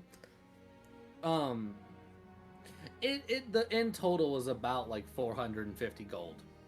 Okay. That he can pay over any point. It's one of those like she was expecting it only to be about 300, and then she put a whole lot more effort into it than she was expecting. She's like, I have to. This is actually like a big thing. I was expecting it to be like 6 feet tall. This thing is 9 feet tall, and it's like a fucking Goliath. This is going to be a bit more expensive. That's fair. That's fair. As long as it protects the party, that's what matters. Yeah. I'll just go ahead and consider the 450. I have the Yeah. money, so I might as well just go ahead and do that for her. Go ahead and get it paid for. That way I don't forget to Nice. pay her. 'Cause Yeah. I know my memory. Yeah. And also, if you don't pay the fucking artificer and the Warforged finds out, it might get a bit upset. Yeah, no, that's 100% fair. Yeah. The party versus their Warforged. Problem, that thing is big, Uh-huh. and it has an anchor. And it's resistant to, most likely it's resistant to piercing is my guess. Problem, a lot of our people uses piercing. The only person that stands a chance is the wizard, and that's because he's a Crimson Dragonborn. He breathes on it. It is slightly annoyed and then crushes his skull. Yeah, it's just still a problem. But yeah, so yeah, he'd go ahead and send the money out to her, and You can go ahead Guess- and remove that 450. yep, I already went ahead and do it. As I said previously, I'll send half of the bouncers to go ahead and walk around, do whatever they want to do for this day, and the next day it can be the other half. So we have technically Cryo. I don't have to worry about. Cryo will always be stationary at whatever because he doesn't have enough sentience now, right now at least, to be able to go shop for himself. Nor does he have money. He probably won't gain money because I don't think anyone would want his attention. He might kill them. That's fair. Can you imagine someone just starts flirting with the fucking Warforged? That'd be weird. That's odd. That's an odd one. It might. Another Warforged might. That's true. That's fair. All, All's fair in love and war, man.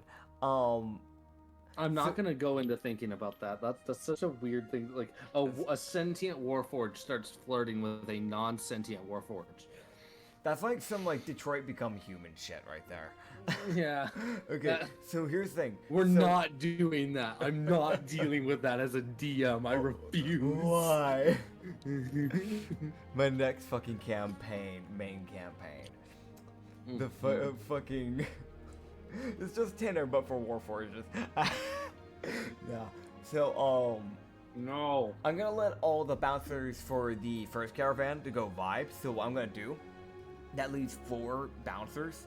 I'm gonna have Hazir and Cryo guard the first caravan, Okay. and Corey and Sassilas will watch over the second. Corey's You're the yeah. one that told me. How to say this is how you say it, but I genuinely, maybe it's just because I'm like half awake at this point, but my brain's just killing it. But Sassilas, it's that weird thing, like Corey is a like double, so she does do bouncer and dancer, so it would mainly probably be on Sassilas. But honestly, Yeah. I think this is a good way to test her. I think she can handle it by herself anyways, because I'm gonna be honest, if she was locked up, she's locked up for a good reason. So You guys, it's one of those things, Yeah. if someone causes a problem, you guys might be able to figure out. It's one of those things, like that runic like lining. It's Yeah. kind of like almost like kind of like an engraving in her arm. yeah. It's not glowing right now. Yeah. Also, like, that caravan, anyways, is already a way more supported caravan. Because, yes, well, it's like, okay, well, there'll only be 1 bouncer instead of 2 bouncers over at that one, while everybody else is walking around.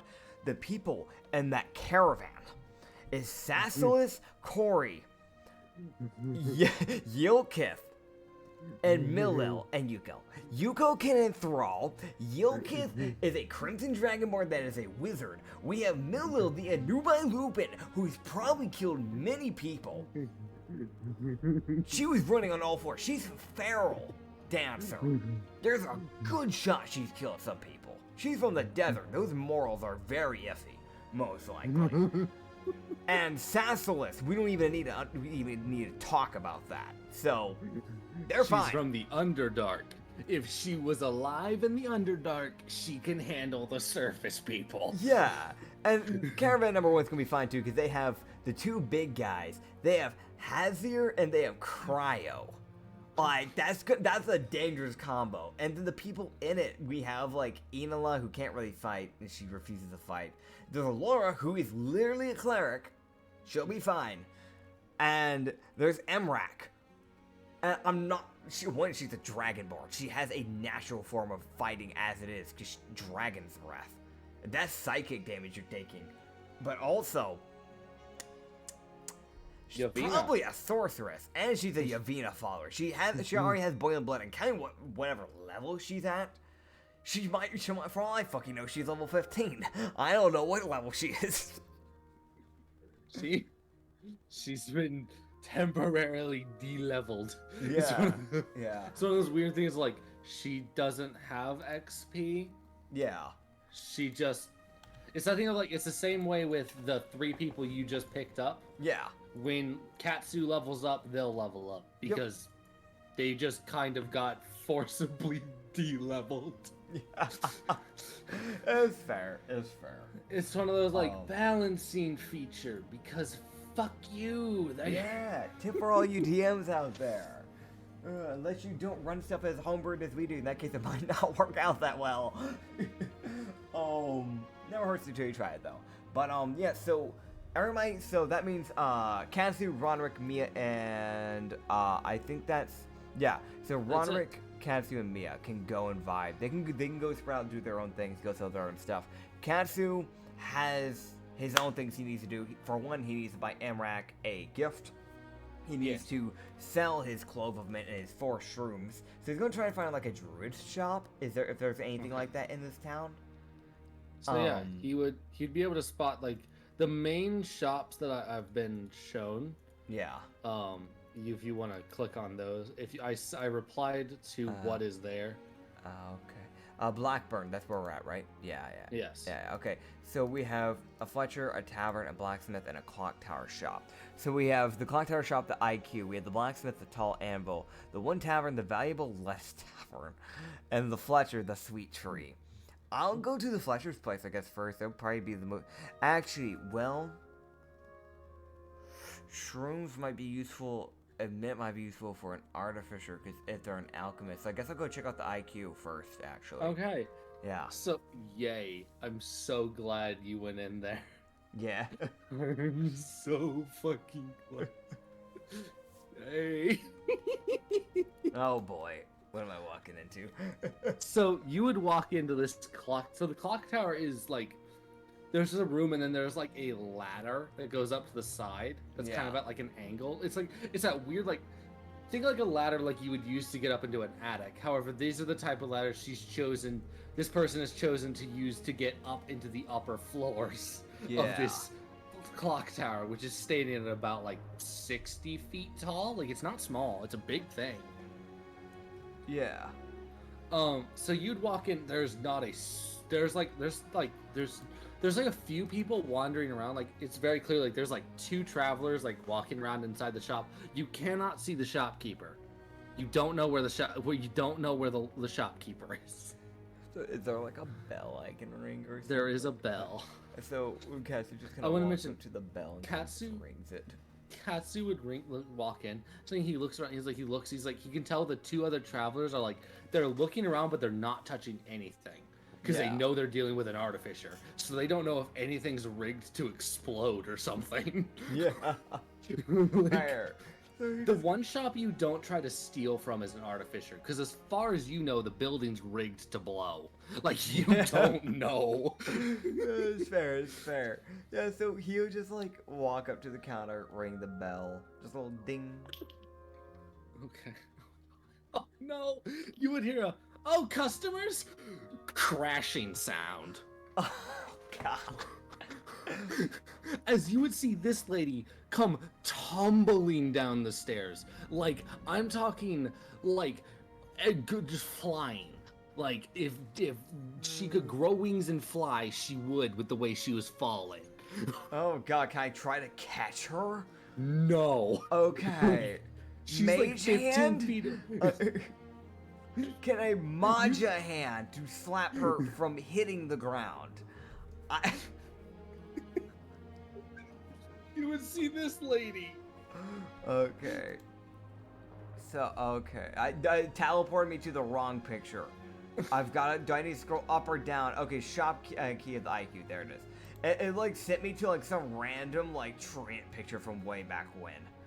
Okay. Oh, what the hell? Yeah. Okay, so we're looking at probably a high elf lady, heavily disorganized. Body shape is very pear-shaped is the best way to put it, as in the fact of like, it's like the torso body, like very just, you know, rectangular, and then the hips just go out. They're like Hair. green eyes almost. Yes, they're Yeah. like a lime. They're almost like a lime green. Like Yeah. they're very green. Yeah, they're like a very emerald, like green type of like bright green. Black Yeah. hair, like long black hair, I should say. A very like flowy and almost translucent, like top that goes to her black dress. So like the actual like dress is black, right? But then there's that like bit, that goes onto the like around like the shoulders and the sleeves. That goes from like this skin tight dress to like this very flowy like blue translucent thing with like floral. So like sleeves, shoulders, blue translucent, like probably like a like very light linen like cloth that you can kind of see a little bit of her arm through, and then just skin tight, just the rest of the dress that's black, just like clings to the rest of her body. Very friendly looking lady though. Yeah. You see her like pop up perfectly fine. You would just go, "Are you good? Did you snag your dress or anything?" I've had that happen a few I'm times fine. myself with my own. Yeah. She's like, "How can I help you?" She walks up and she's like, "Oh, welcome to you too as well." I want to mention, you would see like there's like a tiefling and a human who are in here. Like those are the two people. The tiefling is staring at her like, "How is your neck not snapped?" Like, He would just go, "By chance, do you work with any form of alchemy or anything like that?" "Oh yes, I love alchemy." You might be interested in this then. I was, you know, I travel a bit, you know, merchant of my own. Fair. And, I was wondering by chance if you might be able to find these useful to yourselves. And he pulled the clove of mint and the 4 shrooms. Okay, nature check. Okay. Mint. That's always useful for tea. Yeah. She stares at the shrooms. Uh-huh. She goes, well, if you're looking to kill someone, those shrooms would be great for that. I'm not surprised. I don't know what they do, but I knew an artificer might know. They are, quite deadly. Do you want them? Well, I'll buy them. Okay. Yeah. It's one of those, like, she's letting you know that these could be used for, like, poison if he wanted to keep them and use them to make poison. But she's also like, oh boy, here we go. Here, just go, by chance. You're the smart one here. I would hope, considering the shop I run. I'm a ranger. I'm a bit of a dimwit. You're so fucking lucky Ronrick's not around you. Yeah. Yeah. You just go, so...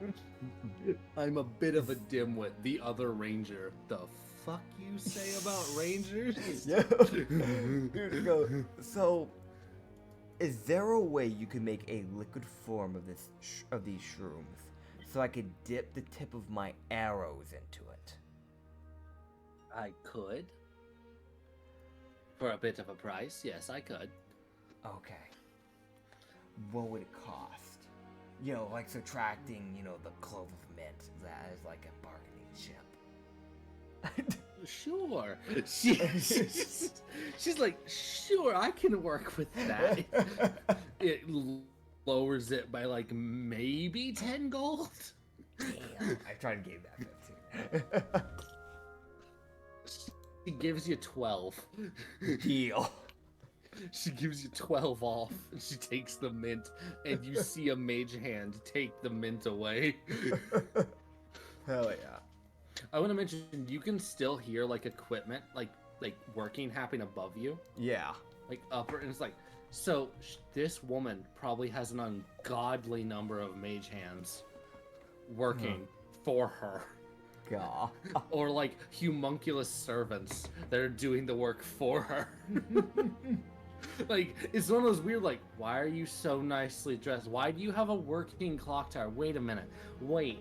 Hold on. Wait. A little bit of information for everyone. the goddess of time in my world has a big thing on if you have a clock, it has to be correct. If it's If not it is- correct, she'll smite you because she Yeah, hates if the it- idea of people getting the time wrong. Yeah, it's one of those things like she finds it incredibly insulting. Yeah. Which it's one of those like it's fair. It's not like it's her job to make sure the space-time continuum is making sense and is not fucking up. Yep. But if people start saying the incorrect time, it actually fucks with her because she's like, wait, what time? Stop it! Stop! Cease! Yeah. Fucking desist your shit. So what would I have to pay for this? Yeah, so she's basically lets you know that it'll cost because it's one of those like it's more of like a time investment because it'll take her like 8 hours to get them to like an actual form where they're useful. Fair. So she lets you know that it'll taking out the mint Yeah. because she believes in a good trade. Yeah. It'll be about 68 gold. I can do that. It was originally going to be 80. Like 20 Yeah. per. But he's like, fine, you know, you saved 12 gold because you gave me shit for tea. Yeah. That I myself will use Fair. and not sell. Like, she's not selling that mint. You can definitely tell that. She's not selling it. She's 100% gonna use it. Fair. You just look at you and go, oh, and I guess while you work on that, could I ask you a question? Maybe. Do you by chance know of like any? I know it's probably an obscure thing to ask, but do you know if there's like any antique stores or anything like that? You see, I have a friend who wants a little bit of a gift. It's a bit of a deal that I made with her, but I want to try and get her a trinket. That would be interesting. Sure, I could go to an artificer or things like that, but an antique store might have something unique. Well, let me think. Well, well, Sorry if I threw you through a ringer here, man. Oh no, you're sending her, like, this is literally how she's doing this, because she's thinking. Because it's one of those, like, you can definitely tell she does not leave this building much, so she's trying to remember, like, who all does things. I know there isn't one on, like, the actual, like, map thing you sent me, but I'm saying, I'm like, if those are, like, the names of, like, you know, the, like, common stores people go check when you DM. But this is me being like, I'm looking for trinkets and stuff to give to a person. It doesn't have to be like useful items for adventuring. It's just stuff that she can look at and be happy she has. Yeah, which is literally how she works as a person. Yeah, that's why I'm like, they don't need to have some like crazy bonus. Like, I think honestly, antique store is a good place to look for something like what she's wanting. She's like, well, I know that if you're looking for something unique, there is a homeless man that sells things. I don't know where he gets them, but he has them. I don't ask questions. You know where he is? I'll go find him, I guess. I mean, it's always... At least it'd get him, hopefully, another meal for a day. She's like, he's a very interesting man. Okay. He lives on the edge of town. I think he goes out and hunts, and then sleeps in the alleyways for cover from rain and things of that nature. Oh, okay. Yeah, I'll go check him out. Thank you. There's that, and then there's a couple of the street dealers. They usually have a few things. A couple of the stalls. Gotcha. I'll go check that out then. Yeah. Thank you. And so he'll come back for 8 hours later to go grab his stuff, but he's gonna go check out the street dealers first. Because it sounds like the other person is more of like a hunter type of person.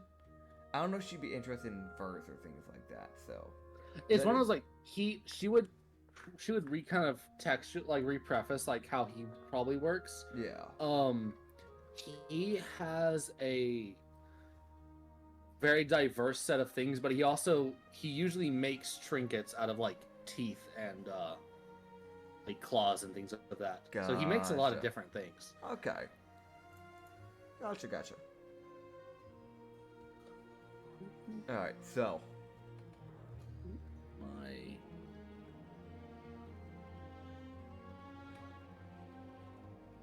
Also, I was just thinking, like, I was thinking in the back of my head, like, where would a Katsu have had that tattoo put on him? Like, the more I was thinking of it. his arm. Honestly, I see him, like, having a spot where he knows he can hide it, because I don't think he'd be one to really want to show his tattoo. It's not a thing of, it's like, his tattoo is disgraceful. I was like, no, tattoos are fine. Or on his side that he's wearing his cloak. He'd put it, like, he'd have it done on, like, the side, like, on his, like, right side of, like, his rib. So that way, like, he personally would keep it covered. More is just a thing of, like, it's a thing, like, he's fine with people who have tattoos, like, all the power to you. It's just, he personally would prefer to keep his body clean, but he knows that having that tattoo, the tattoos that are actually, like, useful, is worthwhile having. Yes. Yeah. Oh, yeah, so he'll go check out some street jewelers. I'm guessing they're probably, like, in the middle of the town, like, near the caravans, I'm guessing? Yeah, so he's near the carriages. Cool. So he'll still be able to see And stuff if things go down. How are the lines doing right now? There are people everywhere. Fair. There's also, he can definitely tell that Emra's getting people. Hell yeah. Yeah, the woman that he doesn't need to pay. Yeah. She's getting business. Yeah. Alright. So, what type of street dealers are out and about right now? Like, besides the guy who just sells random fish. Because there's always that one guy. You know what I mean? Like, for some reason, in every D&D town, like, it's like, you go to the street market, and there's always that one random guy that's selling, like, fish, and he's like, I just caught this fish, brand new, it's like 4 days old. Well, there isn't one of those, I'll have you know. Damn! For the first time ever in D&D history. God. No, My like, man. actually, anytime I played as a player, like, in any other person's D&D world, that's always been a thing. Or even when I listen to other people like podcasts in D&D, that for some reason is just always a reoccurring type of merchant that's always in like the center town area for some reason. I have no idea. Yeah, even in D&D based games, why is that a thing? Why is that the cliche? Like even in D&D games like Skyrim, like there's always that guy that's like selling fish at the middle of the market. Nobody wants to smell your stinky old fish, man. Get the fuck out of here. Sorry. That just randomly hit me like just now. That's such a weird thing. It's such an obscure thing. Why is that the thing you chose to remember right now? I don't know. Anyway, is there a cabbage guy? No. Damn. No. There's a recurring guy cabbage selling guy. apples. There's a guy selling apples. Oh my god, it's the cabbage merchant, like, brother. Dude, if I was still playing my first character, Gallon, I'd run to that man and greet him. For those who don't know, like, I made a recurring character when I first ever DM'd for Acrid for his first time ever playing as a DM, as a D&D character. He had a lizard folk named Kashka he played as. And every single time he went to a town, there was the same guy that was always trying to sell cabbages. And every time his fucking cabbage cart got fucking wrecked by someone. It never failed. And then somehow he ended up in their world at one point. Because I ran into him as Gallon, my first ever D&D player character. God, yeah, no. That... I love that merchant. It was such a dumb reoccurring character, but it's fun to have even if it was just a background character, having a fucking reoccurring character is amazing to have. So yeah, what type of street merchants? Yeah, so yeah, you got an apple dude.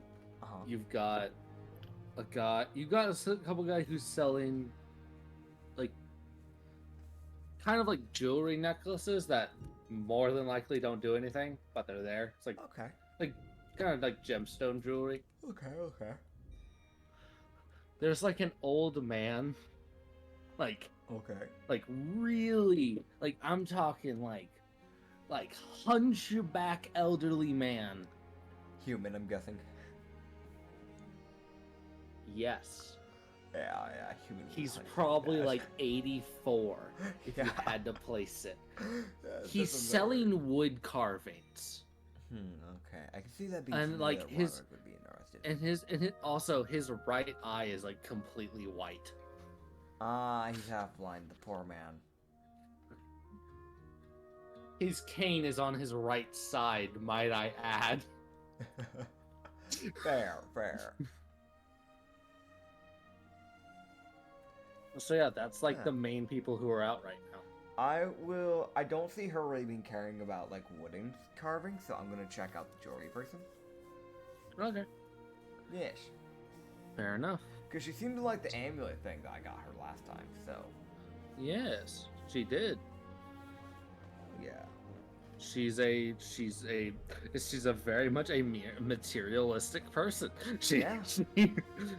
It's one of those like, there's people like, that's the thing that a lot of people preach, like not being materialistic, and then there's this fucking character who is simply materialistic. That's all she cares about. It's just the Fair. items you bring to the table. She just cares about the items, the Katsu just cares about the money. Uh-huh. It's a good trade. Yes. So, yeah, what type of jewelry is this man selling here? What's he got going on? So right now he's got like a lot of, it's this thing of like he's got a lot of like moonstones, which are like a really cheap gemstone. Yeah. Like they usually only sell for like 10 gold. Yeah. There's not a lot of them. And so he's like, it's because he actually kind of crafted them into like rings and necklaces. There's a bit of an up cost, but it's really still like, this man is still being realistic. It's still a fucking moonstone. Yeah.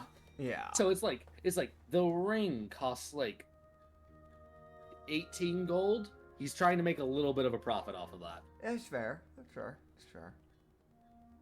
Yeah. It's a lot of moonstone stuff, but not really anything else above that, huh? There's a lot of moonstone, and there's like a couple garnet things. What's the garnets? There's a garnet ring. Okay. Any type of, like, gems in it, or just, like...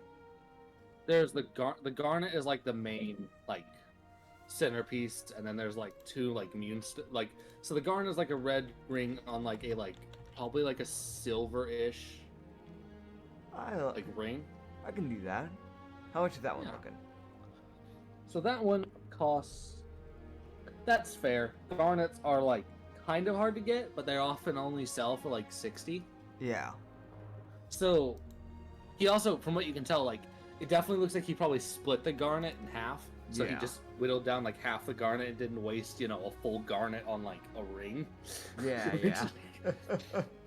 Which definitely went down the price a little bit. But Yeah. so it costs about like 90, which is Okay. like probably his most expensive thing there. It is the most expensive item there. It's fair. I'll get it for her. I mean, she makes a lot of money. It's only fair I get her what she deserves. Yeah. So yeah, I'd buy her the garnet ring. I'll go and remove the 90 gold. Okay. Yeah. I just let them know. Well, at the end of the day, if you're feeling stressed out, buddy, stop on by. And I grab the ring and I'll walk away. All right. Yeah. Okay. So. Okay. He would the unfortunate thing is he has to walk by the wood carving guy to get back to the carriage if he wants to go back now. Yeah. But- I mean, yeah, he probably would be heading back to the caravan to go because it's that weird thing is he's just on a waiting time for the 8 hours to go by. Yeah. I guess he will probably check out the Fletchers in a bit, probably, because he probably should look at actually upgrading longbow, stuff like that. But I think I'd still like to check out the whole statue thing anyways, just because, it seems like an interesting thing, still, nonetheless. Yeah. Yeah. So you'd walk up, and as he would walk up, he would see this guy like slowly turn and look at him. Yeah. He doesn't say anything. Yeah. He just kind of motions at the carvings in like a really like slow way with his left hand. All right. What's he got for carvings? So he's got an owl, a wolf, and then he's also got a dragon carving. I like a dragon carving. And then he's got a carving of a serpent. Okay. I don't know if they do anything, but I still like the idea of like just having like a little random trinket to have around. Yeah.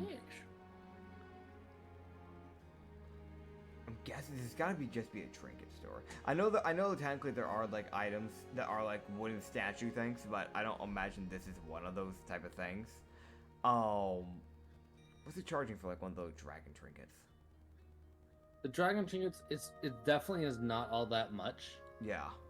It's one of those like, he has like one of them selling for like 8 silver. Oh.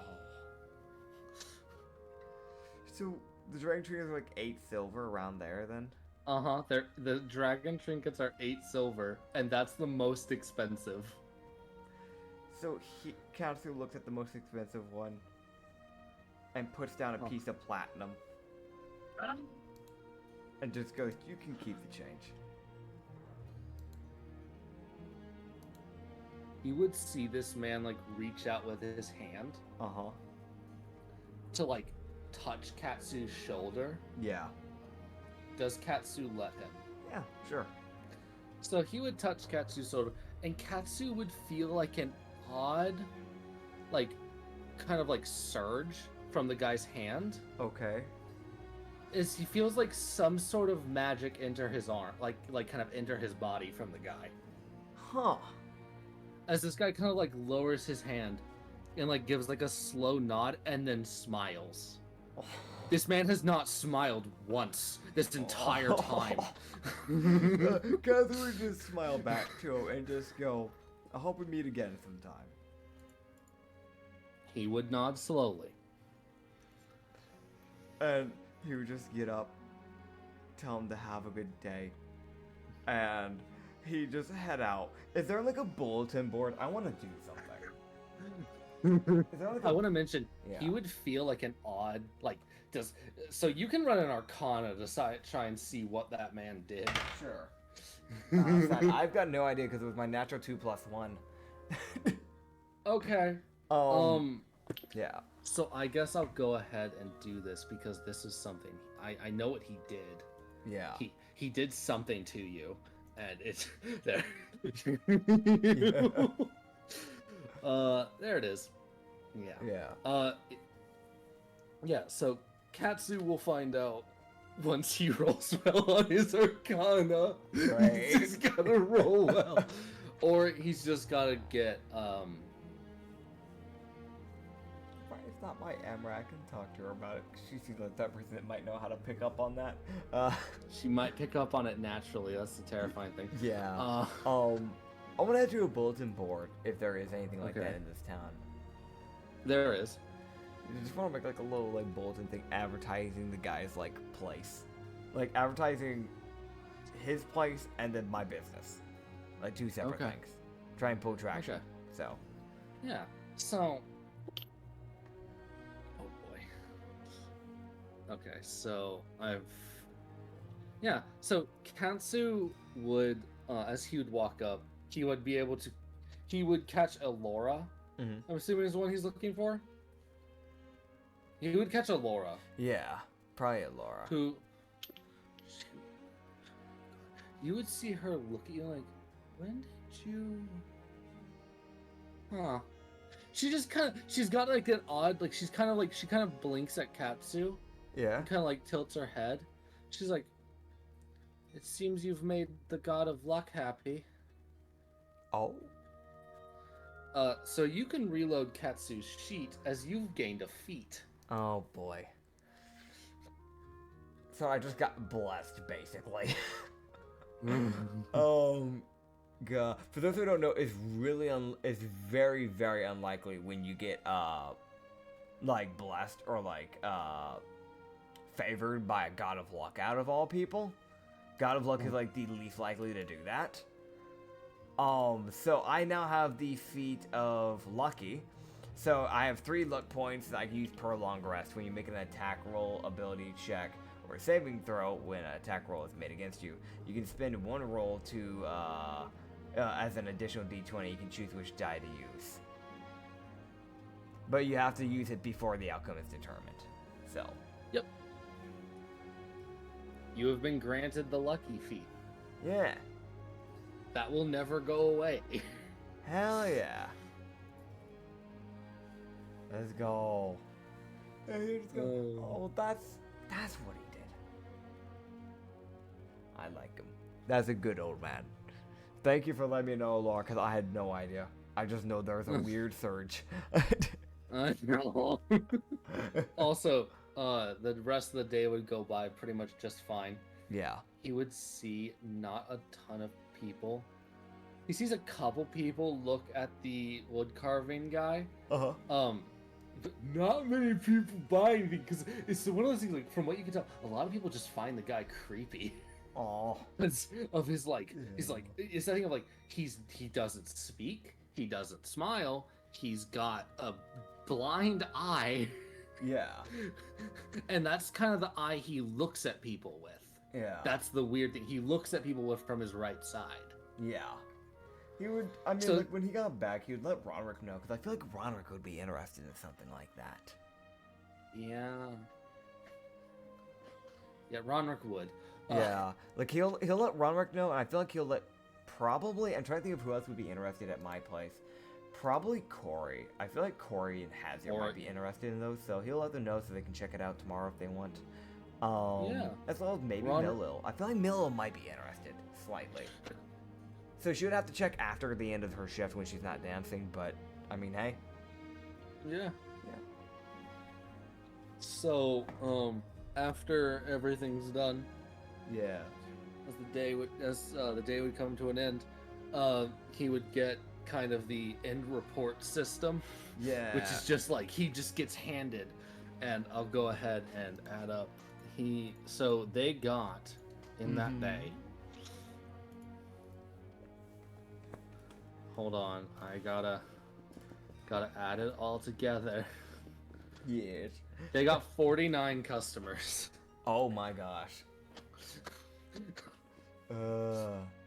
Simply, it's one of those things like because they have so many people, they're getting a lot of customers. Yeah. Yeah, so he gets in total 707 gold. Let's go. 420 of that was from Imrak. Sounds about right. Sounds about right. She got 14 people. Jeez. And Yokith got 1. Yo, Kaz, my boy. Katsu runs up to Yoketh and goes, hell yeah, and just like reaches up his hand like up top. Gets it up top from the guy. he just looked at him and goes, so how'd it go? It's fine. Yeah, did you like it? You vibing with it? It's different. It's different from what I used to do. What did you used to do?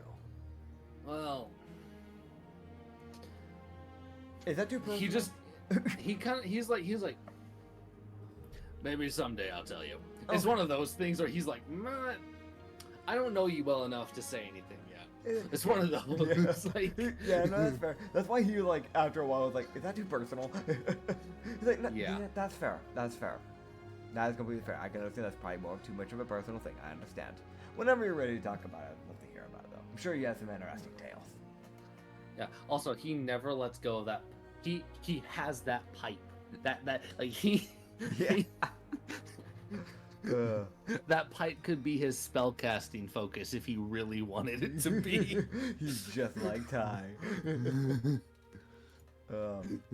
But he takes it out and holds it like, oh yes, no, see, you're a bitch, and then goes back to smoking. Meanwhile, my old gladiator guy, who's now basically a like threat, a like guardian essentially for a god of law. Tai was a Challen, a tiger person that smoked religiously. It was like a part of his like clan's culture. So it's that thing of like he never stopped smoking. It was an arcana pipe that like an arcanic pipe that never ran out of smoke, and it wouldn't damage his lung, but it did act like it would naturally build his clan's like con up. Oh. And the only thing is like he could technically make a a smoke cloud screen. of smoke, like a smoke screen using it, but it was that thing of like it's a con check for him not to fuck up his lungs doing it. Yeah. But like he used that in a few fights before. It was actually I'm not gonna lie, that was one of the funnest fucking like little side things about a character I ever added in, and I'm really happy I did that. Because there was that thing of like someone kicked it. Yeah, I'm glad you did too. There's also that thing of like they kicked his pipe out of his mouth. They died. He entered a feral rage. They kicked his cultured clan. In his clan, he was known to wear a hat. It was another culture thing. They kicked his hat off of his head. He fucking murdered the man. Thankfully, nobody ever destroyed his kimono, because those were like the three things. Because kimono legit had the clan symbol on it. Those were the three things you didn't mess with on him. Yep. It was all during gladiatorial fights, when he was trying not to kill people, he was trying to be sparing. And his anger just got a little ahead of him, sadly enough. Yeah. Oh, but, moving on, that's fair. Yeah, you just congratulate him. Let him know that at the end of his next shift tomorrow, if he wants, he can walk around town, do anything that he wants to. Yeah, he would find out. So Yoketh got one person. Yeah. Millel Uh-huh. got 3. Okay. Which it's something of like she basically confirms that she basically got like some of the more feral-ish fluff, like Lupin or Khajiits that would have otherwise ignored y'all's thing. Yeah. So she actually, it's that weird thing. She applies to more of like the more feral people, Fair. who are like a lot more violent. That's understood. He would also just learn her like, hey, tomorrow at the end of the shift, if you want, you could go get yourself some new clothes, but that's really up to you. It just looks like it's a little tattered, but it's up to you. I'm not gonna force you to do anything. Yeah, she might. Yeah. Sassolus, God, fuck. Sassolus. That's hard. Sassolus got 5 people. Yeah. Yuko, who's asleep, Yeah. got 8. It's 100% every single time he checks on Yuko. It's like, she's asleep. Okay. He looks at Emrak. Is she alive? Yeah. He's not gonna barge in, but he is gonna ask if she's alive. Yeah. Corey got 8 people. Okay. Emrak, we already know, got Yeah. 14. Alora. Alora got 6, and Enola got 4. Fair enough. Alright, that's not too bad, not too bad. Oh, God. Dude, I love a Sassolus. Like, it was like, I just want to be a bouncer. Still into the dancing. Honestly, it's good for her. At least she got like a little bit of like, a little bit of downtime in the process. I don't know. I shortened that downtime. She still had to technically work. It was just she got to enjoy her work a little bit more because she didn't have to be stuck only guarding, unless she didn't like doing that. For it. Yeah, she got extra payment. Because it's that weird thing with the bouncers. They don't really get paid by the bodies they loot protecting. It's that weird. It's that sad thing of I don't really have a way to give them a proper wage because they don't bring any money in themselves. Oh my fucking god. Okay, so, yeah, you were right. So here's something that happens. As you guys are going, Katsu's, like, talking to, like, Emrak and, Elora, kind of making sure they're okay. This is something I always imagine Katsu does. He always, like, double checks on all of his people to make sure they're okay. Yeah, no, he 100% does, like, his rounds, like, checking on everyone, the bouncers and the dancers. Yeah. So as he's talking, he's like he can see like his barrel that he normally like sleeps in. Mhm. He can see that. He can see like that carriage. Mhm. He sees Cryo walk over at speed towards the carriage. As you Katsu sees that he's immediately running, or it's like it doesn't matter what the conversation is. He just goes, "Excuse me." It just starts darting over. He sees him grab something, reel back, and then punch it as it's in his hand. Is it still in his hand, or did he let it fly? You would see a goblin become visible as it gets sent over 2 buildings. Katsu just As looks. not only did he kill it, he broke its amulet of invisibility. Damn. That it was using. So he looks to Cryo and just goes, "Cryo, you, my friend, are amazing." In fact, Cryo turns and goes, "Threat eliminated," and just almost like it's dead. he just looks at Cryo and just goes, "Oh, Cryo, I forgot to give you this earlier.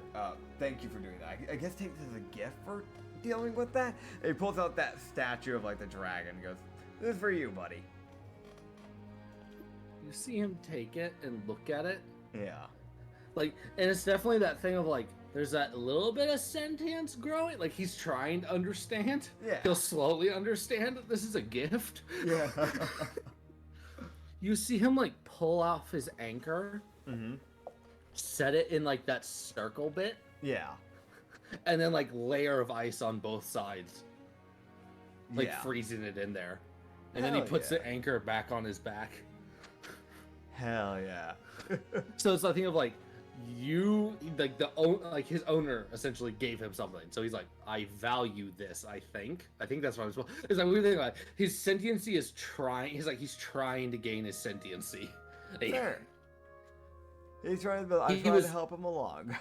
Yeah, the artificer gave him enough to understand that is a gift. Yeah. And to understand like basic things. Yeah. But like if you ask him to do like deliberate reasoning, like don't kill a man who's trying to steal, that's not happening. That goblin tried to steal. So not only did he grab him and like break one of his arms, but he punched him in the chest, breaking several ribs with a crit. Yep. Sounds about right. So this mother goblin was like, they can't see me. Why is that thing approaching at speed? He's gonna go to the body and go check it out, see what it has on it, I guess. And he's gonna go bring it up to the guards so they can bury it. Yeah, so he gets over there. He it's not even like he walks, he's like, not this alley. Nope, not that alley. Where did this go? Like, it's almost like he's just trying to find the body at this point. Yeah. So let me see. How many buildings? So like in the alley after the 3rd building. Yeah. Right. He like looks in and he sees like this like crumpled up mess of a body.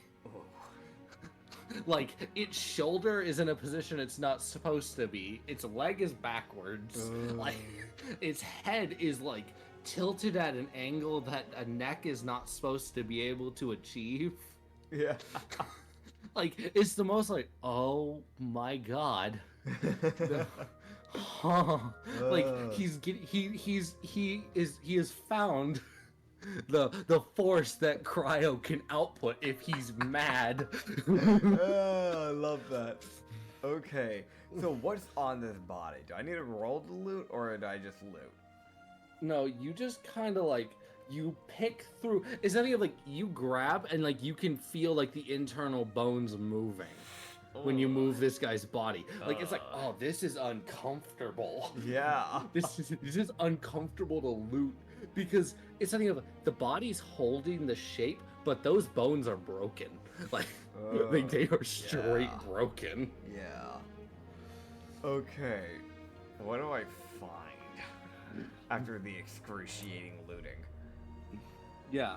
It's because the thing of that's something that I know Katsu would find extremely uncomfortable. Yeah, I mean, in general, like, he already hates the sight of blood, let alone that. Yeah, it's like, there's no blood. Yeah. It's just a broken body. Yeah. It's just the most Cryo killed that man with blunt force trauma. Yeah. And broke like 70% of his bones. Oh, God. That's like, I think things I should be looking for. One, if there's like any money, any valuables, and two, if there's like anything that points to who this man was, and if he had a family. It was a goblin. Keyword was. Was. Did the goblin have a family? You don't know. You can't tell. All Is there you know a is he marriage was. ring? He's wearing several rings, so you can't tell. Is there one on the ring finger? There's two. What he has two wives? You don't know. You just know he's wearing rings there. Does he have like any photographs of his children? No. Okay, try. So what you have found, you would find 3 silver rings, a golden ring, Okay. and you would find 14 silver, Uh-huh. 7 copper, Okay. and a half piece of platinum. I can't even use that piece of platinum because it's only half a piece. You can try to get it traded in at the bank. Maybe. Like... So sad. Okay. So I need to write this down. So 3 silver rings. Uh-huh. Why is it not typing? Okay. Oh my So God. 3 silver rings. There was one other type of ring, right? Or is it just a 3 silver? 1 rings? gold ring. 1 gold ring. I'll ask Emrek if she wants any of these. If not, I'll go sell them. But and then a half a platinum. A half piece of platinum. Yeah. Okay. I'll deal with that the next day. Dude, that poor fucking goblin. I want to mention, Feels so it got bad. uppercutted. It got uppercutted by Cryo's, like, ice hand. Yeah. Like, that's what he uppercutted it with. It Yeah. was the most, like... I just want to know if this thing had a family, because if so, I feel like by legal reasons, I need to let them know that they're like husband or wife or like child is dead. You would... Katsu would walk over to the guard that's nearby. Yeah. I want to mention, there's a guard walking up, and you can tell he's only walking up because he saw something flying through the air. So he looks over and Katsu is like, he's not crying, but he looks very distraught. Like, it's the thing that if he dealt with this much longer, he may actually start crying. Like, he looks over, he's like, the goblin's dead. I feel bad. Like, it's one of those, like, it's like of, like, Cryo. He did his job. He did. He did it real well. Probably he did it way too well. Uh-huh. Yeah, no, he looks at it, he's like, I'm sorry. I don't think you can heal this man.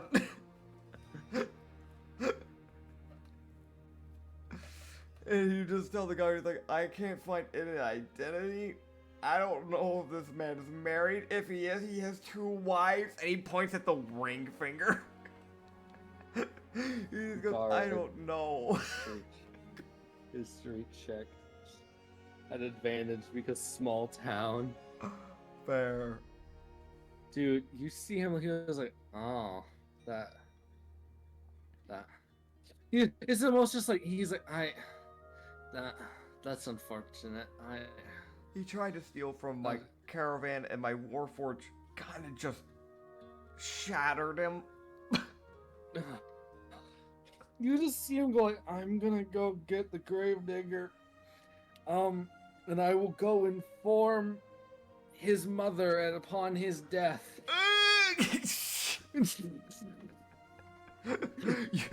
Like he doesn't make that noise, but there is that screaming in the back of his head.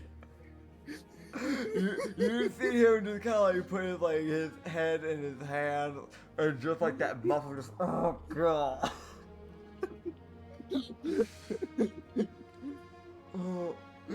So like while the guard goes and does that, he's gonna quickly hit a meditation with Yavina. I want to mention that goblin. Like, that goblin was like starting to barely, like, he climbed up onto the barrel. Cryo saw him. He reached a finger into the barrel. Cryo is on his way to kill him. Like, oh god. like that goblin barely got his hand in the fucking barrel before he got grabbed by the back of the neck and then sent to God.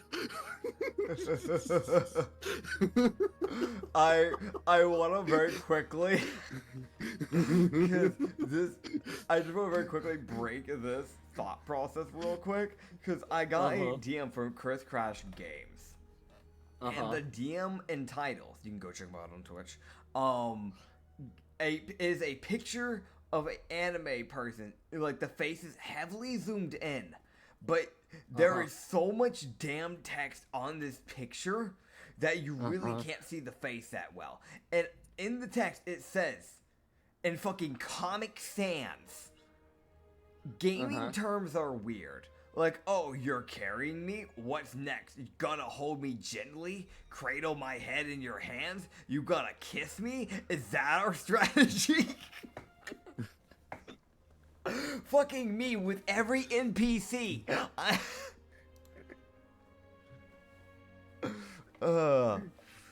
But getting back on track, he's gonna like very quickly try to meditate to Yavina.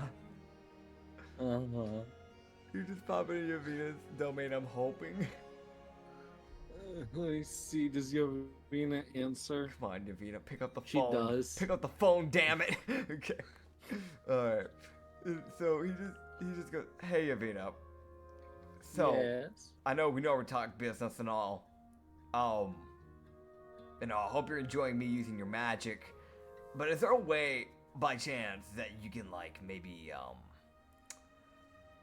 use some of your magic to help a man by chance? It's not me. It's not for my benefit.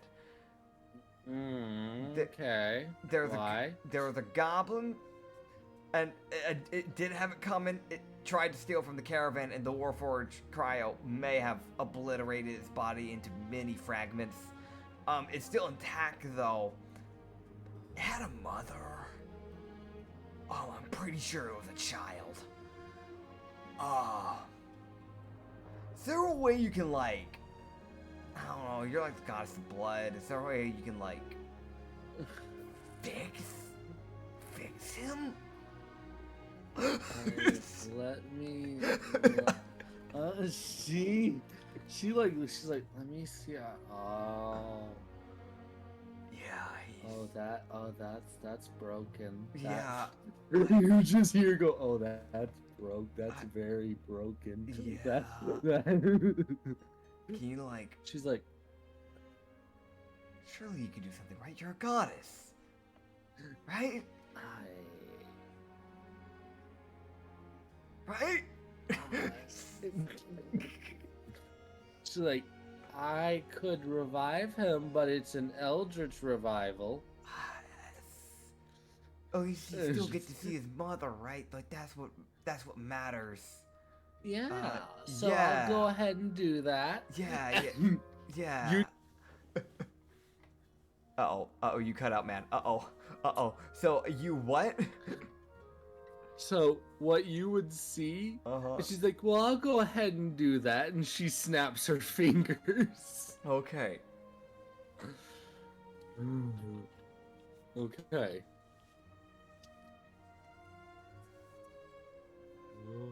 Internet. No, you're good. Okay. Yeah, so she snaps her fingers and just lets you know that the Eldritch Revival should be done by the time he gets out of meditation. Gotcha. He would just go, oh, I thank you. He should be alive, at least. I appreciate it. Thank you, Miss Juvina. Oh, and by the way, Emrak brought in a whopping 400 plus gold in total today. Just alone this town, we've made 700. Keeping you updated. Wonderful. It's your business idea after all, so I think it's only fair I try to keep you updated. Wonderful. Well, I'm glad it's profitable. Yes. And it'll continue to be more profitable, and we'll try and get a third caravan, and maybe eventually try and get a proper tavern built up in here, because, gonna be honest, it'd probably be good for ourselves to get some stationary ones too going. Yes. The most is like, yeah. Yes. Yeah. Yeah, so Katsu would head back up and he would see a thing. He sees a crimson red goblin. Oh my god. Standing there. And you can tell it's confused as shit. So you just look to him and go, "Hey buddy, so you died. Alright. You tried to steal from a warforge, and it kind of crushed your body. But I got Miss Giovina to bring you back, so... your mother was probably, has already been told. I know a guard said he was going to tell your mother that you're dead. So you might want to go and, might want to go clear that up. He's like... goblin noise and then walks away. Alright. He says something in goblin at you. Fair. I don't know goblin. He says several words in goblin and then wanders off. You see a guard look at him with the most like, the fuck is that? He just looks at him and goes, "He died. My mistress brought him back." Guard chooses to ignore that and walks away. Chooses not to question. Yep. Katsu has his back, and he's gonna get in his barrel and sleep it off. God. Dex check, I gotta get in the barrel again. I'm doing it the same way as last time. Last time it worked pretty well, so I'm just gonna go from the bottom. Yeah, man. Dude. Not 19? Nat one. Oh. Nat one. This is the fucking fourth nat one. This recording. Sesh. Yeah. Oh, man. So I grab onto the barrel and someone points a gun at my head and shoots me. So this is what happens. Uh-huh. So Katsu. Yeah. Right. Yeah. So I'm gonna get real close to the mic for this one. Yeah. So what Katsu Yeah. I'll also get close to the mic. Katsu like pulls. He's like, all right, here we go. I'm gonna get open Katsu's sheet real quick. All right. Just so. Okay. Yeah. Because I need his sheet open so I know how to describe this. Hey, listener. So Katsu. You enjoying the close mic Hi. contact? You enjoying it? Back away. Alright. Yeah. Yeah, no. So here's the thing, right? So Katsu, like, gets up to the barrel and he's like, all right, time to go in. Yeah. He, like, does the same thing he did last time, except this time, because the barrel kind of sits on, like, a little platform in this kind of, like, a little, like, ring that, like, doesn't go fully around, but you can pull the barrel out. Yeah. If you're not careful. Yeah. Katsu does this and yanks the barrel off of its little ring holder, No. No. sending it careening onto the ground, sending all of his 1,500 gold No. all over the place. He just yells at Roderick. Roderick, we got money. It's loose. Get everybody, start gathering. He looks at Cryo. Cryo, don't let anyone touch a single gold piece. Besides the people that work for us, you know the drill. Understood. No stealing. You see him reach back, Yeah. rip his anchor, and pull it off. It'll be safe. We'll get all the money back and it'll be fine. Okay, so this is his intimidation check. Yeah, that's fair. Natural 17. Yup. Okay, yeah. Oh. Yeah, everybody's just gonna start picking stuff up as fast as damn Yeah, possible. so people are like panically picking up stuff. Yeah. I'm keeping my eye open for anybody that tries to steal anything. Like, I've got my bow ready. Yeah, so Katsu's like picking up, like he's like picking it up and like shoving it into the barrel, like go. Yeah, Get back in the barrel. Yeah, it's So- like the ones that are like farther away when he starts getting those, he just starts shoving it down the dress. Like, this is fine. Dude, what he sees Yeah. is he hears like as he's like kind of got his back, like he's looking to the left when Cryo's kind of more to his right, Yeah. kind of back of it. He would see Mia look up and like she like starts to stand up as he hears orders are orders. Bang! What? Who did he hit? You would turn as you would see someone just flying backwards as their chest has been ripped open by the anchor. He looks through the crowd with Cryo. Good job. However, give them a warning before you swing. Cryo walks forward and lets out like a droning roar Oh. as he just yells, "Leave!"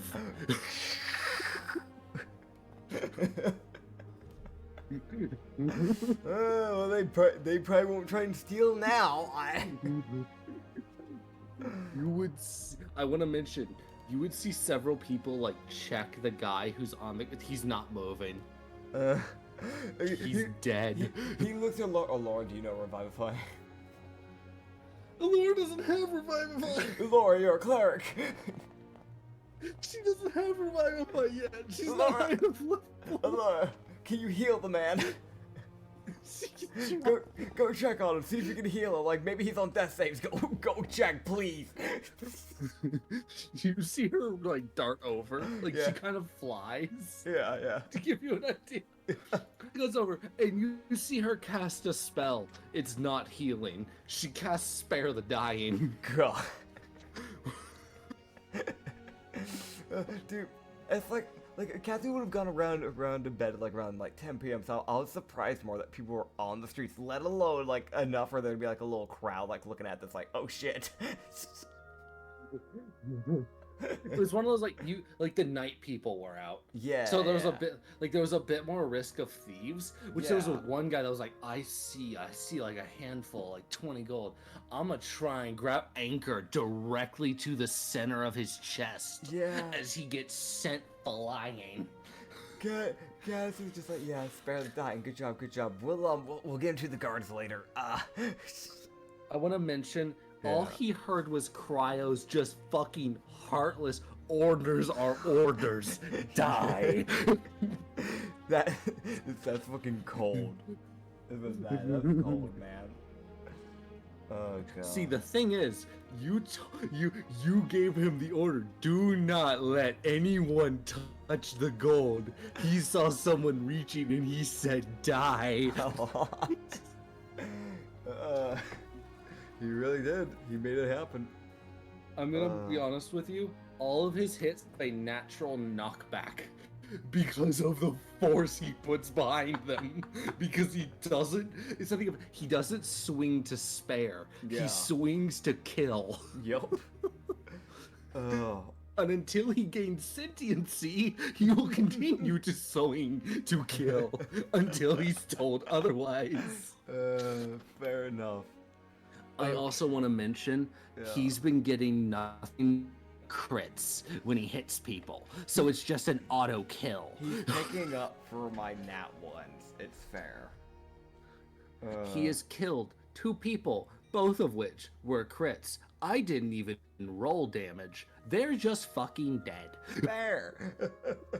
So, yeah, so I'm imagining they get all that, like, put up back in place, and then Katsu's just gonna go in the proper lane afterwards. Dude, like, that's not the only, like, I'm not risking they get that the barrel ever again. Yeah, they get the barrel like refilled with gold. Yeah. Cryo walks over and just picks it up with ease and puts it back in. Good job, Cryo. I'm gonna be honest, Cryo is gonna have a monster sheet. He doesn't get a character sheet. He is a monster. God. This caravan went from a kind of a fight to a boss fight for anyone that encounters it, simply because of Cryo. I don't have to go to a beast tamer and like get some like random beast that will like act as like a monster for me. You know what I mean? I've got my own monster. It is a fucking warforged that has a fucking cold heart, literally and figuratively. Oh, yes. So I will make Cryo's monster sheet and I'll add it as a essentially a summon for Katsu. It's God. You could just I could just put him as a sidekick. Yeah. What is it? Not a. That is. I'm pretty sure that actually legit is an option. So for extras, I can add him as a familiar Sidekick. Sidekick. Technically, he's a mount. He could be a mount. I really could use it like a mount, but I'd hate to be that kind of guy. He'd be a sidekick.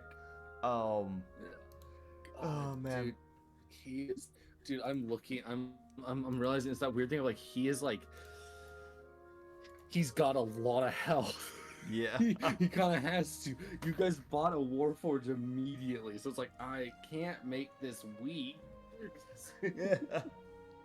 So getting back on track though, yeah, I'll go back into the barrel this time properly, and just sleep it off. Yeah. Dude, the most like this worked well last time. That one. Yep. Worked well last time. That one. Everything goes everywhere. Not to mention the fact that like if he was trying to get up and it slipped on him, that means that thing landed on him. That was definitely one of those things where it's like the first thing you hear before the clattering was just the fucking squeak. That was 30 pounds of gold that hit him. Yeah. So that's like center mass on him too. So you hear the, and then you hear the crash. The main thing that got people coming over was the clatter of gold on the floor because they're like, "I'm sorry, that's money. What's happening?" Yep. Dude, I love Cryo. He's such a murderous bastard. Yeah, you know, he's a vibe. He's a vibe, man. He's a different type of vibe. Oh yeah, 100%. So yeah, we're gonna try and get. Honestly, I don't know if I should get a second caravan or if I should just bother just trying to go straight for a tavern. I might try to go straight for a tavern, honestly. That might be the move. You could get a third carriage. You could get a third carriage. I could get a third carriage, then go for like a tavern. I think that's the shot. I think that's the play. Because I think like you make a bunch of money in North Pass. Yeah. Like kind of like the thought that he would kind of have is make a bunch of money in White Ridge because White Ridge is like another big town, and then get a tavern in North Pass. Yeah. Because that's like the major city up here. Yeah. I think that's the plan, man. Yeah. Okay, so I'm gonna sleep the night. I'm gonna wake up the next day. I gotta go pick up my stuff from the alchemist I already paid for. I wanna go check out the Fletcher because I wanna mess with the bowl. And I'm hoping the bulletin stuff for both the statue guy and myself works out. So. Yeah. God, fucking Cryo, dude. That's dude. It's the most like. All right, this rogue's gonna try and fix him. No. Yeah. Katsu was like after fucking no. When he wakes up. Fair. When he wakes up, he's gonna send like a letter to the artificer letting them know like, hey, I should let you know how Cryo's doing right now since you made him. this is what's happened so far. He's doing his job. He also doesn't know how to hold back. He's killed 2 people. But he's doing his job, and that's what matters. Good job. I want to mention, Yuko, you guys would get up the next day, Yeah. and Cryo, like, he stands in between the 2 carriages, Yeah. and it's the most, like, you go to sleep, he's stanced. You wake up, he is still stanced, staring forward, watching everyone. God. That's gotta be intimidating for like any like it's like random commoners like walking by. He's like, morning market, time to get those deals. You know, normally there's like always like a discount if you come in at like certain times for morning markets, like stuff like places like this. Like there's that one guy that's like comes in like every week, like pre-paid. It's time to get those good deals. Can't wait for that 30% off on the fucking apples today from the Apple guy. Yeah. Sees this thing standing, the 10-foot tall Cryon Warforge with an anchor as a weapon. They're like plated in like armor, and the rest of the body being made purely of ice, like an ice elemental, just staring him down. Like, that's 10 foot tall. Like, I'm gonna be honest, for most people, that would be a natural intimidation. Because there's no way you don't look at that and be fucking at least a little bit concerned. Yeah.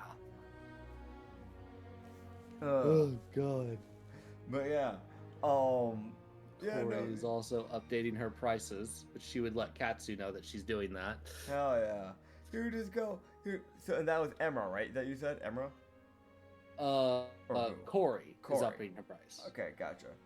You just kind of talk with the. I'm imagining like the performers would probably hang out like in the morning before they like fully open up, probably like a breakfast thing. I'm imagining, like just kind of like sit down, like eat. Everyone kind of hangs out. Yeah, you're just kind of like, I guess, just mentioning like, well, since Corey's upping their price, if anyone wants to up their price, like feel free to.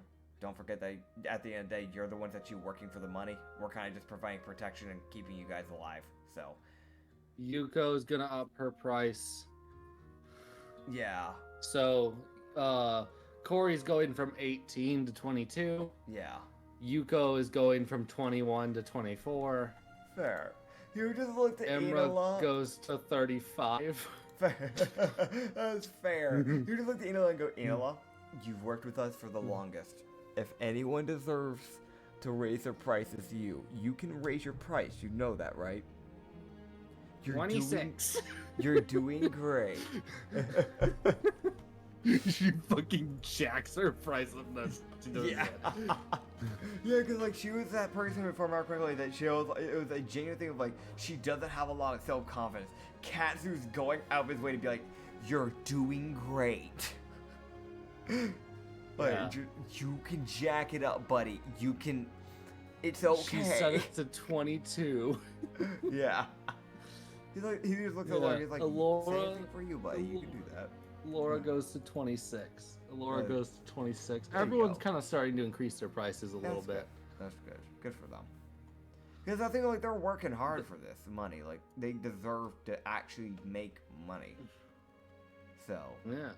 yeah. Sassilis increases hers to 22. She's only done this for 1 day, but she's like, I need more. I want more. If I'm doing this, I'm gonna earn some money. Fuck you. Yeah, no, 100%. Oh yeah. Here just go. Yeah. I mean, you might as well.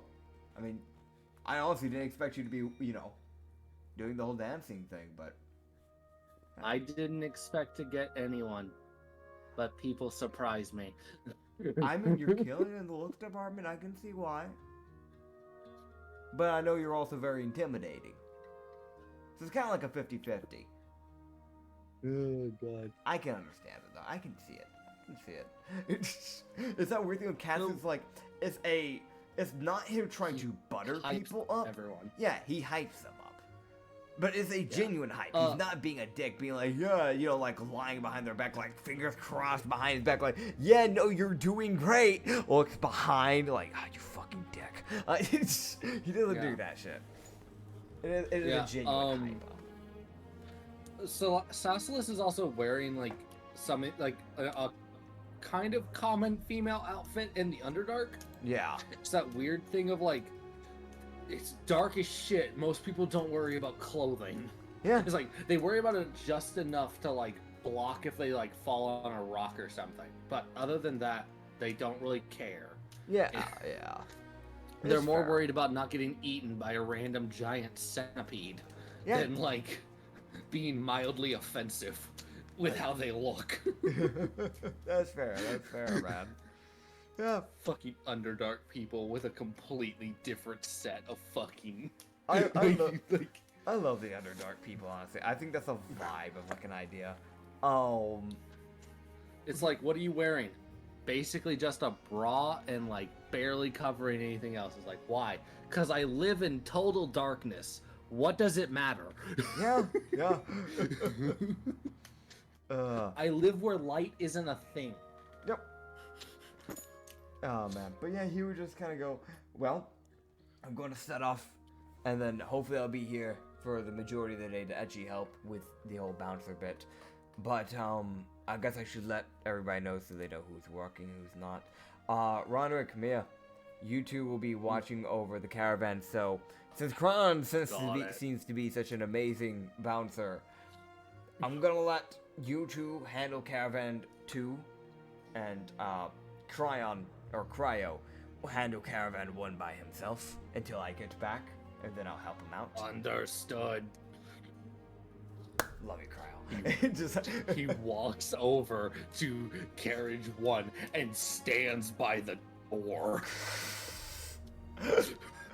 And then he would look over to Hazir, Corey, and Sassalis, and just go, you three. You guys can go, if you want to go upgrade anything with the money you have, go do so. If you want to just go walk around the town, you can. Feel free to do whatever you want. This is technically your day off. If you wish. Hazir has no money. He has no money. He looks to Hazir. Hazir. I want to mention, this is something Katsu would know. Yeah. The only thing Hazir owns is his pants and the javelin he stole. Oh god. Those are the only 2 things he actually has. Otherwise, he just has nothing. He has no money, nothing. He just looked at Hazir. He's like, Hazir, you need to start looting some bodies so you get yourself some money. So for now, until you start doing that, because that's normally the main way you'll make money as a bouncer here, is by kind of using the money from the people we deal with. But I want to mention, Yeah. meanwhile, Ronrick rolling in money. I know. As he's looted every single corpse. He was supposed to disperse it and he didn't, but it's fine. He just looks to him and goes, Hazir, here's 100 gold. Oh. Anything you don't use, just bring it back to me. I'm just gonna give you a budget until you get your own money. I want to mention, you see him look at this money, he's like, what do I... It's the most like, he's like, okay. Like, he's just kind of confused, like, I don't... Okay. I don't know, maybe go get yourself some bracers, or like, maybe, I don't know, buy like a nice drink for a girl or something. I don't know what you're into. Right. He wanders off. he would just kind of look over to Sassalis is already gone. Yeah. It's like he went to go look over to Sassalis to see if she needed extra money. He's like, she's gone, she's fine. She got money. She's fine. She worked for it. And he looks at Corey. You already have money, right? You're good. Corey just smiles and wanders off. Okay. She's got money. Yeah, she's good. She's got over 200 money. Yeah. So Katsu gets up and he's gonna go grab his potion first things first, or not even a potion. It's like a dipping, like poison dip. I don't know how you want to end up running that, but I think it's a very cool idea for an item, personally. Yeah. Yep. So she would hand him like a, one of those like really like kind of like what's the best way to describe this? She hands him a like almost like one of those bottles that's got like, it's got a rounded bottom and then like a funnel, like a funnel kind of like cap at the top. Oh, Like- it's like a testing tube type of like Test tube, not test tube, flask. That's yeah, I was trying to think of the word. Yeah, I can picture it. Flask. it. Yeah. You knew what I was talking about, right? Yeah. Though, like a test tube flask, like one of those I've things. never struggled to say that, to remember that word. Like, that's normally a word I can think of. For some reason, this very moment, it's probably because it's like 11:33 for me right now, like PM. So my brain's on like that auto mode. So I couldn't think. I want to mention I couldn't think of it either until I started talking, like describing, like okay, there's like a bowl at the bottom. It goes up into like a test tube flask. There we go. Yes, a Most- plate. So he will have 6 performers working today, as 2 of his like bonus performers are off duty because they're doing their own thing. Fair. Yeah, he's completely fine with that. And one of them's a dude. Yes. The other one is a feral person. Yeah. One of them needs to get themselves some better clothes, and the other it's that weird thing for the guy. It's like he's not gonna get a lot of like traction, sadly enough, by the scenes of this specific town. Maybe in like a bigger city, you'll probably have a better shot because there'll be more diversity. But sadly enough, in a smaller There's town, also a it's hard shot- to find that. There's also just a shot people didn't expect there to be a dude. yeah. Like, there's that genuine thing of like they see a bunch of women. Okay, wanders off. The one dude that like pokes his head out. Yeah. It's the most like. It's fair. It's fair. Yeah. You just Yeah. kind of. You might Yeah. get more traction on like the longer you stay in some places, you'll get more traction. Yeah. Yeah. Yeah. That's fair. The Yeah. first day is usually like a hodgepodge on like how you're gonna do. Yeah. Right, he's going. So he'd go grab those. I guess it's so it's like a flask. I don't know. Does it have like a certain amount of charges before like he'll be able to use it for, or like how's that gonna work? So he can dip 24 arrows into it. Okay, So it has 24 different uses. gotcha. So I'm gonna do this. I'm just gonna write it down. Poison flask dip. 24 uses. Okay, gotcha. And what's the damage die? What It that adds adds an on? God, this is. It's like a what, a D8 Oh. probably? Oh no, it's one of those like it's 2d8 of poison. It actually is it's a pretty. It's one of those things. Like, there's a reason she stated that it could kill someone. Yeah. It's That's it's fair. a very strong hit. Alright, gotcha. So, Yeah, and it's a yeah. con save to avoid being poisoned. fair. So yeah, he'd thank her for that, dip out of there, and then go to the Fletcher's Yeah. place. Yeah, he would have seen Hazier walk in to the IQ area. Fair. He's looking for something. Okay. He's looking for an item. Okay, gotcha. He's got a thing he thought about, and he was like, "This could be helpful. I'm gonna look for this." Fair. Well, He's going to also have to bargain because if it's expensive, he's only got 100 gold in a dream. If he needs more money, he can come back to me. He won't.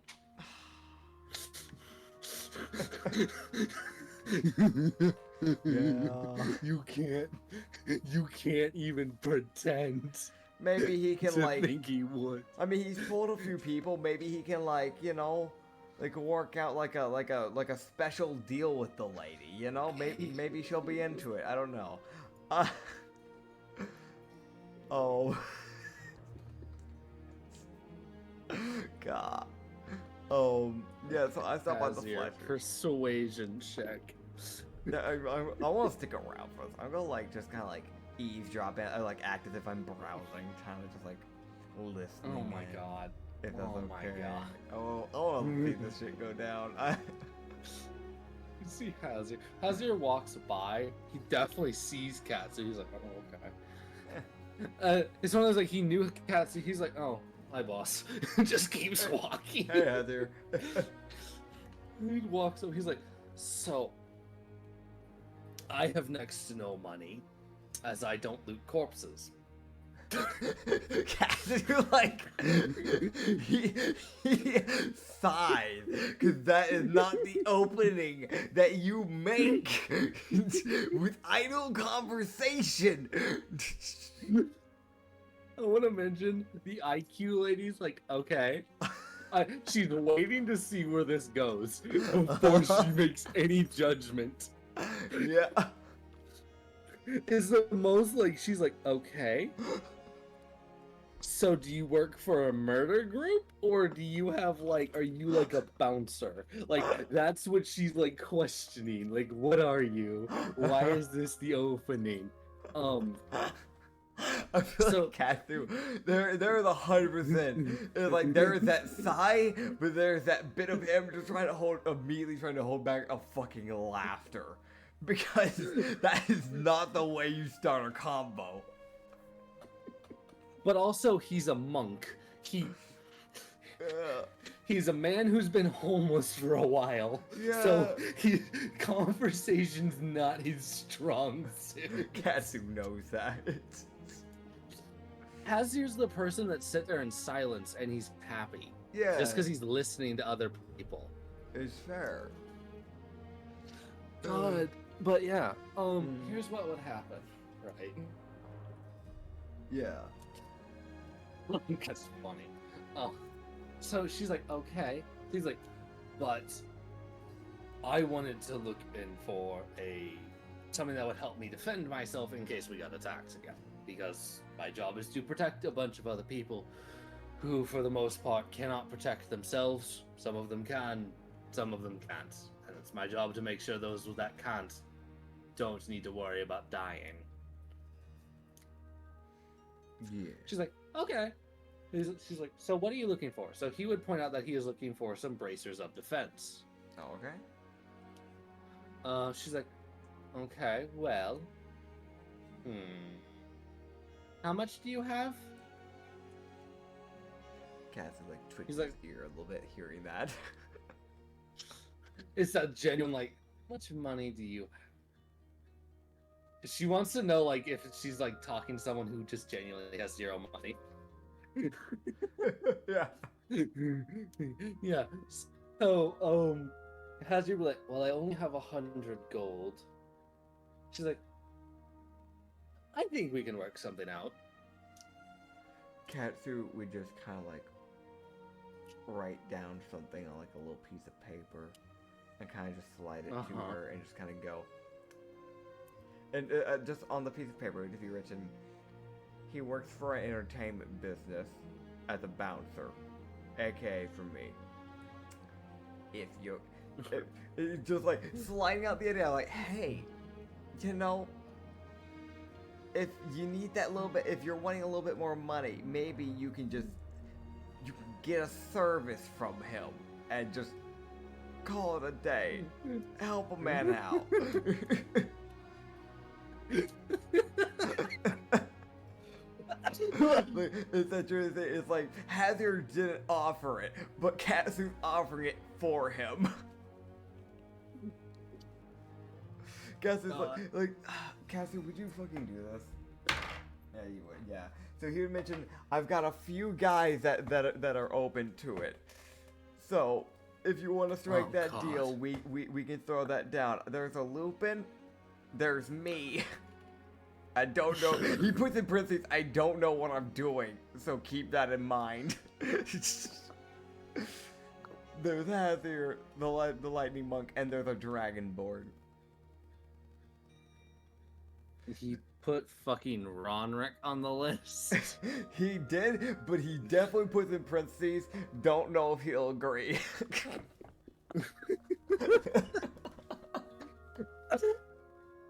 Oh my god. That's fucking funny. Yeah. And he like Katsu like slides that over to her, gives her a wink, and then walks out. Oh, of course he would. Charisma check? I am trying to help Hazir. Persuasion. Advantage. Alright. Oh, I needed that. I had gotten a 9 and then a 17. Hand. Slide a hand? Oh, okay. Slide it. No, that's right. That's how I'm trying to slide it to her. Okay, no, this is the most painfully obvious thing that he slides it to her. So it's like persuasion with a 26, but his like sleight of hand with a dirty, lovely, whopping 7. AKA another nat 1. So it is the most like painfully obvious, didn't even try to hide it, just like walked up right beside Hazier and slid to her. No, here's what he does. Yeah. He walks up, smiling, and she's like, I think we can. He slams his hand on the counter, slides it to her, and then turns and walks out. but he does that fucking wink. That wink is still there. Oh yeah, no. He slams it down. Yeah. Loudly. Winks and then slides it to her and walks away. It's like him trying to be smooth. The 4'1" man at the 4-foot counter slams it down. So he couldn't even. So he couldn't even like do like the proper like lean onto the counter slide. He had to like waddle up. You see his ears and like half of his eyes. You see him like overhand slam it down. See half of his eye do a wink and then waddle away. It's like 3.5 feet actually. So it's not as bad, but it's still just as bad. He still couldn't do the lean thing. It still wouldn't be possible for him. It's one of those things where he can't do that because of how small he is. Oh my god. So the Kazier, the like 6 foot tall plus monk, gets to see his boss, the 401 Tanuki, do that shit. Right beside him. He's 6'1". He's 6'1". And I want to mention, whenever I mention that, Hazier throws his body around. This man has dexterity that is unmatched. Yeah. It's one of those things like whenever you guys are traveling, this is something I neglect to mention, but I just feel like it's something that it doesn't need to be mentioned. Hazier is always doing like training exercises for his like balance and his dexterity. Fair. Like that's just what he's doing when he's idling or he's just sitting in meditation. Yeah. So it's not uncommon to look back and you can just see this fucker doing a handstand on a moving cart. And he's fine. That's funny. Oh man, but yeah, no, Katsu does that bullshit and waddles away. No, strut waddles. Yeah, strut waddle. It's not a Mira like waddle away. It's not a Mirio waddle. It's a Katsu extraordinaire. He struts out of there, but because of his height, there's that little bit of like a waddle, but it's very much still of a like confident strut. God, how do you interpret this? This is definitely a new one for her. Oh my if that gets taken as a flirt without meaning that to be taken as a flirt, oh god. Don't worry about it, man. I didn't think about that. Now that you said the whole like, how does she interpret this? That could be taken that way now that I think about that, and I didn't think about that.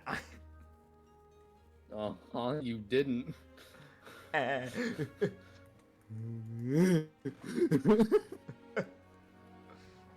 Oh god, dude, that's fucking funny. Yeah. That is so unbelievably funny. I'm glad I listened in that conversation. Because the thing is, I didn't expect you to be like, alright, so I'm walking up and I'm putting this message on a fucking note next to my employee. Listen, man. Company benefits. You work with me, I'll strike deals for you, sir. just know that sometimes you're in that deal. That's the most like a betrayal ass looking deal I've ever seen. Like, it's less of a deal and more of you are a bargaining chip to me. He's just trying Like, to help. But it's also the most like, it's like, you, my good sir, are an object. Walks away. It's so sad to look at it like that. It's like Katsu means well. Everyone else who looks at him, you call. What are you? What are you implying? I fucking love Katsu sometimes. Katsu's great, man. Katsu, Oh the my God. fucking strut of a femboy. But yeah, Katsu with confidence walks out. Yeah. He does not hear what is said after that. He hears words. He doesn't understand what was said. Fair. I'm gonna confidently strut to the fucking Fletchers now. He's feeling good today. He's feeling good today. He makes his way over there with confidence. Okay. So let me get something ready for this. What is my walk gonna fucking get me killed? I'm just gonna attacked for being confident in my strut. Is that both? It's like when I say strut, I mean like hip sway side to side type of strut. Yeah. Like I don't know, maybe that's just a me thing, but I myself, like if I'm feeling like fucking great one day, like I'll do that fucking strut if I'm feeling real damn confident. I get that, man. Like that's a confidence thing. Yeah. So go ahead. So you okay. So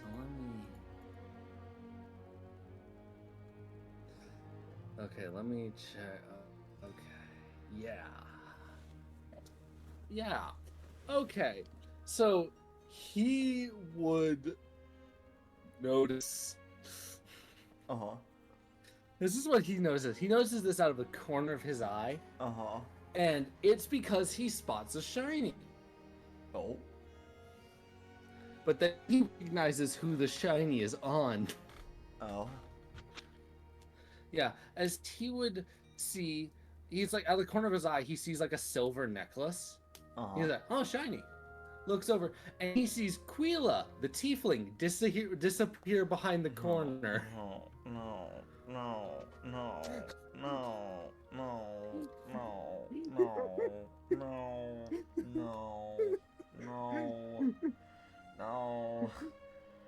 Quila, for those who don't remember, she's one of the tieflings from Yavina. So, Katsu is going to... What area of the town is he in right now? So he's near the edge of town, because that's where the Fletcher is at. Okay.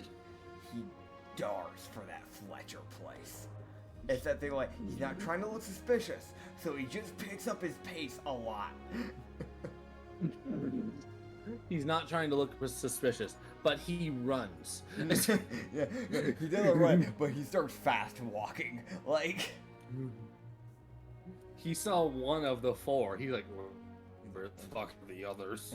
and I don't even know the fourth one. There's one that never gave me their name. She never said a word, and she bought a knife. That's why I'm concerned. You're gonna make my way to that Fletcher and fast. Yeah, you get into that Fletcher shop, man. Yeah, I get it. It's almost like you barge in. Yeah, it's like, yeah, he walks in, like, open, like, swing over the door and kind of, like, lightly close it because he don't want to fuck the door up. But he's like, hi. Like there's like a singular sweat going down his like right side of his face. Like, He would look up at, and it's the thing of like he can see I don't have an image for this guy, but I will do my best to describe him. Mhm. What you're looking at is a like wood elf ranger okay. who's is something of like a lot of his skin is kind of like the outer edge of his skin, like his shoulders area mostly is like kind of like covered in bark Yeah. because of how much he spends in nature. Yeah. For those that don't know, for me, how I run wood elves, if they spend too much time like out in the woods, they will just start turning into treants. Yeah. That's a byproduct of them like spending like essentially like literal years in nature. Like they have to spend a long ass time out in the woods. Like cumulatively, it adds up. Yeah. So this guy's got like bark on his shoulders and like kind of like onto his arms, and probably some on his legs too. Yeah. So like he's got a fair amount of like he's got like natural armor. Yeah. So it's like we're like, huh. But he's got like kind of like more like clothish clothing, like pretty light clothing, good for like, and he's got like leather straps that kind of keep his clothing together. Yeah. Pretty standard kind of like ranger equipment. But it's the main thing of like, it's a wood elf who's definitely been hunting for a while. He's a very experienced ranger, which is interesting that he's here. Yeah. He's also an elf. Yeah. But yeah. Yes, Katsu, we're just gonna walk in and just go, hello, so, how's, what you got? He's like checking behind him.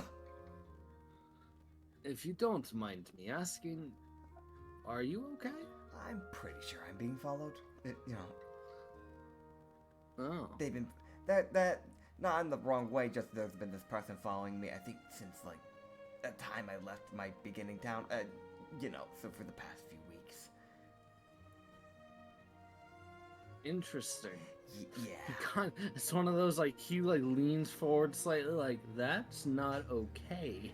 I have problems with that as a person. Yeah. Like Yeah. Me too. I do too. Here just go. I saw their amulet. They were in an alley. I know it's up. I know. I sold them like a knife way back when. I used to be a clerk. If you don't mind me asking, who are they? They're like it's like a group of 4 different tieflings who travel with each other. Yeah. Why? It's the most like you just hear why? Why 4 tieflings? I know 3 of their names. There's a lady named Bethesda. There's a lady named Quila, and that's the one I saw. Then there's Kreza, and then the one that I sold the knife is the one that doesn't talk. So I don't know their name. Well, that's concerning. Yes. Well, I'll keep my eye out, at least. I appreciate it. Yeah. So, how can I help you? Other than letting you escape people. Yeah. Which is completely fair. Yeah.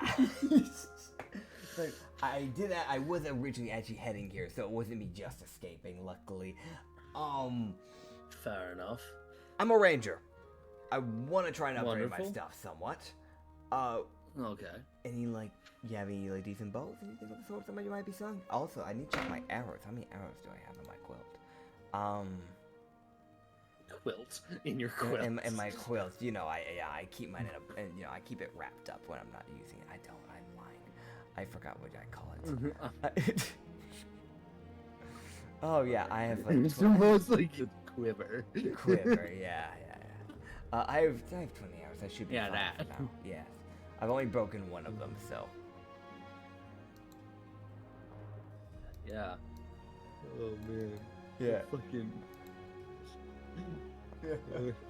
Yeah. Where I keep my arrows in my quilt. It's like what?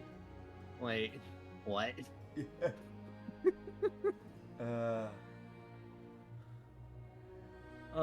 Well, he would have the standard kind of like some short bows, some long bows that you could buy. He's also got some crossbows if that's what. I think Katsu would personally stick to like the natural bow. Fair. But like, cause he uses longbows. He uses longbows. So, Yes. what type of longbows does he have? I guess is like the big thing. Is it just like +1s, +2s? Is there any like? Is there like a vicious longbow or something? I don't know. He's also got a great bow, which is like sitting in the back. I don't know if I have the strength for that. I don't. I'm looking at your sheet. You don't, unfortunately. Sad. There's like, it has like a minimum strength requirement, but Yeah. it uses like, it's more of a strength-based bow. Yeah. Alright, so what type of longbow? It's just like a +1, +2 type of deal. He has a +1, +2. He has a burning +1 bow, so it adds a d6 of fire damage. I That's what he's like, got. I like a good burning. So you said it's a burning +1. Is this?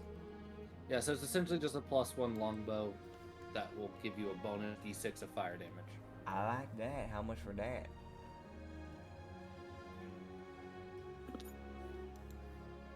Yes, 1,700. No, I'm kidding. More money than I have.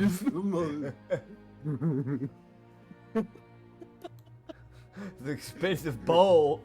It costs as much as a fucking caravan and 2 draft horses. That's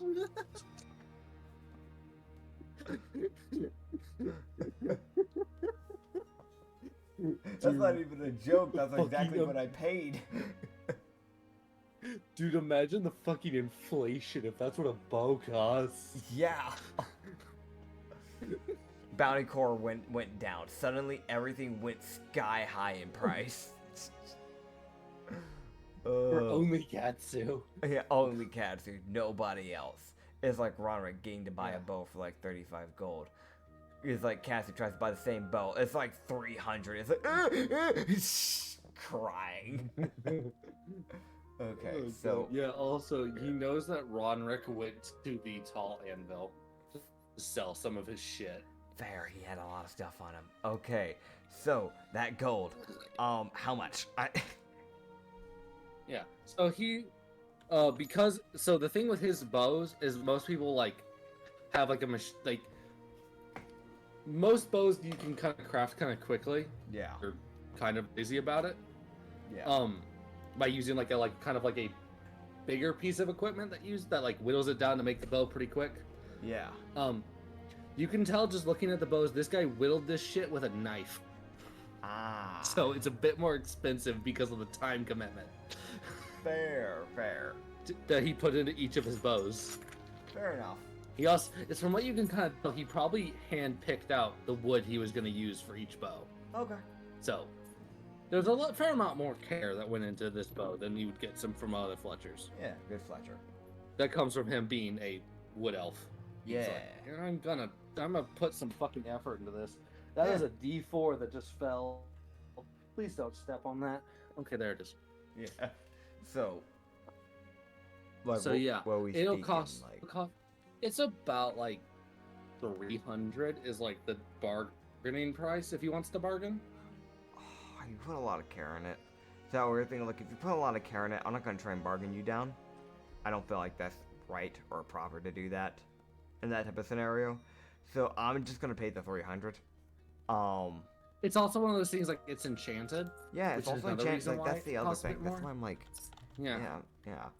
So longbow, Yeah. and I just gotta rename it and add that it has a D6 in the notes. Yeah, it's one of those weird things. Like I would make it as a custom thing, but I'm like, I don't need to. Yeah. I don't need to. I can Yeah. save myself that headache of trying to make a weapon. Yeah. There we go. Burning longbow. I like that. Yes. Yes. Extra D6 of fucking damage. Fuck you. You get Hell burned, yeah. bitch. Hell yeah. Yeah, so every arrow he fires from that bow, like the arrow tip kind of like it gets like a phantom ignition. Hell yeah. So So it's like a phantom fire that's on it that Yeah. doesn't produce light, but it just adds a cool visual. Fair. You just look to him and go, oh, by the way, and he grabs his longbow. He's like, I don't know how much you be willing to take this. It's an old bow of mine. I had it up in the attic and I'd been using it for my travels since, but it's not really used. I've only used it like a few times, so I don't really know what you take for it. How about 25? That's fine for me. Yeah, so he gave you 25 gold. Hell yeah. It's one of those weird things, like, you sell that to literally anyone else. I'll give you 7. Yeah. you would sell it to a person who actually cares about it. Fair. You just go, well, I hope you have a good day. I'm gonna try and escape. Best of luck. I have a war forge. I'm gonna try and get to that before I die. Oh my god. He's just immediately assuming he's gonna die. Yeah, no, every time he's seen those people, he assumes he's gonna die. Oh my god, I love it. So yeah, he grabs this thing, bows to him as like a farewell type of deal. I'm gonna go die now. Yeah. Dude, like, I'm gonna be honest, if it was Muriel, there would be that very sassy I'm gonna go die now, bye! No, he doesn't say that shit. It's just that polite bow, like, thanks for letting me fucking catch my breath. Yeah. Yeah. You would see him kind of walk with you and like kind of stand at the door as you leave. Yeah. It's one of those, if someone attacks you, they're going to be receiving a very heavy weighted arrow to the shoulder. Great. Oh god. Yeah, so I'm gonna go and walk back to the caravan and hopefully not get caught by them later on. Because I know, like, he's gonna be watching for me, but I also know there's only so much distance the man can cover and keep an eye on me. Because there is gonna be a crowd at the end of the day. He's fine. He shoots them anyways with laser precision. Shoots through 3 different commoners, piercing through them, and then eventually hitting the person he was aiming for. Uh-huh. Shouldn't have been in the way. Yeah, the 3 humans dead on the floor. The halfling who it soared over. Huh? The halfling who also doesn't care because his entire race is dead. Yeah. Oh god. For those who don't know, fun little fact, and we're not gonna make this into a side tangent. There's a guy named the Harbinger. He may or may have not killed almost an entire country where the majority of halflings live at. So there's like a few remote halflings that weren't in the country at the time that it happened. So Yeah. there's not a lot of them left, and the ones that are alive, normally halflings are very happy people. They're miserable. They're fucking miserable. Like the ones that I've met, they're like drunk, high off their horses, and wanna die. Uh-huh. Because their entire all their people are dead. They're like, there's no meaning to life. Not just that, all their people are dead. Their country's gone. Their home is gone. Everything that they knew and loved is gone. And the place that they were probably visiting at the time is now their new home, whether they like it or not. Yep. It's also one of the sad things of there are halfling folk heroes that nobody knew about who are now dead. Yeah. It's like people are like, nothing happens in the halfling era. There were still people there who kept that shit safe. Yep. That's why nothing happened. Yep. Honestly, they were like really good at what they did. It's that I know a lot of people gave them shit. Listen, the only reason why they were able to be so peaceful is because they knew how to handle their problems. The scary thing was that most of the people in the most halfling guards were either blood hunters or bards. Yep. That's it. That's all they were. They were blood hunters and bards. But honestly, all you need. Yeah, and then you have the very few select fighters. Yep. I know some people be like, oh, what do you need? That's all you need. But you need, like, the big tanky people. Listen, if you had a city run by just bard guards, Think about this real carefully. They'd be able to persuade anybody to get down if they started causing problems. Power word kill is an option. They don't even waste their time on you. Power word kill.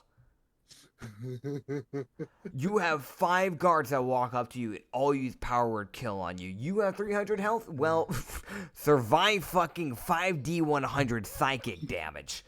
And if that's not enough, vicious mockery's coming your way, as well as whatever fucking bard spell. It's a thing of, yes, bards are utility people and support people. However, at the end of the day, they'll still fucking wreck your shit. They don't need to be a barbarian to make you go crying. Okay? Sit the fuck down. A level 20 is a level 20.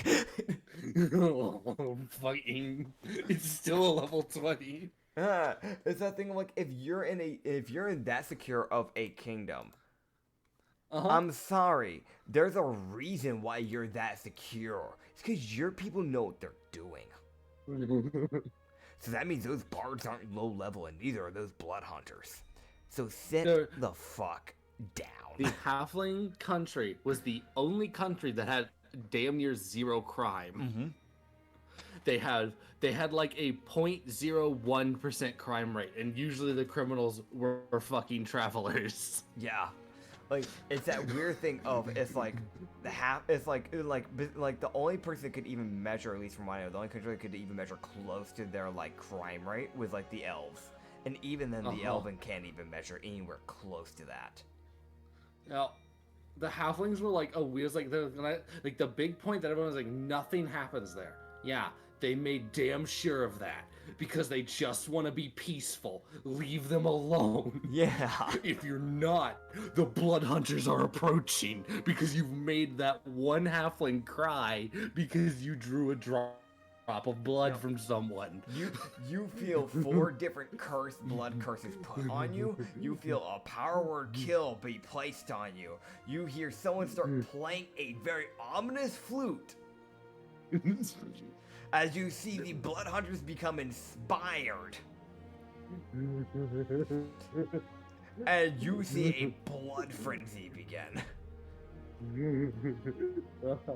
As with their crimson right, they set their fucking like swords on fire. They use bloated agony, so your speed is reduced 4 times by 4 different curses of the same curse, from 30 feet to fucking, let's see, that would be to just 10 feet of movement.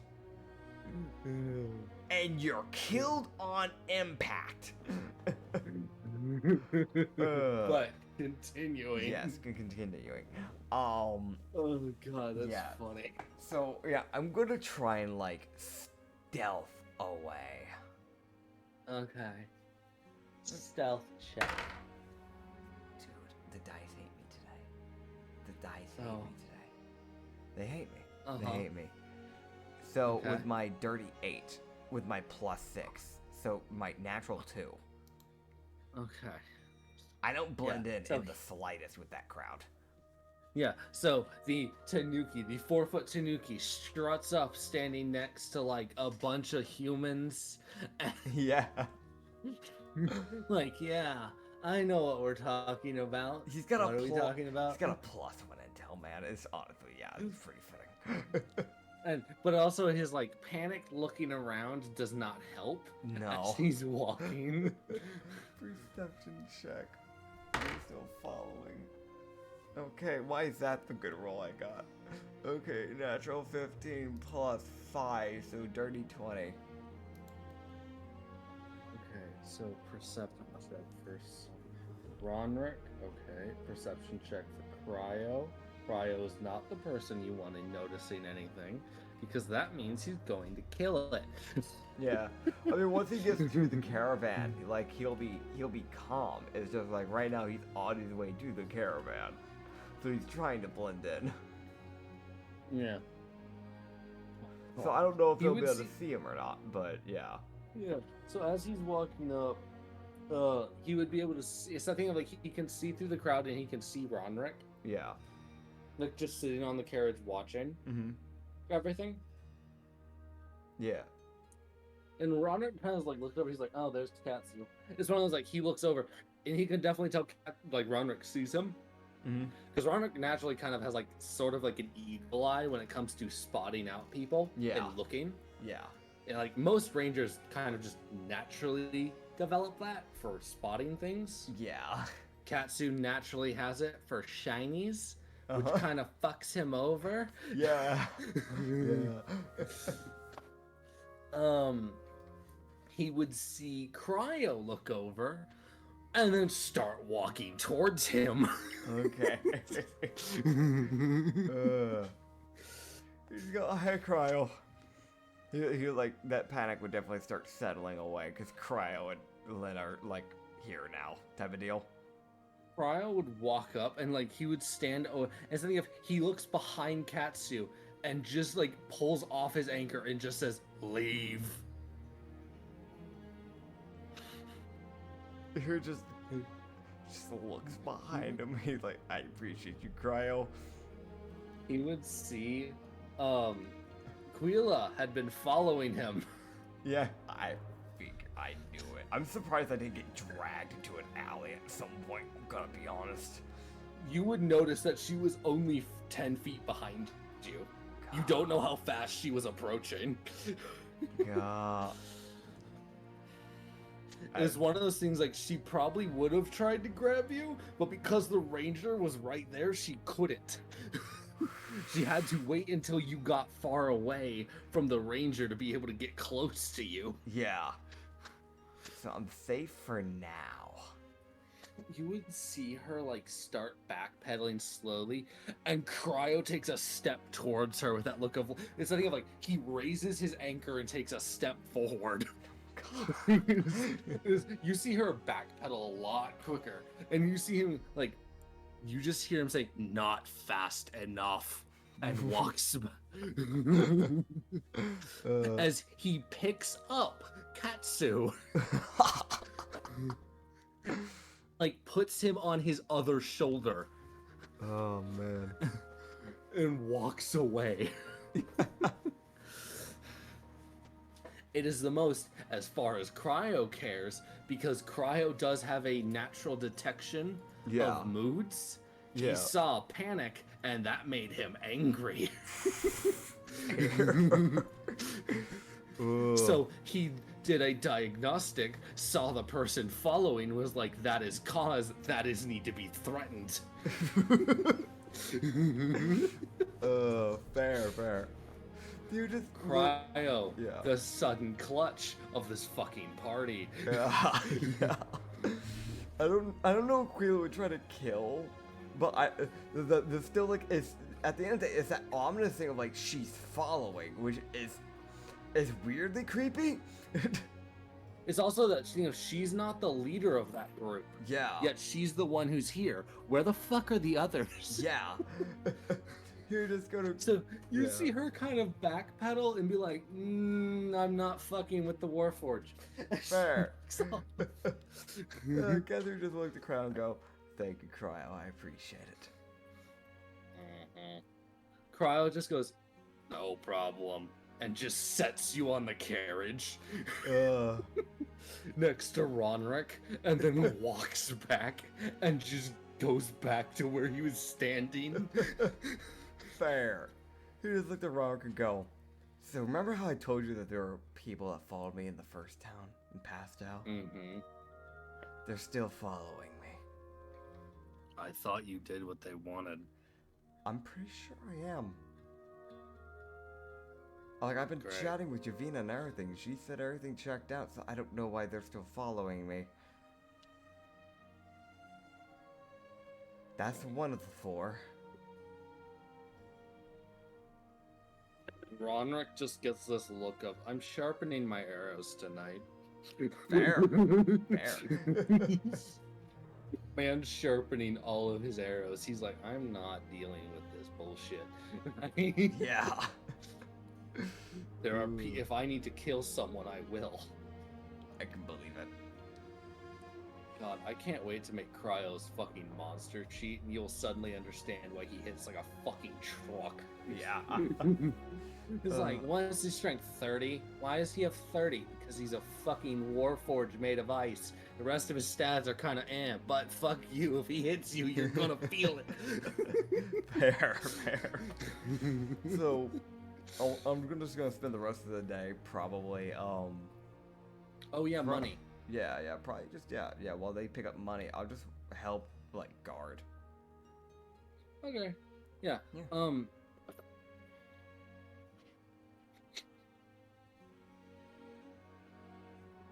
Oh god, you would see. Oh god, this is something that. Okay. Okay, cool. You would see. You would hear like kind of like a crash inside of like carriage. I'm running in. I have no question. I'm pulling out both short swords and I'm running in. Which door? Okay, it is in the first carriage. I'm knocking on the door. I'm not gonna bust it down because there might be something going on that's like more on the private side. Yeah. So you would see Alora open the door as she's like fixing her hair. Yeah. And you see her just kind of like drag the fucking unconscious person. She's like, I hit him over the head. What'd he do? Two-handsy. Alright. He grabs him and he's like, I'll handle him from here. Sorry for the problem, Alora. It's fine. Yeah. You see, she's fine. It's one of those things like she has a fucking like one of the, so there's a type of stick that's just like there's like a type of mallet that's specifically designed to knock people out. Yeah. I think she like each one of the dancers have one of those because I know for a fact Katsu would buy that. Yeah, that no, is not 100%. even a question. Yeah. So he would just ask you, he's like, when he got her hands, was it more of an assault thing or just harassment? I didn't wait to find out. Understood. It was sign up as harassment for now. I'm going to bring him to the guards. We'll deal with him. Sorry, I want to mention, you look at him, he's got like a black and blue spot forming like right next to his eye. Yeah. Which is where she clocked him.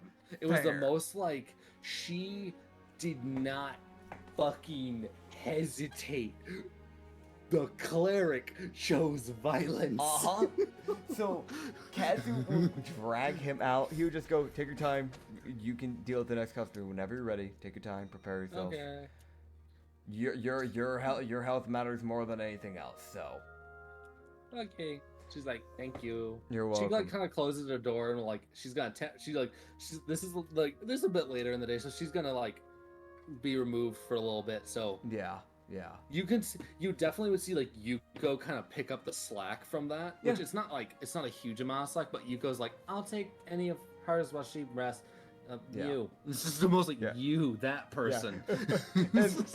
And he would just kind of like, he would 100% just drive this person out and just look at the people in the line, just go, don't cause any problems. I want to mention Cryo's reaching for the guy. You look at the crowd, he's like, don't worry, Cryo, I got this one. Thank you, though. I'll carry. Alright, you carry him, but first I want to do something. Just fucking, I want to grab the halt end of my sword, of my short sword. I just want to fucking bash it on the dude's, like, forehead. Okay, so you're talking about, like, the pommel? Yeah, I'm gonna, pommel? Yeah, just pommel him. I'm sorry, you don't fuck with my people. Okay, so roll your damage, except it's bludgeoning. Oh wait, no, fuck, that's a D20. It's a D6 I need. Here we go. You can go ahead and roll a D10, man, because that's like a weak point of human body. Fair. The fucking D20 got the 15. I was like, no, that's the wrong die. 6. Okay, so 6. Yeah. Plus his modifier for his short sword. So 4. So 4 through 10 bludgeoning. Yeah, it's 10 bludgeoning to the skull. Yeah. On top of the just so everyone is aware, is a D8 that those mallets do, but their main thing is knocking people unconscious. Yeah. Okay, so she rolled max damage. Yeah. Oh god. So 18 damage total to this random commoner, or maybe a guy who had a few levels. Who knows? But it's one of those, like, it rolls off of her strength, so she did 9 damage. Yeah. Because she's not all that strong. It's one of those things that Laura's weird because she's like, all of her shit rolls off of her wisdom. And then she's got this mallet she's got to use with her strength. Fair. Yeah, he would just look to a guard and just kind of go, "Hey." I want to mention there's a guard walking over. He's like, "I fuck." It's the same guard, by the way. It's the same one that's been like trying to help you guys as most as he can. Yeah. You just go, "Hey, I appreciate everything you've been doing, but we do have a customer here who tried to do sexual harassment towards my one of my people. Got a little He's too going antsy." to jail. Yep. So most just like grabs his ass and drags him off. Yep. Like it's that type of like grab on each side of the shoulders and drag. There. Yeah. I want to mention Cryo was Cryo was holding that guy Yeah. by like the center of the fucking around the ribs. And like was only not crushing him because he was told not to. Uh-huh. It's one of those things. Cryo right now is extremely violent because it's that thing of like, as far as he cares, it's kill or die. Yep. So this whole sparing thing is new to him. He'll get it over time. We can't be killing all of our clients, so. It's one of those weird things, like, he saw the guy come out unconscious, and Cryo was like, oh, okay, so they do actually know how to defend themselves. Okay. Like, it's one of those weird things, like, Cryo was kind of working off the assumption that the people inside didn't know how to fight. Yeah. Which is just that Warforged, like, automatic assumption system. Yeah. So, but now there's a confliction with seeing someone get dragged out unconscious, so now his system's like, wait, hold on. This isn't adding up. Wait. You just let the Cryo and kind of just go. So the dancers, I bought them mallets, so if people get a little too handsy, they can hopefully defend themselves. But keep in mind, a lot of these dancers don't have proper experience like you do and I do. So. Understood. You're still very well needed. Understood. He would wander back towards over, and dude, Yuko is. You can definitely see Yuko is using that fucking like Tanuki fucking energy right now. Yeah.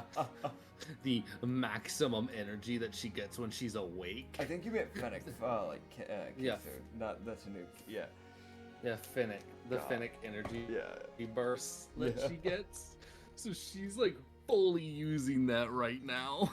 You know, like, good for her, man. Dude, she's gonna crash. Like,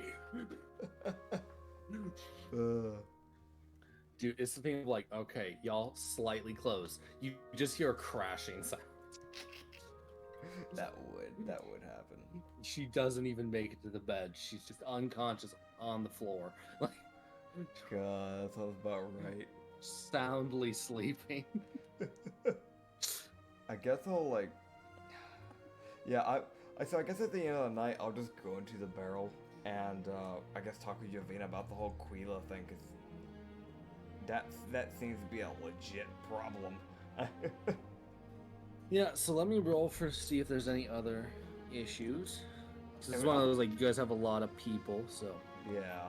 And also, again, we also need to know how much money we make. Oh yeah, no, don't worry, I got that for you. I've been good about getting that actually done beforehand. Yeah. God, Yuko is making so much money. She's not spending any of it. Like, the one thing you've noticed is Yuko has not spent a dime. She has not spent a single gold piece. She's just hoarding. So she can eventually one day retire. Yeah, oh god, okay. Jesus fucking Christ. Okay, yeah, no. Okay, so another thing that would happen. Mm-hmm. You guys, it's one of those weird things. You guys have had a long streak of no problems. Yeah. So Katsu would be sitting there, like, kind of talking to Ronrick, and he would just see a person's, like, unconscious body appear out of a portal. Ah. They got a little too handsy with the wrong person. It's the most just, like, and yeah, just plop, like, Emrak pokes her head, she's like, problem sorted, and then goes back inside. Yeah. Yeah, so you would look and you would realize she used Adain's furious fists on his face. Katsu just look to Cryo and go, hey Cryo, can you What? bring the unconscious customer safely but sternly to the guard? Let him know it's the same thing as the previous person. He reaches down and Gently grabs this man by the throat Sounds about right. and walks over to the guard and just hands this man the body. And you don't know what he says, but you see the guard just stare at him like, uh-huh, you got it, bud. The Warforged is coming back out. Great. I want to mention Emra is still smiling even after dealing with that shit. She's still smiling. That seems like Emra. Oh, actually, I do actually need to head back into the marketplace, but it shouldn't be that far because it just hit me. I was going to sell my rings that I got off the goblin. So, You didn't give those back. Yeah, that's right. Yeah, no, because I forgot to give them back. So I just have them. Yep. I would go, where's that ring person at, that jewelry person? Yeah, you'd head back to the same guy. Also, Emra definitely did like the ring you gave her. Yay. She was like, yay, ring. She just Oh, yeah. added it to her finger. She was like, yay, ring. Yay. Yeah, Katsu would just kind of walk over to him and just go, hey, I forgot to do this, but I've got some rings if you want to buy. Rings. He pulls out 3 silver rings and a golden ring. You're like, silver's not kind of blemished. Pretty good. Why does this one have a cut on it? How do you cut silver? And then this gold one's pretty nice. Yeah. He would just go, I had to deal with a crook and, natural selection. So, this is what I found on them. So, they're a little old. But of course. I want to also mention, Katsu at this point would notice something that he hadn't noticed before. He kind of looks around. He notices that a stand is gone. Is it the carvings? The old man is gone, and his stand is as well. It's just completely disappeared. Huh. Okay. Not sure what the fuck. It's one of those weird things of like, it's just gone. Like, he didn't think that stand could be moved. Apparently good. It's gone. He's like, what the fuck? Okay, sure. But yeah, no, the guy would be like, well, for like the almost broken ring, I can offer you 30 gold. For Okay. the not too bad silver ring, I can offer you about 70.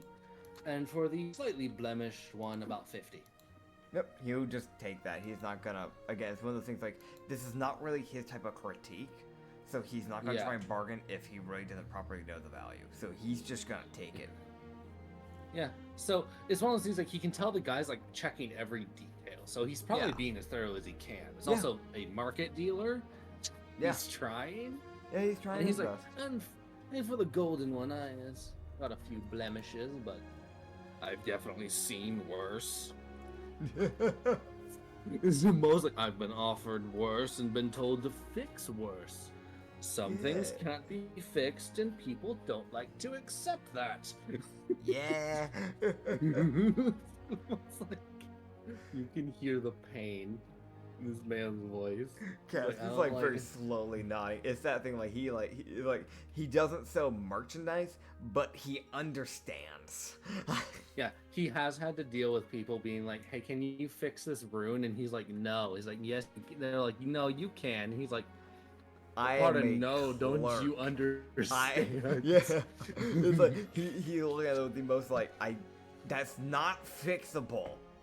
I'm a clerk and even I can tell you that is not fixable. Yeah.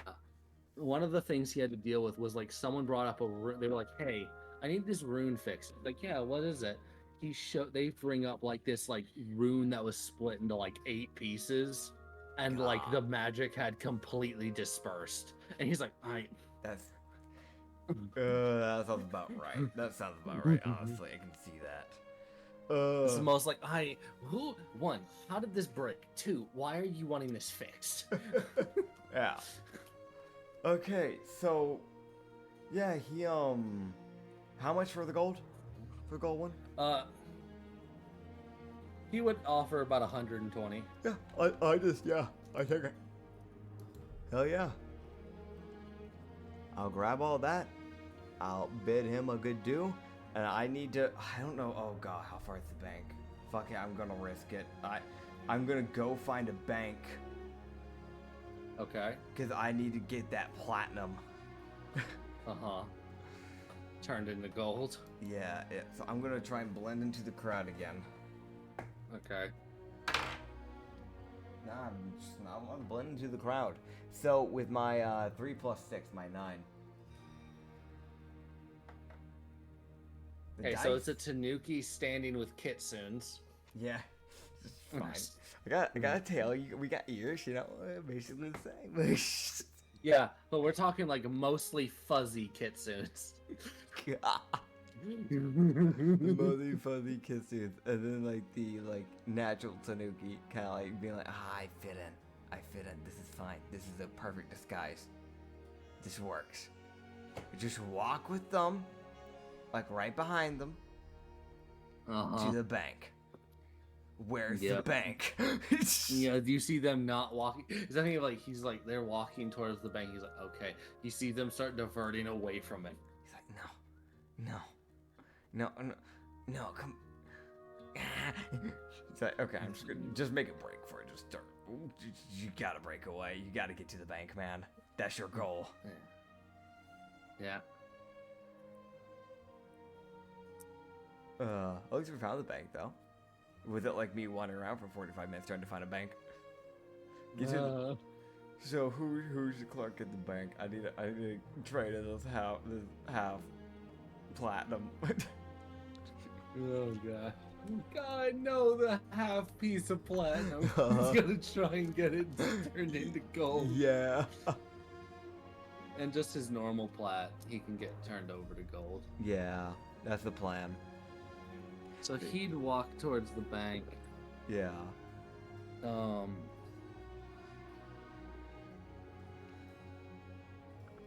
As he can go ahead and roll an eyeballs check. See how much he's seeing. So I'm guessing advantage. Is it shinies we're looking at here? Yeah. Checking for shinies. Alright, well, first roll is the better roll. Natural 16 plus 5, so boy. 21. He's the thing of like as he enters the bank, he sees out of the corner of his eye. Mm-hmm. It's one of those like he sees a golden bracelet of the tiefling he didn't get the name of. Oh god. So he was like, oh, there's another one. Oh, no. They're all around. Why are they following? Also, not only that, but she is now in between you and the carriage. Fuck. She's in between you and your way back. Alright, I'll figure this out of them in the bank. So, okay. This is, I think I got an idea of how to deal with this later on, but first I need to get this platinum. So I walk up to the counter. Yeah, so he would walk up to the shorter, like 2 foot tall counter that they've got. Great. That's got a kitsune who's only about like 4'7" manning it. So it's like you get to talk to someone that's kind of eye level, so you're not having to crane your neck. Yay. You just look So- at him and go, hey, Hi. I was needing to get some of my platinum exchanged into gold, if possible. That's perfectly fine. So he pulls out the 3 platinum and the half-broken platinum and goes, so I've got 4 pieces of platinum, and he just kind of slides it up. Are you trying? Okay, now hold up. What? Is this a deception? Trying to be like, this is 4 completed pieces of platinum. This is just 4 pieces of platinum. I mean, he's not lying. It's platinum. He didn't say it was completed.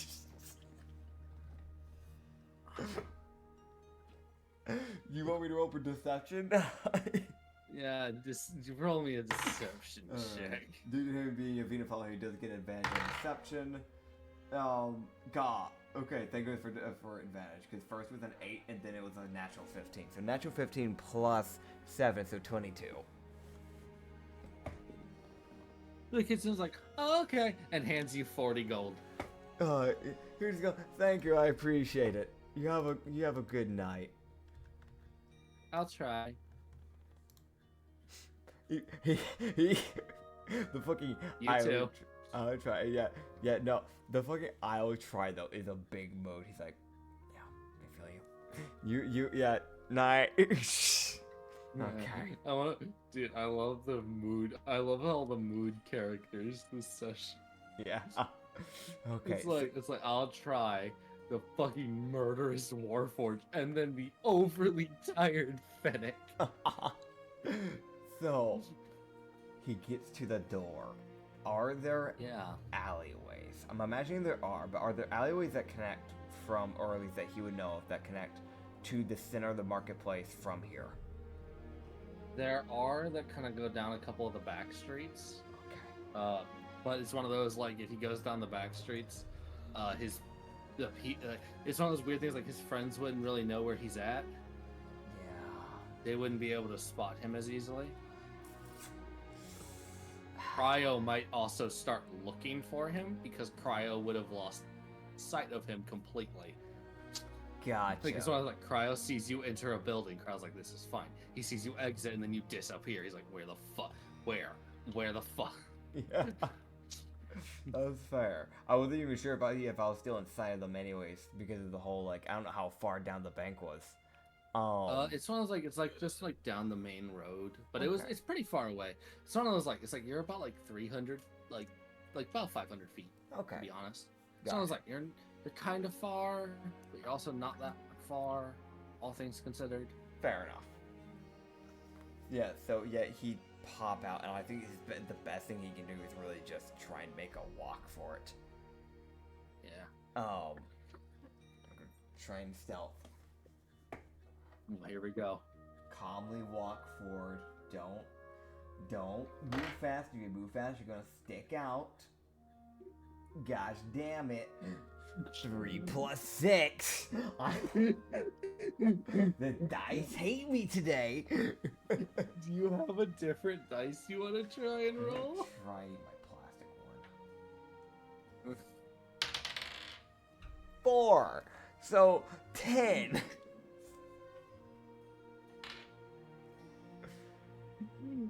I mean, it's fitting, but also, damn it. Yeah. Not a rogue.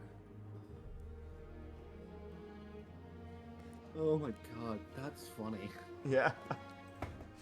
Cats are like. Sprints. Well, no, so he will try at least keep like the calm walk, but he's just gonna try and blend in. But it's probably just more of a thing like he just picks the wrong fucking people to try and blend with.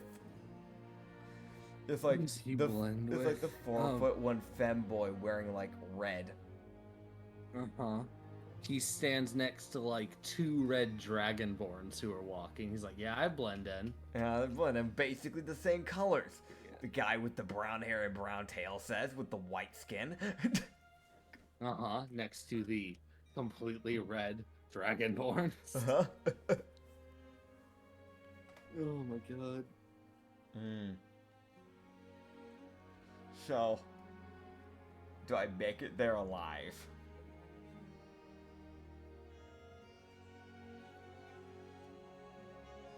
Oh boy, as he would go and walk. Oh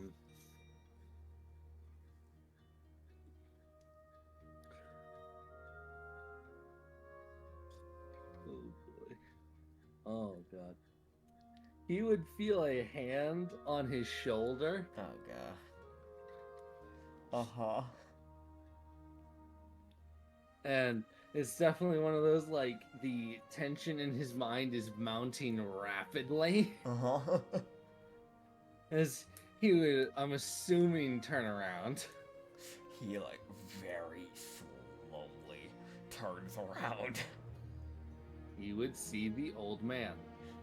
Oh, okay. He's like, And he would see behind the old man Uh-huh. is the same tiefling that he didn't get the name of, who is now slowly backpedaling as the old man slowly turns and looks at her with his white eye. Okay. It is the most like the old human turns and looks at the tiefling like, try me, bitch. See what happens. I'm still alive for a reason. Uh-huh. Katsu just go, oh, it's you. Hey, how are you? He gives a like one of those like softer smiles. Yeah. As like a like. You can. It's not much of an insight from Katsu specifically for this. Yeah. As long as like this, he can tell this guy knows he helped you. Yeah. He. It was also one of those like you're not sure where the fuck he came from. Yeah. Because he just kind of. It was one of those like literally he walked, he did not see him, and now suddenly he's behind him. Yeah. So I was like, where the fuck? Where are you coming from? And also, where's your shop? It's gone. What the fuck? Yeah, no, he'd thank But him. yeah. He'd give a slow smile and a nod as he would then turn and start slowly walking towards the tiefling. Oh, God. That is a repellent for that tiefling. You would see this 5'9", like hunchback human disappear into the crowd. Oh, God. It's one of those like you see someone cross in front and he's gone. You're like, where did he go? I'm not gonna waste time. Yep, I'm moving. I'm schmoving to cryo. I wanna. Little did you know, you picked a good person to buy from. Oh. God, don't fuck with the blind man. We've had 2 clutches today. Just from that, whatever that encounter is, if that is an encounter that is waiting for me. 2 clutches from that encounter. He's like, okay, cryo. He stops it for the first time. It's like, okay, the second, the old man. Yo. Who the fuck are you? Who are you? Oh. It's that weird thing of like, I don't know if for all I know, the encounter could just be a good encounter, but the way they're doing it is fucking terrifying. So, Katsu has every right to be like, oh, fucking get away from me.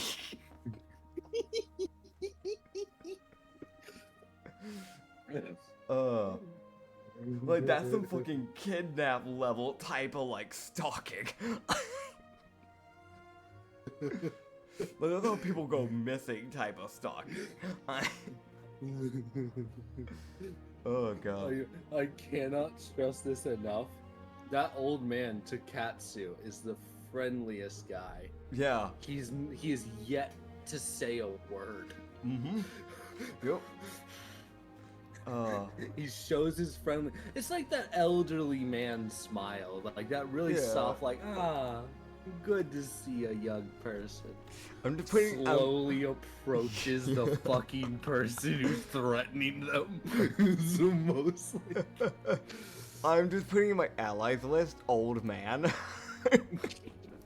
Old trinket man. Old trinket man, yeah. He's old man trademark. You can do that. It's up to you, man. Yeah, he's old trinket man, honestly, though. Like, Katsu's gonna get there. He's gonna arrive to his carriage, look at Ronner, and just go. I want to mention, he sees Ronrick has an arrow knocked.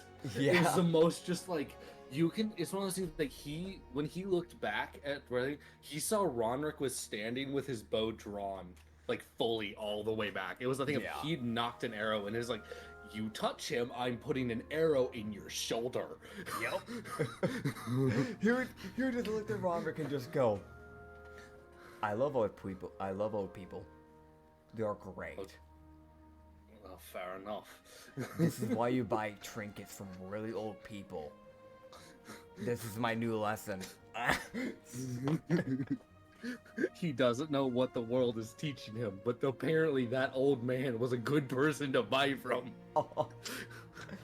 He just looks at him and just goes, if you ever see an old man selling trinkets, buy from them, Roderick. Don't ever question it. Understood. Question mark. It's the most like... Got it, buddy. That's the only thing I've learned today. He gets up, doesn't know what money he's made, goes into his barrel, and knocks the fuck out. Fair enough. Would you like to know how much you made? You've got a little business report in there waiting for you. Yeah. It's like left in the barrel. It's left in the barrel for him. Yeah, sounds about right. Yeah, you can definitely tell Yuko wrote this while falling asleep. It's just like, it's like there's an H like somewhere in the report, and the H is like the end of the line just drags all the way down the paper.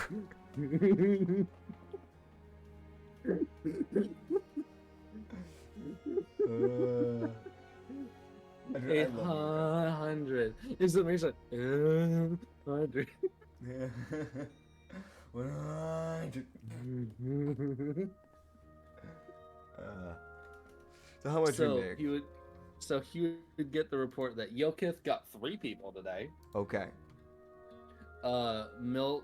Mm-hmm. Yeah, that's it. Millil got 6. Okay. Yuko, this definitely shows the number that she did pick up some slack from Alora. Yeah. She got 12. Okay. Yeah. Emrak got 16. Yep. Oh boy. That's Emrak. Alora got 8. Mm-hmm.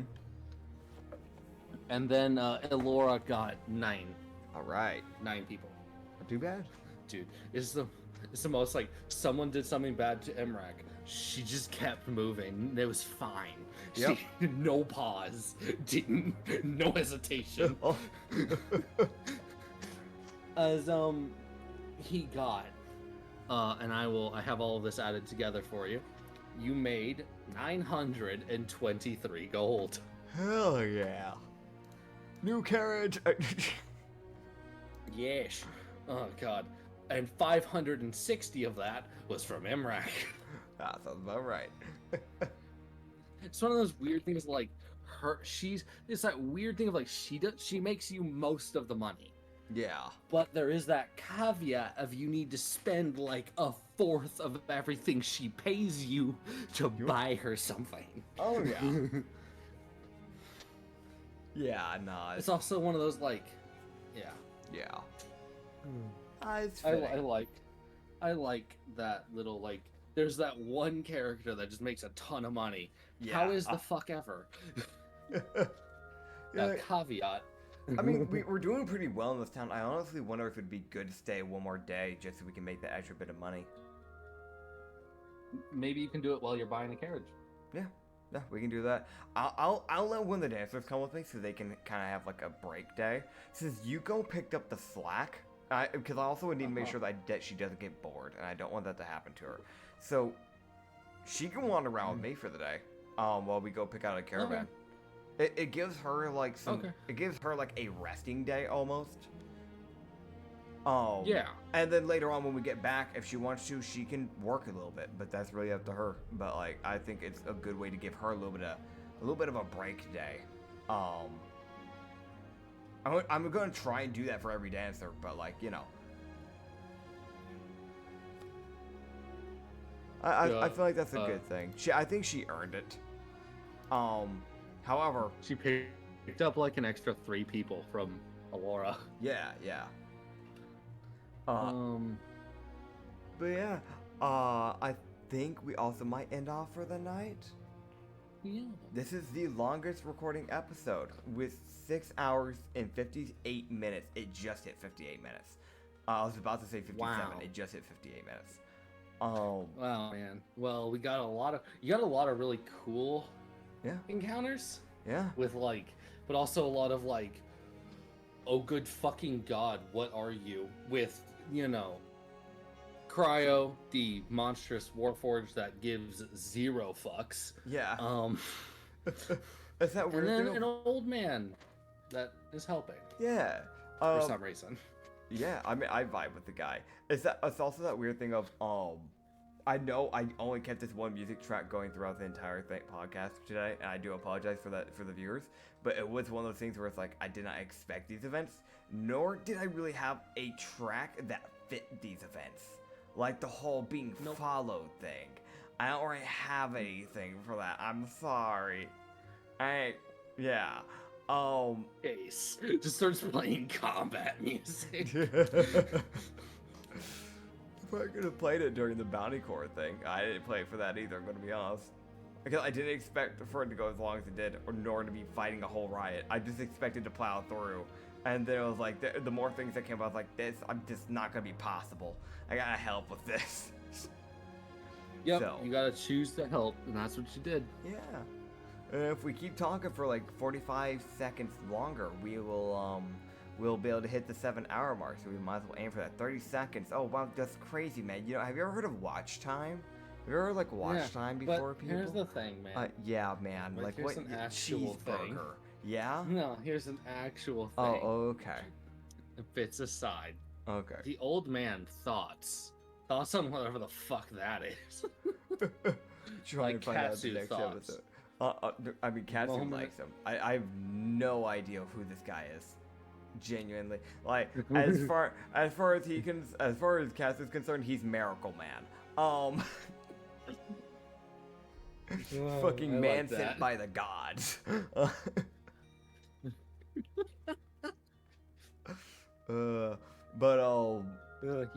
He made you lucky. Yeah, he made me lucky. I can't blame him on that. Also, but you have those lucky things that you can use. I forgot I could use those. I gotta remember to use those now because that would have been useful during all that. But I thank you all for no action. Yeah. I thank you all for watching this episode. No, it's a very, very, it's very much a mega episode, but that's because we're trying to get him caught up. Cassie was like a month behind in the timeline compared to everyone else. Like, a lot of stuff has happened that's like happened in the Hoji campaign that hasn't happened for Katsu, so we're trying to get him caught up. But I appreciate you guys hanging out. We will see you guys in the next episode. Maybe it'll be in Tavern Archives. Maybe it'll be on the main campaign archives main video. You never know. Just stick around and find out, pussycat. I'll see you tomorrow, bitch. This will be signing out. You can find me on YouTube, Twitter, and Twitch, and you can also find me on Instagram. But if for some reason it's not Nitsify on that one, it's the fucking Nitsify. Replace the Y with a UWU because someone took my tag. Screw you. What a bitch. Yeah. Acrid has a Twitch. You He can doesn't find- stream though. But Sir Acrid, check him out. Yeah. Find me on Twitch. Yeah, want to give If him I ever money? get Sub internet. to him. Actually, I don't know if he Yeah. can sub to you because I don't think you even have affiliate. But you know. Yeah. No, if I ever get internet, I would stream. Yeah, It's just one of yeah. those, I gotta get internet first. Yeah. So like, if like in the future you're watching this and you stream, sub to him. Otherwise, sub to me. Get loves to pay our rent, man. Come on. Yeah, Money. maybe one day we'll have merch. Nah, it probably won't happen. I'm not gonna lie. That really probably won't happen. But it's a funny thought. Honestly, Yeah. honestly, just for I ourselves. just want to think the thought of like a cat, like Katsu, like panically staring forward as like there's a very friendly old man standing behind him that he can't see. Dude, that's such a like niche callback. You just like put on a shirt. It's like anybody who like jumped into the Katsu campaign midway didn't like go back to see the beginning of it and like misses this episode would look at it and be like, what is this? Is this a reference I don't get? Yeah. Dude, no, I want like a Katsu hat. That would be a fun, like a little like Tanuki hat, like you put it on. It's got like his eyes, like on like the front of the cap. You know, like Cappy half from of his Mario. eyes. Yeah, like half Like of his half of eyes, his not even the eye. full eyes. Yeah, and then you have like the little Tanuki ears popping off of like the very top, like a flat cap type of deal. That would actually be. That's actually a cool idea. I actually like that design, but I don't know how I'd make that. I like that. Yeah. Maybe one day. Dude, it's that weird thing of like from the left side, the old man. It looks like that very like standard like friendly old man face. Yeah. The right side, it's like friendly old man, but it is like a white eye. It's just white. probably There's blind. nothing else there. Yeah, I mean, he's probably like half blind in that eye, honestly. Most likely the case. So the weird thing, but he also stares at people Yeah. with that eye. Like, Yeah. that's his way of being like, stop your shit. Aw. Man has tremor since 100%. But I'll see all you beautiful viewers and audio listeners in the next episode. Peace out, goodbye, good night. What's another word? Adios, amigo. Au revoir. I fucking said that wrong. You know what? If French people, screw you. You guys don't exist. I'll see you later. Bye. Wow.